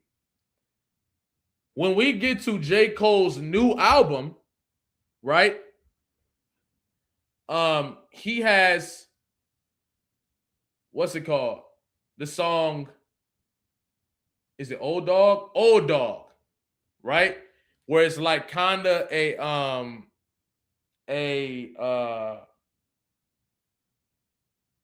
I think it's an Ambitious of a Rider type. It's a take on Ambitious as a Rider, and it made me start thinking how many times he references Tupac in this, and how he referenced Tupac in that song. He borrowed Tupac's cadence a few times. I'm like, if we was saying that Kendrick is aware of what he's about to do, right? And J. Cole's been working on this album for 10 years. So there's no telling, how much of this has been presented to, we never know. But it adds to the all eyes on me theory because not only did you do the Biggie and Tupac conversation, but the aspect of rapping in Tupac's cadence. Yeah, thank y'all for the likes, man. That's real love, real talk. Thank y'all, man. But the cadence and all that different stuff, it's like, Kendrick dropping his own, right? And you got to think about it. He already did Reincarnated. Kendrick already did Reincarnated, which was, in my perspective, way better than anything Drake or Cole did trying to reference Pac. But if Cole did this multiple times on this album, I wonder, is that adds to the idea that Kendrick really could be getting ready to build up this aspect of All Eyes on Me with his double disc. It's just interesting. The theory just got a little deeper. Kendrick 100% heard parts of this album before it dropped. Right, when I was listening to this album, and you go back and listen to GNX, it sound like at times, and I could be reaching, it sound like at times he could be referencing some of the stuff on this album. You feel what I'm saying? Yeah, shout out to the chat. Y'all the real ones. You feel what I'm saying? We've been studying here for a minute. So, like, I don't know. I really do think that the theory just got even stronger. Like, this theory is crazy, bro. It just got even stronger. Oh, you in here? Hold on. Okay. I know you said you had some a concept that you built on it too. So, what's the word, bro? What's good, bro? Can you hear me? Yo. What up? Can you hear me? What's good? Yes, sir. What's good, man? How you feeling? Cool. What's up, man? Good. How are you? I'm good, chilling. Nothing crazy. Just, yeah, this. I don't know if you was in the last live I did where we was talking about we brought even more to the table. We brought the I gave you your propers for the 213 thing, which I think is like incredibly crucial. But we also was talking about how I always felt like Kendrick kind of inverted his releases, right? Where Tupac released All Eyes on Me and then released Machiavelli. And then Kendrick released his Machiavelli and is about to get released his All Eyes on Me. And then somebody was like, you know what's crazy about that? Machiavelli dropped in November, the same way GNX dropped in November. So if this theory is true, All Eyes on Me dropping in February, 30 years after, right? 30 years after All Eyes on Me came out, makes sense. Yeah. But what did you want to add to it? Well, on that too, like, I mean, you're talking about the inverting thing. One thing that I added to it that I noticed after was so it was when you were talking about the All Eyes on Me being a double disc coming out on Friday the 13th. Right. Well, what I didn't realize is that Kendrick has already dropped a double disc on Friday the 13th. What? He dropped Mr. Morale on May 13th, which is Friday the 13th.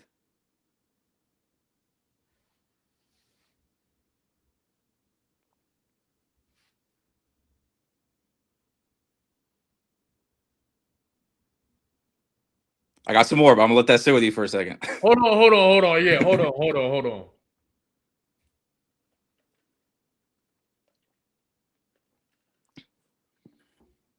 So I could be reaching, but peep this. Mr. Morale is about shedding, obviously. Mr. Morale is about shedding limiting beliefs, breaking down old barriers that limit communication in family, talking about the deep things we don't talk about a lot in the family. And basically, he's talking about therapy. You can tell in the video, Count Me Out, which I haven't done a video on this yet, but when you do workshops, there's this thing called cradles. And what happens is you might be doing like some type of thing where, you know, they put you through an exercise that forces you to face your fears. It might be an exercise like, you know, like a what do you want or something like that, or like a just things of that nature, right? Mm-hmm. Or maybe if you're afraid of you know, performing your talents or whatever your limiting beliefs is, you get created a scenario where you get to face that limiting belief. Once you overcome that limiting belief, everyone collectively cradles you, and it's supposed to be right. It's supposed to be your freedom. So in a sense, you are it's a rebirth. You're rebirthing because you're making new declarations for your life, and you're getting rid of the old things that no longer work. You are no longer the same person. So what you're drawing a parallel. You're basically saying that like GNX is almost closing the loop of Mr. Morale. Right. Like it could be like this whole idea of reincarnation. Yeah. Right. Could be totally connected to the shedding of Mr. Morale. It's a continuation. Yeah. All right. Right. Well, now that we're thinking about that, and this is where my theory is a little bit different. I don't think that Kendrick is going to be dropping a brand new double disc, but I think this is when he's dropping GNX Deluxe. Okay. And I think it for a couple of reasons. One, today is still the 6th, so I still got a little hope. I mean, we know theories don't hit all the time, but yeah, of course. I was rewatching the live that you did the other day. Yeah. And I think you were like you had the Bodies lyrics pulled up. Yeah. And I hadn't listened to the snippet in a while. But so I remember the line he said I could power lift, or he's like I can power lift with Olympians too. Right. Jalopy, you know what starts today? What? The Winter Olympics. Hold on, man. Hold on, man. Hold on. No. Let me hold on. Wait. Hold on, man. Hold on, man. Oh, hell nah. The Winter Olympics start today. So they start February 6th. They go through February 22nd. So my theory is that Bodies is the lead up track to GNX Deluxe. And I think when you look at it that way, and I sent you this thing on Twitter. I got my thread pulled up, but if you want to pull it up for visual too, you can. But so like there's a couple things about it. Like when I looked at it that way, the lyrics are like they hit a little bit different, right? Right. So obviously him dropping on the 6th would step on the Falloff. Now I already put in the chat like I'm not the biggest fan of this album, so I don't think it really needs to be stepped on, but like I think he can still do it, right? So I think that steps on the Falloff. Right. The line in Bodies says the predicate this time is fuck you. Right. So he's saying fuck your album rollout. Okay. He said heavier hearts right now. Okay. What does Kendrick put out before an album? The Heart series. Okay. That's a little bit of a reach, but like I'm just looking at the lyrics. I love a good and then the Power Lift with Olympians too. Olympians start today. Now, I'm not gonna lie. All right, then when I first heard that, this was credit to you on this. I think it was on the live before the last one. It was I think the one you did with the Ville. It was Body for Body. So it's body of work. Body of work. I hand you a body. Right. I'm a step on your release. I'm probably a better masseuse. Right. I'm better than you. Right. Better. People are going to receive what I put out better than you. Better than yours. Yes. And he said, and they run it by me if I got to clear out the room. And, the people are begging me to get you out of here. Right. Well, then where it loops back at the end, and I think you had said this on the live too. One of the lines is, remember I said I'm the greatest back when you debated the number 1 and number 2. Mm-hmm. That's self-explanatory. That's easy. For sure. But then where it ends is topic was always hilarious to me. You carried him to me. I brung out the, like, I think he might be saying I brung out the broom. Right. To like loop it back to clear out the room. Right. Sweeping. There's some more too, but I'll stop there for a second. Okay. So what you think? So this is my thing. The Winter Olympics shit is fucking insane. I'm not gonna lie. Because I think I lost the audio. You good? When I first heard, and Divinely just brought it up. When I first heard the snippet, I was saying there's no way Kendrick. I think Kendrick is what's it called? He's saying that he will be performing at the Olympics in 2028, which makes sense because it's gonna be in LA. So that's why I'm like, it's the same thing he was doing with what song was it that came out before he had a bar referencing football. Was it Not Like Us? No, he had a bar referencing football in the battle. Which one was it? Was it Euphoria? Maybe I'm tripping. Maybe I'm just thinking about TV Off on GNX. Maybe I'm tripping. I can't remember. But he kind of is putting all of these different. So it was Euphoria. Do y'all remember the bar? I just remember vaguely hearing a football bar on there. What was it? Before we move on, what was it? I'm one of them people where I gotta rap the first bar before I can like get to the rest of the shit. So off the top of my head, I don't know.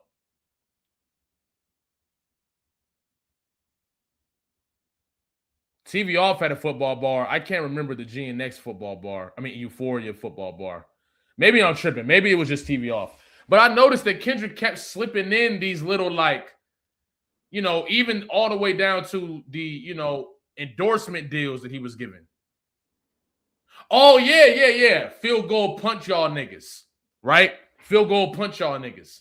For me, that's, of course, that felt like, okay, he just saying, I'll kick y'all niggas out of here. But then it was like the nigga announces the Super Bowl gets announced a couple months after that. So it feel like he keep dropping these little hints of what he's about to do to get into or what he's about to be endorsed by. So I'm thinking, okay, yeah, he said that because of the Olympics that are coming up in 2028. But the fact that the Winter Olympics are happening right now, the day of the Falloff dropping, is fucking crazy. I'm not gonna lie. That is probably one of the craziest pieces of this whole thing. And then my bad. My audio tripped out. Did I miss anything you said, or did you ask me anything? My fault. No. I was saying that's one of the craziest things I was thinking about. But you know what I was thinking about earlier too? Yesterday, actually. I was thinking a lot of us forgot about 30 for 30. And I'm not saying the song, but what they're actually saying on the song, right? Chat, do I let him bump his gums or get him whacked? Chat, do I take his head off and wear it for fashion? Chat, do I do my stuff and take it to the max? Who is he talking about? He already smoked Drake, right? He already got Drake out of here. The song is called 30 for 30. This might be a reach, but it could be referencing the 30th year anniversary. Right? And on the same song, I think he's talking about Cole. Who else is he talking about? Who else bumped their gums and hasn't been dealt with? J. Cole. So I feel like there's just a bunch of stuff that's going on that keep adding to this, but I'm not going to lie. The Winter Olympics starting today is insane, bro. Gotta be. Like, it's just, it's I don't know. It's connecting a little too much. It's connecting a little too much, bro. I ain't gonna lie. I love that. I love that though. I love that. That well, right there is crazy. And I think another reason why I think it's a deluxe is like I think just the fact that we haven't got Bodies yet, and I think that like that song is just so clearly associated with like the GNX era because it was the trailer to GNX and he performed it at the Super Bowl on the GNX. So like if it was going to be a brand new, like if it was a brand new double disc, like all like new music, new, you know, new like that would mean it's a new era. And that, at least to me, like that doesn't make too much sense yet. Right. But then obviously, like if he ends up dropping the deluxe, well, that would then make GNX a deluxe, a double disc, which then leads into your theory with like Pac. Like I put that in there as like, February 13th. It's still a double disc. I'd mentioned like the Fayetteville thing, like the 2-6 and the LA thing, Mr. Morale thing. Here's a couple other things though. So in the Squabble Up music video, I know you had I think it was either the last live or the one before that where you called out the Nate Dogg double disc. I got that in there. But one other thing though. So you remember when he's sitting in the chair with the balloons, which I know you mentioned. Yeah. With the How to Be Like Kendrick for Dummies. Yeah. You know what line he's saying when he's sitting there doing that? He said, "Hit his turf and get cracking. Double back like a deluxe." That is true. And then that would link it back to the Fayetteville 2-6 thing, right? Because now Hit His Turf has got a whole new meaning. It does. Because I think, we all thought that was for deluxe, but not connecting it to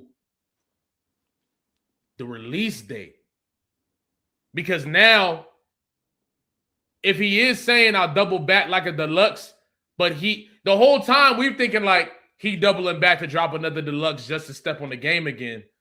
But if he's saying I'm double back, I'm dropping this portion of the GNX,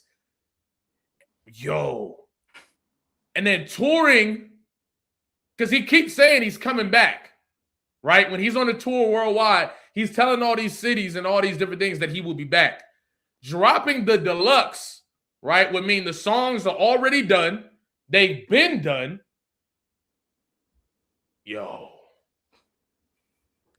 And then that would make GNX a deluxe. That would literally make GNX a double disc. It just wouldn't have dropped at the same time.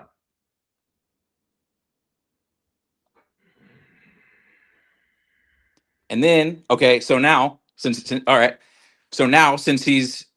he would hypothetically be dropping the GNX Deluxe on February 13th, we'll think back to the opening line of Bodies.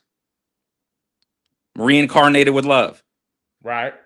The day right before Valentine's Day. I think that was in the last video, but like that loops crazy. It all back. It does. And somebody said, oh, I can't believe I lost it. That's tough. I should have kept that. Somebody said something very interesting about the 14th. Hold on. Somebody said something crazy that I actually didn't know was true.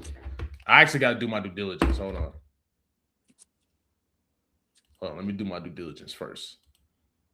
Oh, okay, I found it. Hold on, hold on.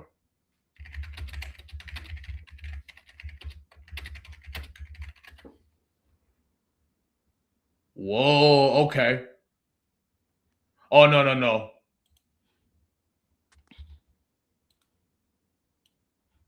Okay, that's a March 14th, though. Okay, so me Against the World. Okay. Me Against the World dropped March 14th. So, nah. Unless, I don't know about that one. It could be maybe he dropped, because think about it. If you already got the situation for, you already got the Grammys and all that different shit for GNX, you don't even, dropping the deluxe is simply for the people. Dropping the deluxe is simply, look, here's some new music. We're going to tour this shit again or whatever, right? I can see if something else along the line drops in March, but I'm pretty sure Dolce is dropping in March. So I don't know about that one. Well, all right. Well, hold on. Like, all right, let's think about the deluxe then. I would think that on the deluxe he would want to have some features on there. Yeah, right? Yeah. And I think I think what you had said was either again previous live or the one before that, or it might have been your video where you were basically saying that like clear out the room was getting everybody out the way for Baby Keem, for Doechii, right? Yep. Well, so then it's like, all right, let's say Kendrick puts out the deluxe in February and he's got Keem and Doechii on there, and he like puts out some smashes, and like that's like some momentum. I So never now thought when about the aspect of featuring Baby Keem, featuring Doechii, give them both a smash in February, one of them drops in March, and one of them drops in April, and you got the whole summer. Now, the funny thing is, Jess says, why would Dot step on Keem's album? He signed to PG Lang and slated to drop by summer. Is he for sure slated to drop by summer? I know he's slated to drop, and we think he's going to drop because of the festival for sure. Why overshadow his own artists while dropping deluxe before? Now, this is the thing. If you drop the deluxe and Baby Keem is on the deluxe, which something else we've been talking about is that I feel like Bodies could be Kendrick and Keem. I'm not against Bodies being Kendrick and Keem. And think about it, as a label exec, right? There's only a few methods that you can use to really push your artists. But if you're the biggest artist in the game right now, and you have been anticipating one song for a year straight, which honestly is not something that Kendrick typically does. That's something we're not talking about. Like, he performed this song first at the Super Bowl. He performed an unreleased song at the Super Bowl first to start the show, which is like crazy, right? If Baby Keem, let's say the body, like what you're saying, right? Let's say what you're saying is true. It is a deluxe. Bodies is on the deluxe and is featuring Keem potentially. Then he's not really stepping on Keem. In actuality, he's platforming Keem to get ready for a release. And I wonder if Keem is on that song simply because there are 2 GNXs. In the first scene, there's 2 GNXs. Kendrick gets out of one of them. Bodies also gives me a similar vibe to Family Ties, right? The beat switches, the high energy. It's not exactly the same, but it's interesting. So for me, I could definitely see what you're saying, where maybe Doechii and Keem are on the GNX Deluxe, and this opens the gate for Keem and Doechii to drop their projects, because Doechii's coming soon too. Doechii's supposed to be dropping in March. I mean, we don't know for sure, but she said in her release that the album is 6 months old and said she needs a fucking babysitter. Which 3 months from when she posted that would be March. So, which, we could get into the extra astrological shit. It's technically the beginning of the new year. It's technically a month after the Fire Horse. We can get into a whole nother conversation about that. But I do think it's ironic. I ain't gonna lie, bro. I think I'm leaning towards there is going to be something. There's going to be something. Whether it's Bodies as a single itself, whether it's the deluxe or a double album, I think TDE is at this point where they're saying, we're going to dominate all year. And you dominate all year by getting everybody ready to drop their projects and clearing out the room so there's no disruptions. There's no disruptions at all. There's no, we're going to step on your project and none of that. You feel what I'm saying? Drake don't got enough allies to even be able to do something like that over everybody. Right, like Death Row did. Death Row did the same thing. Death Row did the exact same thing. And I feel like TDE could be looking at they study game.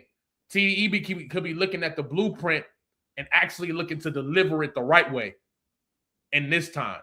And there's no better time to do that. So, first of all, Just Be Yapping, thank you for the super chat. I'm 100% with the speculation because I get it. Why would Kendrick drop an album right before Keem? But in all honesty, you don't need a lot of time, right? To break down or to drop your album after somebody else dropped their album. Now, Kendrick, it could be different because Kendrick albums tend to extend the whole year. GNX lasted all year. It was selling like 60, 70,000 copies like consistently for the whole year. So I could definitely see Kendrick dropping the album could potentially mess around and hold the charts and where it's blocking Baby Keem from reaching those charts. Unless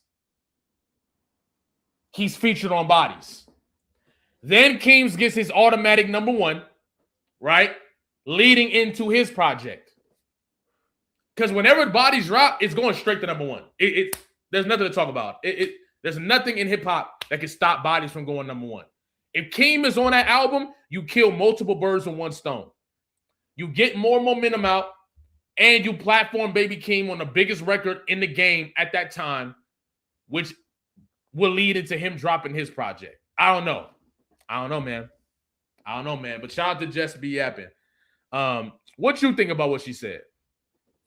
Yeah, I mean, I definitely see it. Like, I see why you wouldn't want to, get in the way of your own artist. That's why. But honestly, that's why I think a deluxe makes more sense than anything. Because like, if it was him putting out like a brand new double disc or like just something else, well, yeah, that would probably like overshadow because it's all brand new, right? But it's like, yeah. If it's a deluxe with like, let's say 4 to 6 songs, right? It's like, yeah, there definitely would be a lot of attention on it, but I don't think it wouldn't dominate like crazy for a crazy like the same amount of time that GNX would. And then two, it's like you look at like the release schedule of it. Let's say Doechii, let's say she's dropping in March or in March. Let's say Keem's in, let's say like maybe late March or like sometime in April, right? Well, if obviously assuming this is right and GNX Deluxe comes out on February 13th, I mean that would be damn near 2 months between the deluxe and Keem, so I see it though. I see it for sure. Yeah, and you know what? That makes sense too because, and I think that kind of adds to the fact that it's probably featuring Keem. Something is featuring Keem because what we're looking at potentially is a system, right, being built and being created for TDE and PG Lang to intersect and literally box out the rest of the industry or anybody that isn't on their side. Because we got a Clips album coming still. We got another Clips album. I'm assuming that we get another Tyler album because he killed off Chromacopia's alter ego and he killed off Don't Tap the Glass alter ego. He killed both of them in that Grammy performance. So maybe we're getting a new Tyler era. So it seems like don't forget, we get Shike. We're getting Shike too, right? Shike got an album coming out, and that album's gonna be way better than anybody thinks. You heard that single you put out was it a couple months ago? I think Hit a Nerve. Yeah, crazy. Yeah, that was nice. Crazy, and apparently Pharrell was working with him on it, right? So, and right, Carter Williams. This is what I've been saying too, right? I've been saying this about the GNX Deluxe. Is that there's no way in hell to me, right? There's no way in hell that SZA does SOS, drops the deluxe, and dominates. So I'm talking about it took the album to the point where she tied Michael Jackson for being on the charts, right? Like tied Michael Jackson. Like that's what we're talking about for what that deluxe did for SZA. There's no way that blueprint is used for SZA and not used for GNX at all. Like the GNX Deluxe is going to take that blueprint, deliver their deluxe, and dominate the charts again, which is kills multiple birds with one stone. You don't got to even make anymore. You can be making on a whole nother project and extend your run without dropping new music, right? And then that propels whoever you feature on it, which I would assume would be Baby Keem, into their rollout. It also propels Doechii into her rollout. So there's an ecosystem where PG Lang and TDE are intersecting and therefore boxing out the rest of the industry that's not on the side of them. And I think some also remember something else to remember too is like whatever it was, maybe like a month or so ago, or maybe a little bit longer than that. Remember, we heard from Soundwave saying that there was 80 to 100 tracks for GNX. Yes. Like, Yes. and here's my thing. Like, I've been listening to Kendrick for a long time. I don't feel like anything that we ever see or hear from him or his people is on accident. Never. Like, I think it's all intent. Like, everything's intentional, no matter how big or small it ends up being. So like, I don't think Soundwave saying that there's that many tracks for GNX means nothing. Just cause I feel like they're sending a message, not only to us, but to competitors. Mm-hmm. I think they're telling competitors the same way Kendrick been sending messages to competitors on Squabble Up and GNX all the way through. I think they're saying they're letting people know this is our shit. And once again, no more handshakes and hugs. The energy only circulate through us. Everybody must be judged. But this time, God only favoring us. Come on, man. I ain't gonna lie, bruh. All them niggas active all of a sudden, too. Everybody active on social media all of a sudden. Dave Free posting hella shit. Hit a 3. Jake, like, come on, man. You mentioned the Squabble Up thing, too, just now. There's still a little bit left on my thing that I put out. So last thing from the video that we had talked about was like the hit his circuit cracking, how to be like Kendrick for Dummies, gender reveal, da da da. But when he's also sitting there, so like now let's remember back to like the Tupac Deluxe. He's mirroring All Eyes on Me. Tupac's death date, 30th anniversary, all that, right? Well, when he's sitting there still in that chair with the book and the balloons, the end of that verse is the spit a loogie at the camera, speed off, yeah, it's us. Yes. I don't know, bro. Facts. You know what's funny? That was something that was always in the back of my mind, but I never said nothing. I'm just like, oh, that's just a dope like Pac homage. But I never actually thought to connect it to this. Because we all know the infamous scene where he come out. I think it was prison. He coming out and he's spitting. Yeah, he's spitting in the camera all the times, and they drive off. Yeah. Facts. Oh man. So like with the image, so now when we're thinking like, all right, there's these like not only is it a Pac reference, but now it's like now granted, I know these are all theories, right? But it's like our theory is like he is intending to drop the GNX Deluxe on the anniversary of All Eyes on Me coming out. So now that line takes on a new meaning. Oh, a new meaning. Yeah. Yes, it takes on a whole different form because if that's the case, spit a loogie in the camera, speed off, yeah, it's us. It really comes back to like, yeah, this is more than likely gonna be. It's gotta be, bro. I ain't gonna lie. Or even a PG Lane TDE compilation album. Oh no. Yeah, they've been talking about that for a little while, haven't they? They have. I think Punch has been talking about that. Yo, hold on. I know that they definitely looking to dominate the year, but a compilation project with PG Lane and TDE? You know what's crazy? My theory was that I ain't gonna lie, that theory fell flat because I thought that Young Money was gonna gear up and do a world tour this year. Right?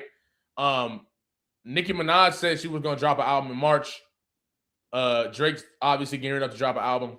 And Lil Wayne just pretty much said that he's gonna drop another project. He didn't say it word for word, but he was saying, you know what, since I didn't get nominated for the Grammys, I gotta go harder. There's another album coming in. But with the damage, right, exactly. With the damage that has been done on both of them, Drake and Nicki, it's going to be really hard for me to see them do a world tour. But I feel like they could do a world tour anyway, though. They could do a world tour anyway. Or an American tour. A tour in America. Like Young Money. So, Nicki, Drake, and Lil Wayne. So, yeah, I don't think it's going to be crazy, but they definitely can do it. They could go do arenas easily. I think all three of them could definitely go do the arenas. But if that's the case, I wouldn't be surprised if TDE is gearing up for their own world tour. Or, we got Isaiah Rashad coming, J-Rock, Doechii,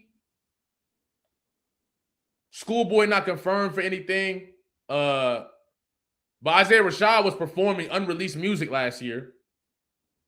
Doechii's confirmed for an album in 2026. J-Rock's confirmed for a project. So it's like that's not I haven't heard anything confirming Schoolboy Q, but that's not crazy to think. You know what I mean? I haven't heard nothing confirming Ab Soul either, but that's not crazy to think. Ab Soul has been dropping hella freestyles every Sunday. If y'all haven't known, he's been dropping freestyles every Sunday. Yeah, I ain't gonna lie. A TDE compilation album right now does make a lot of sense. Kendrick and PG Lang, Kendrick and Baby Keem getting involved does make sense. Yeah, and I mean, and what was it? Before the Grammys, correct me if I'm wrong, but I'm pretty sure before the Grammys, the last time we even saw Kendrick outside was at the Christmas party. The TDE Christmas party. Yeah. Right? Yeah. Facts. I ain't gonna lie. We had Rayvon too. Rayvon probably got some shit coming. I ain't gonna lie, bro. This is looking. Yeah. If I'm look, they gotta be getting ready to absolutely box out the industry, bro. They have to. Because if they're rewriting the industry, if they're re-navigating the industry, Watch the Party Die actually makes more sense. Because that could be him saying, forget all the lyrics, the boom boom, but just like creating a brand new infrastructure for what the industry looks like. All of the people that we deem are doing wild, and all that, they're out of the way. Drake, Diddy, all these guys pretty much don't have the same power that they had 2 years ago. So there is an opening. The industry is many people are saying the business of the industry is collapsing. So there is room for a brand new infrastructure to be created and set in stone. And you set that in stone by dropping new music. You dominate and win the approval of the people by dropping better music. And that's something that TDE is probably gearing up to do, and I wouldn't be surprised if PG Lang is gearing up to do. So yeah, 2026 might just be the year of, we're gonna get a lot of dope stuff, but I think as far as on the mainstream level, it's gonna be the year of TDE. It's definitely gonna be the year of TDE and PG Lang, I think. For sure. And yeah, I think they are the new Death Row. You know what I'm saying? Not saying they doing all the shit Death Row was doing, but just the level of dominance. When niggas think about the Death Row roster, it was nigga, that shit was like it's like the dream team. So yeah, I ain't gonna lie, bro. Yeah. This theory, I like the deluxe theory. I almost like it more than a double album theory. I think actually it does make more sense than the double album theory. Well, there's a little bit more. Oh, sorry, go ahead. What you got more? Well, there's a little bit more with the music video. What's up? But I think it like relates back to why I think the timing right now makes sense, and like Right. I think why with like Cole, like the thing with Cole right now, why it makes more sense. So it was about the Nate Dogg thing. So I know you called that out. But back to what we did before about looking at that scene, but also looking at what he like the lyrics that are happening during that scene. Well, right before you see the double album, and as they're panning to it, he says Brody won't go, but I know that he's popping it. Right. So I think that's more towards like more context to Cole. But then also you look at what Kendrick is doing in that scene. So I know like we were all kind of like looking at the album, but Kendrick is kneeling down at a candlelight vigil. And it says R.I.P. Right. And then I just thought of I hand you a body. Right. And you know what? I did see that and I was like, but I do think that's in reference to something else. Probably. But I'm also like, right. But I'm also like, there's no way. If we're connecting the bars to what's happening in the video, there's no way we can just fully disconnect that part. So I could definitely see if he's still sending a message to J. Cole right there.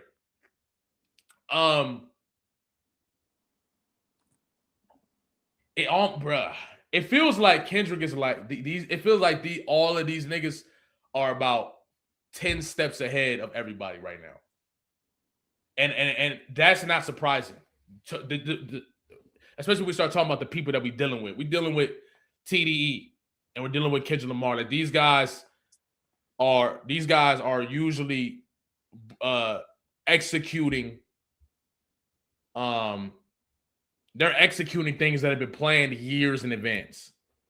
So, yeah, and it's like it's a psychological warfare side of things. Like I think I'd even said in one of your previous lives, like what I think Kendrick is doing right now with Cole is what he did with Drake during the battle with like the 616 in LA. Like, yes, I know what you're gonna do, right? Yes, and like. Yes. So I think even regardless, even if everything that we're talking about right now, all this thing, like let's say none of them hit, right? The fact that they make sense, I think like is like Cole knows that, right? Like, Right. you know what I mean? And then like kind of back to Cole's album, which I'm not going to get up here and just shit on it. Like I'm not a fan of it, but it's fine. But like we know from now, and I think Cole had explained, he's like the 2 discs in it. Well, the first disc was like the 29, which is like apparently like, you know, him telling the story when he was 29. But the second disc was when he was 39, right? Mm-hmm. And apparently it was when he was on like driving back to Fayetteville or something after all the stuff happened in the beef, Mm-hmm. right? So that tells us that the second disc of the Falloff was all written after the beef, right? So now when we think about that, and then we think about the psychological warfare that Kendrick is doing, right? As much as people want to disconnect and say, oh, you know, the battle happened however long ago, and, you know, oh, you know, Cole just needs to, like, he's making his own music. He's not concerned with it. He is. Like, he is. It's on his mind, right? Bro, and that's the thing we was talking about earlier. It's like, nigga, niggas might think it's old because of the internet. It's not old to these niggas. It's not old to Kendrick, Drake, and Cole. Definitely not. And they keep telling you that. They've been telling you that people still talk about Nas and Jay-Z. They still talk about Tupac. Like people talk about this. Yeah. So well, continue though. Well, yeah, last thing it was just like the psychological warfare, right? Where it's like, I think that could be something where there was intentional or not. When Cole is writing the second disc, well, now he's thinking about all this shit that Kendrick may or may not be doing to like step on it, and you know what's he gonna do next and whatever. Which, like, in my opinion, I mean, I think that compromises the art. Yes, of right? course. If he's sitting there like writing, like making music, but like second guessing himself, and he's not overly confident, and right, it's like you can't really fully lean into your creative process, right? Mm-hmm. Where it's like whether it was intentional or not. I think that may be why, again, at least to me, and that sounds like to you too, like a lot of this music just didn't really hit. No. And I really think it makes sense too, because Kendrick is playing, like, when I think about just even coming out the gate, right? Kendrick knew that the whole industry was in fear of when he was going to drop, right? He knew that before GNX came out.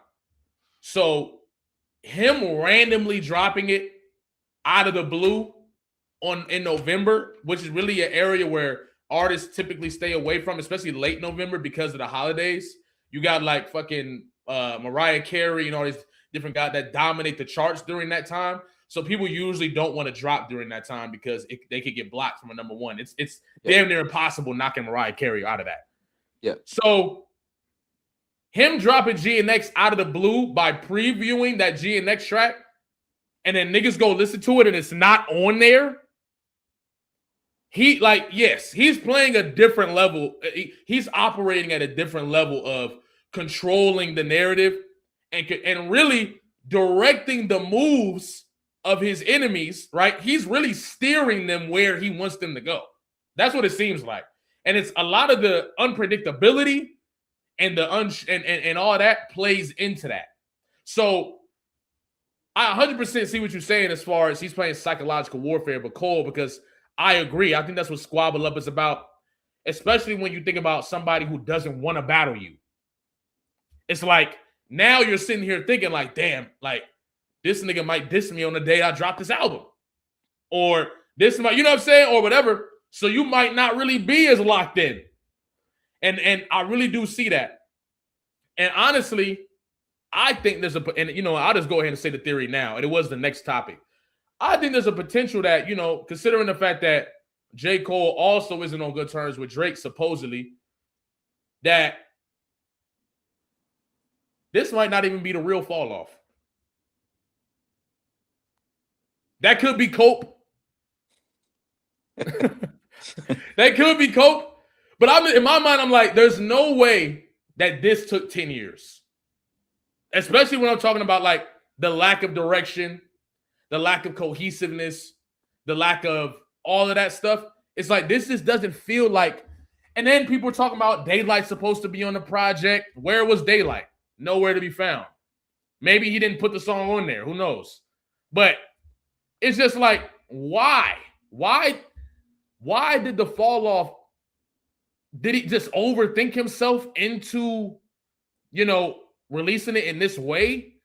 Because when they was talking about it, they was talking about like this album finna be eradicate everything rap-wise, lyrically. That's what everybody kept saying. Jadakiss, Daylight, these are guys who are respected and credible lyricists. And he did go crazy on the second disc, but I'm like, a lot of the songs weren't even really him bombing. So I'm like, was he aware that Drake or Kendrick could have potentially stepped on an album and put out a pump fake project?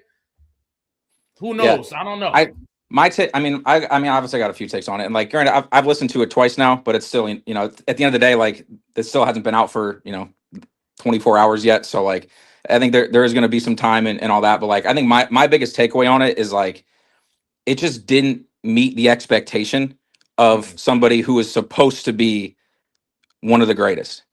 Yes. Right. It's like, and my thing about it too is like that. And I think also, we live in a time where we live in a time of extremes, right? Where it's like, if you don't love something, you hate it. And then if you don't hate it, you love it. You know what I mean? Like I feel like there's a lack of like, balance with the way a lot of people have these conversations, but like, not saying it's bad, right? It's like the album, like when I listened to that album, I did not think, I was like, man, this is trash. I did not think that. Yeah, it's not garbage. It's not garbage. But at the same time, it's like J. Cole. It's like, I know you can rap well. That's cool, right? But it's 2026. We live in the streaming era. I could go find 100 people that I've never heard of that rap well, right? But it's like you have said for however long that you're the greatest, right? And then then there's all these narratives and all this stuff on the internet and whatever. And I mean, at the end of the day, internet, it's not real, but like, it's like there's all these narratives, all these people saying that like, oh, he could, like, he's the best, whatever. And it's like, so when I'm going into it with that expectation and that doesn't deliver, well, yeah, I'm gonna criticize it, right? Yeah. But then also like another thing that I've thought about this for a while, but like I think the fall off has really kind of amplified it for me. I think like we really gotta like have these conversations about the stark difference between who are people's favorites and who are the best. Yes. Right. Like I'm gonna give you an example. Obviously, like Kendrick's my favorite artist, right? But like my second favorite artist is Nipsey, right? Just because Nipsey is my second favorite artist, but if I went up to you or went up to somebody and said Nipsey is top 2 all time and he's better than Hove and Nas and Big and Pac, you'd look at me like I'm crazy. Right. Exactly. Now that's not discrediting Nipsey, and that's not discrediting right, but that's just like that's objective, right? And it's so anyway. No, yeah, I feel the same way because I'm somebody where like, you probably never hear me say it, but I'm somebody, I'll put Lil B against a lot of niggas' favorites. I'm a real Lil B listener, not the surface Lil B listener. He follows me on Twitter, bro. Same, right? Lil B, I was on Twitter at that time when I've been on Twitter for since 2010 or something. I think he follows 700,000 people. Yeah, and I think I was like tweeting at him. It was like when I was in high school, and he followed me back. Right, and I'm like, for me, I'll take Lil B over a lot of artists, bro. I really will. But that doesn't mean I'm gonna get on here and say Lil B is greater than this nigga or greater than that nigga. No, he's just one of my favorites. I think the same thing with bro, even a Soulja Boy. I think Soulja Boy is one of the most impactful hip hop artists ever. But I'm not gonna get on here and say he's the best or he's better than your favorite or whatever because of that. It's just like you got to be able to have. That's why I say, not only do you have 2 playlists, right? The playlist that you grew up with because your family and your friends listen to it, and then the playlist that you want to go find yourself. But you should also have two lists. You should have your favorites, who are your top 5 favorites, and then who do you think, based on the criteria of greatness, are the top 5 hip-hop artists of all time. My list is 2 different things. Jay-Z is not in my top 10. But as far as greatest objectively, Jay-Z is in my top 10. Yeah. You see what I'm saying? I'm not a Jay-Z listener. But Jay-Z is one of them niggas.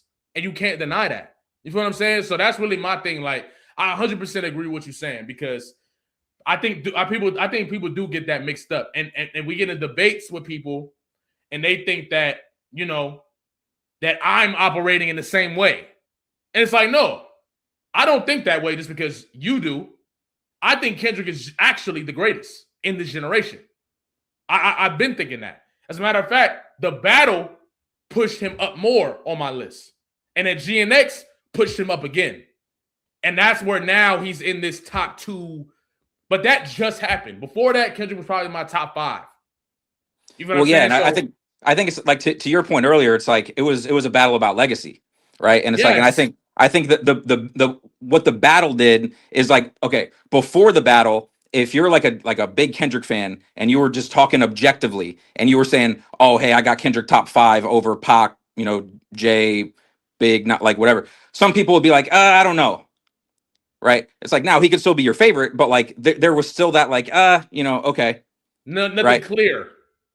Exactly. But then now, like after the battle, even people that aren't big Kendrick fans, or like, because I think I'm 30, so I think we're on the same age. So like people that kind of like grew up with them, like saw these guys come up, you know, saw the difference, like all that stuff, right? It's like, if you didn't watch that, but now you look at everything, like you look at all the check boxes it takes for someone to be great. You look at longevity, you look at discography, you look at cohesion, you look about versatility, and he won the biggest battle in history. Ever. Like, even if you're not a big Kendrick fan, you can't deny that, right? Which is now like that's why I think a lot of people in like the discourse, and again, I know the internet's not real, but like that's why I think a lot of people who are Kendrick fans in the discourse, myself included, get frustrated sometimes, because I'm like, just be objective.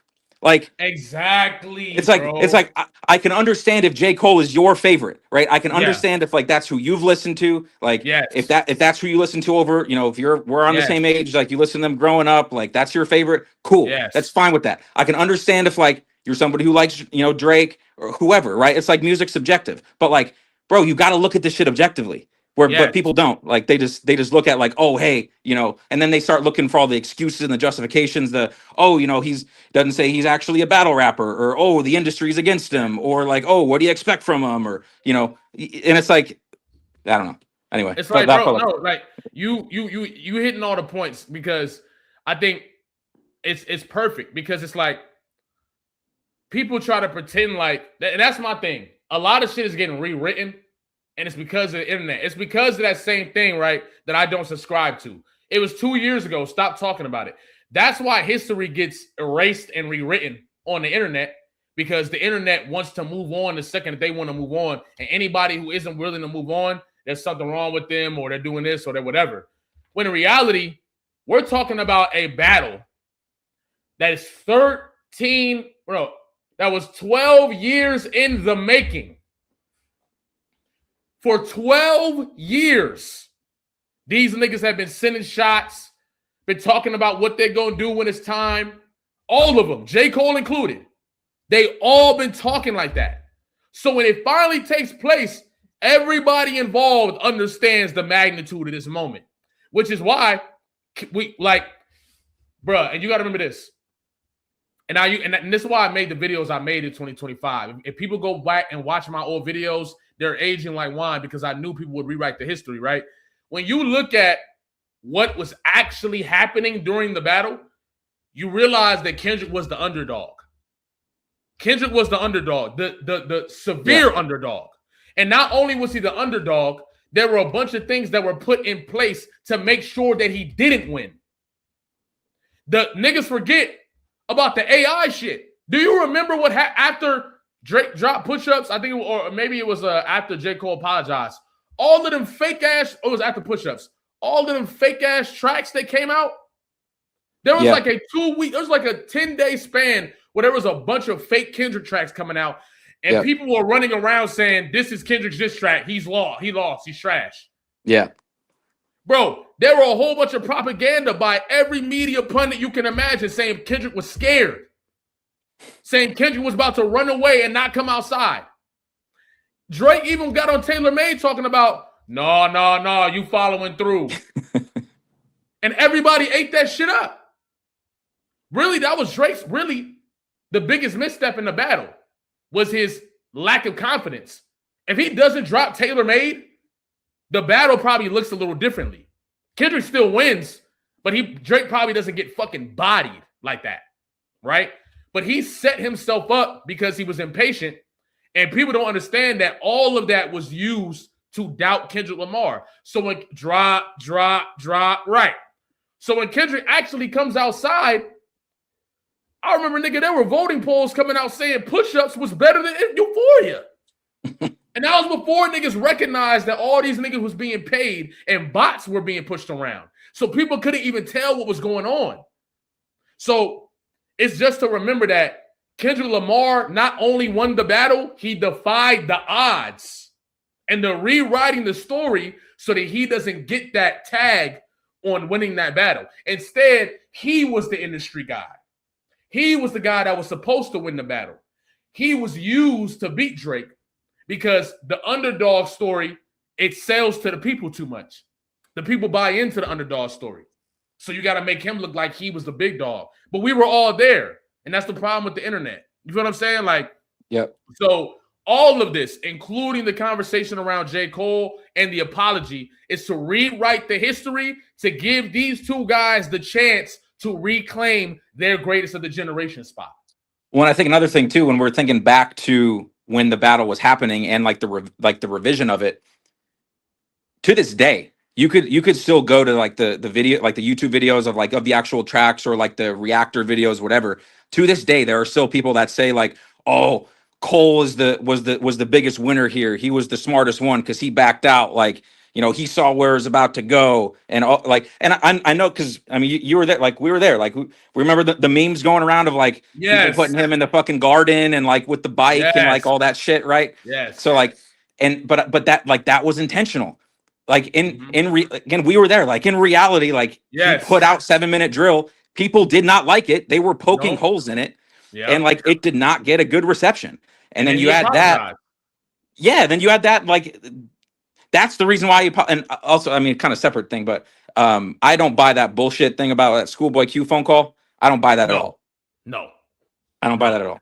And that's my whole thing is like, I think if 7-minute drill is a banger, like that was, it never gets deleted. He waited, because this is what people don't forget. J. Cole didn't go up there, apologize, and delete the song. He went up there and apologized and waited until the first week numbers came in. Then he deleted the project.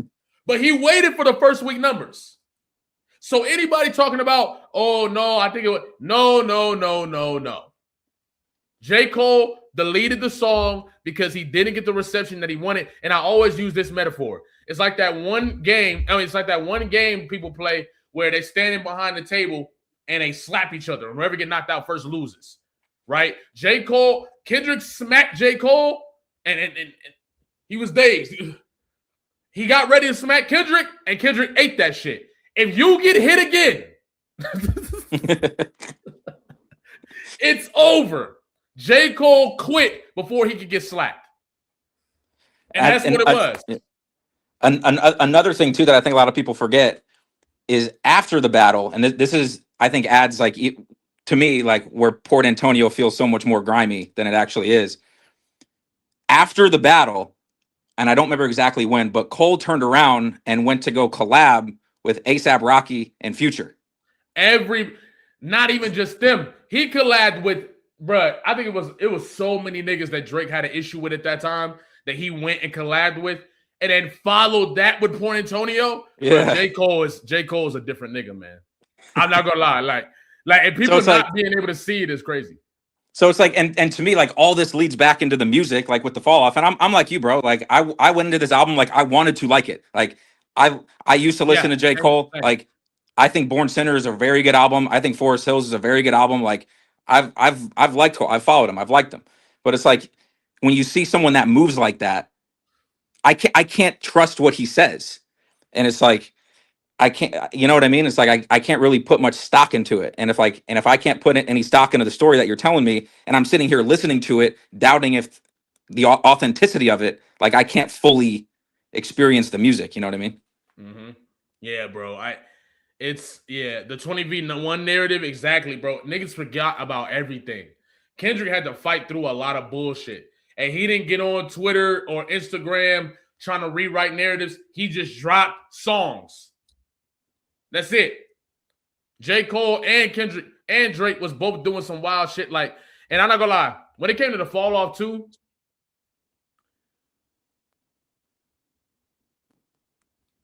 I am glad that he didn't take the route of directly dissing nobody or nothing like that. You know what I'm saying? I'm cool with that. I'm not mad. I do think that it's interesting that I think J. Cole is counting on history to be rewritten in the future. I don't think J. Cole cares about some of the stuff that he's saying now. I think he understands that now he's going to get flack. But if people were 20, like for example, when I used to hear Hit 'Em Up when I was young, right? And I used to all the different stuff when I was young and all that, my perspective on what it was different. And I got older, I did my research, I did my knowledge and found out it was more complicated.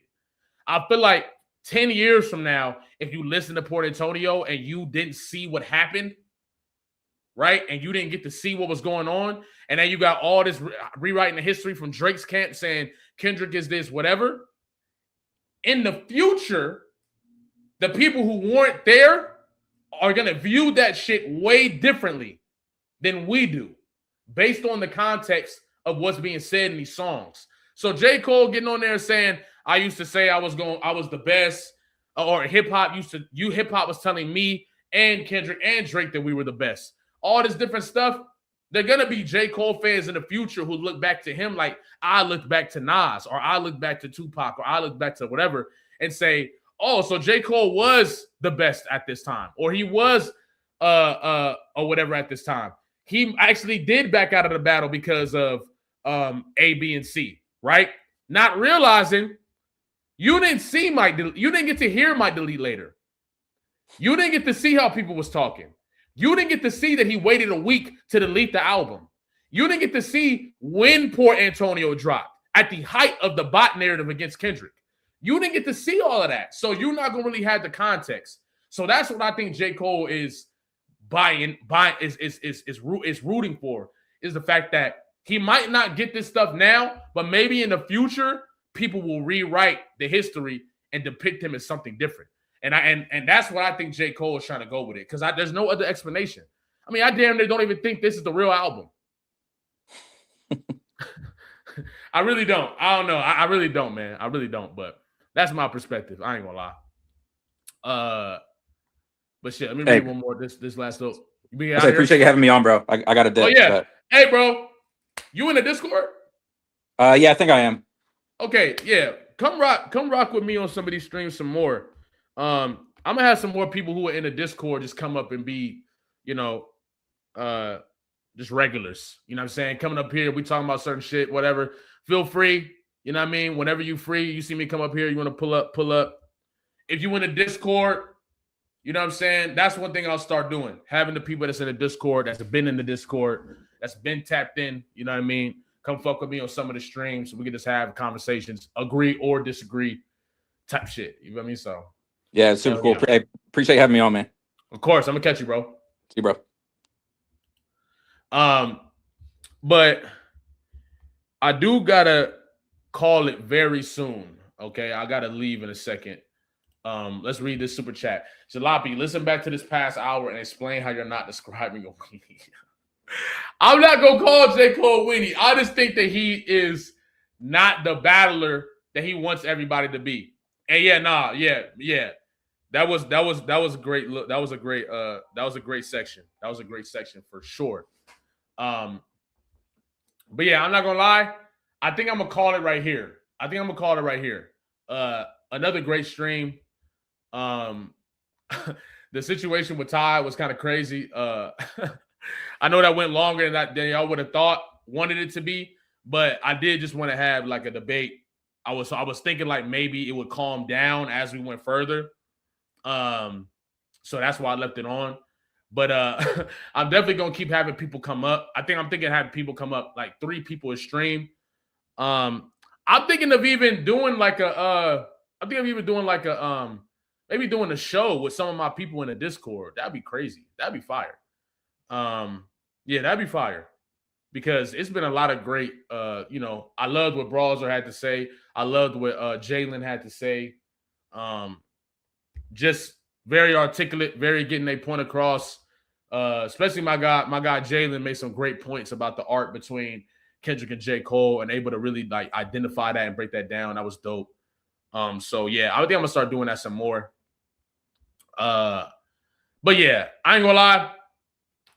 The album wasn't that great. And shout out to Ty for still being able to get in the chat, you know what I mean, and really be a champion. You know what I'm saying? Everybody didn't agree with what he was saying, but he was able to get up here, debate, and still be a champion and get in the chat and have, you know what I'm saying, at least have some form of sportsmanship. He could have did anything. He could have got on here and be like, fuck Jalopy, and Jalopy tried to do all this different stuff, and he could have been weird about it, but he was a champion. So I respect that the least. You feel what I'm saying? I respect that. So yeah, I appreciate everybody that came. Thank you to everybody that stayed. We had a steady watch list this whole time.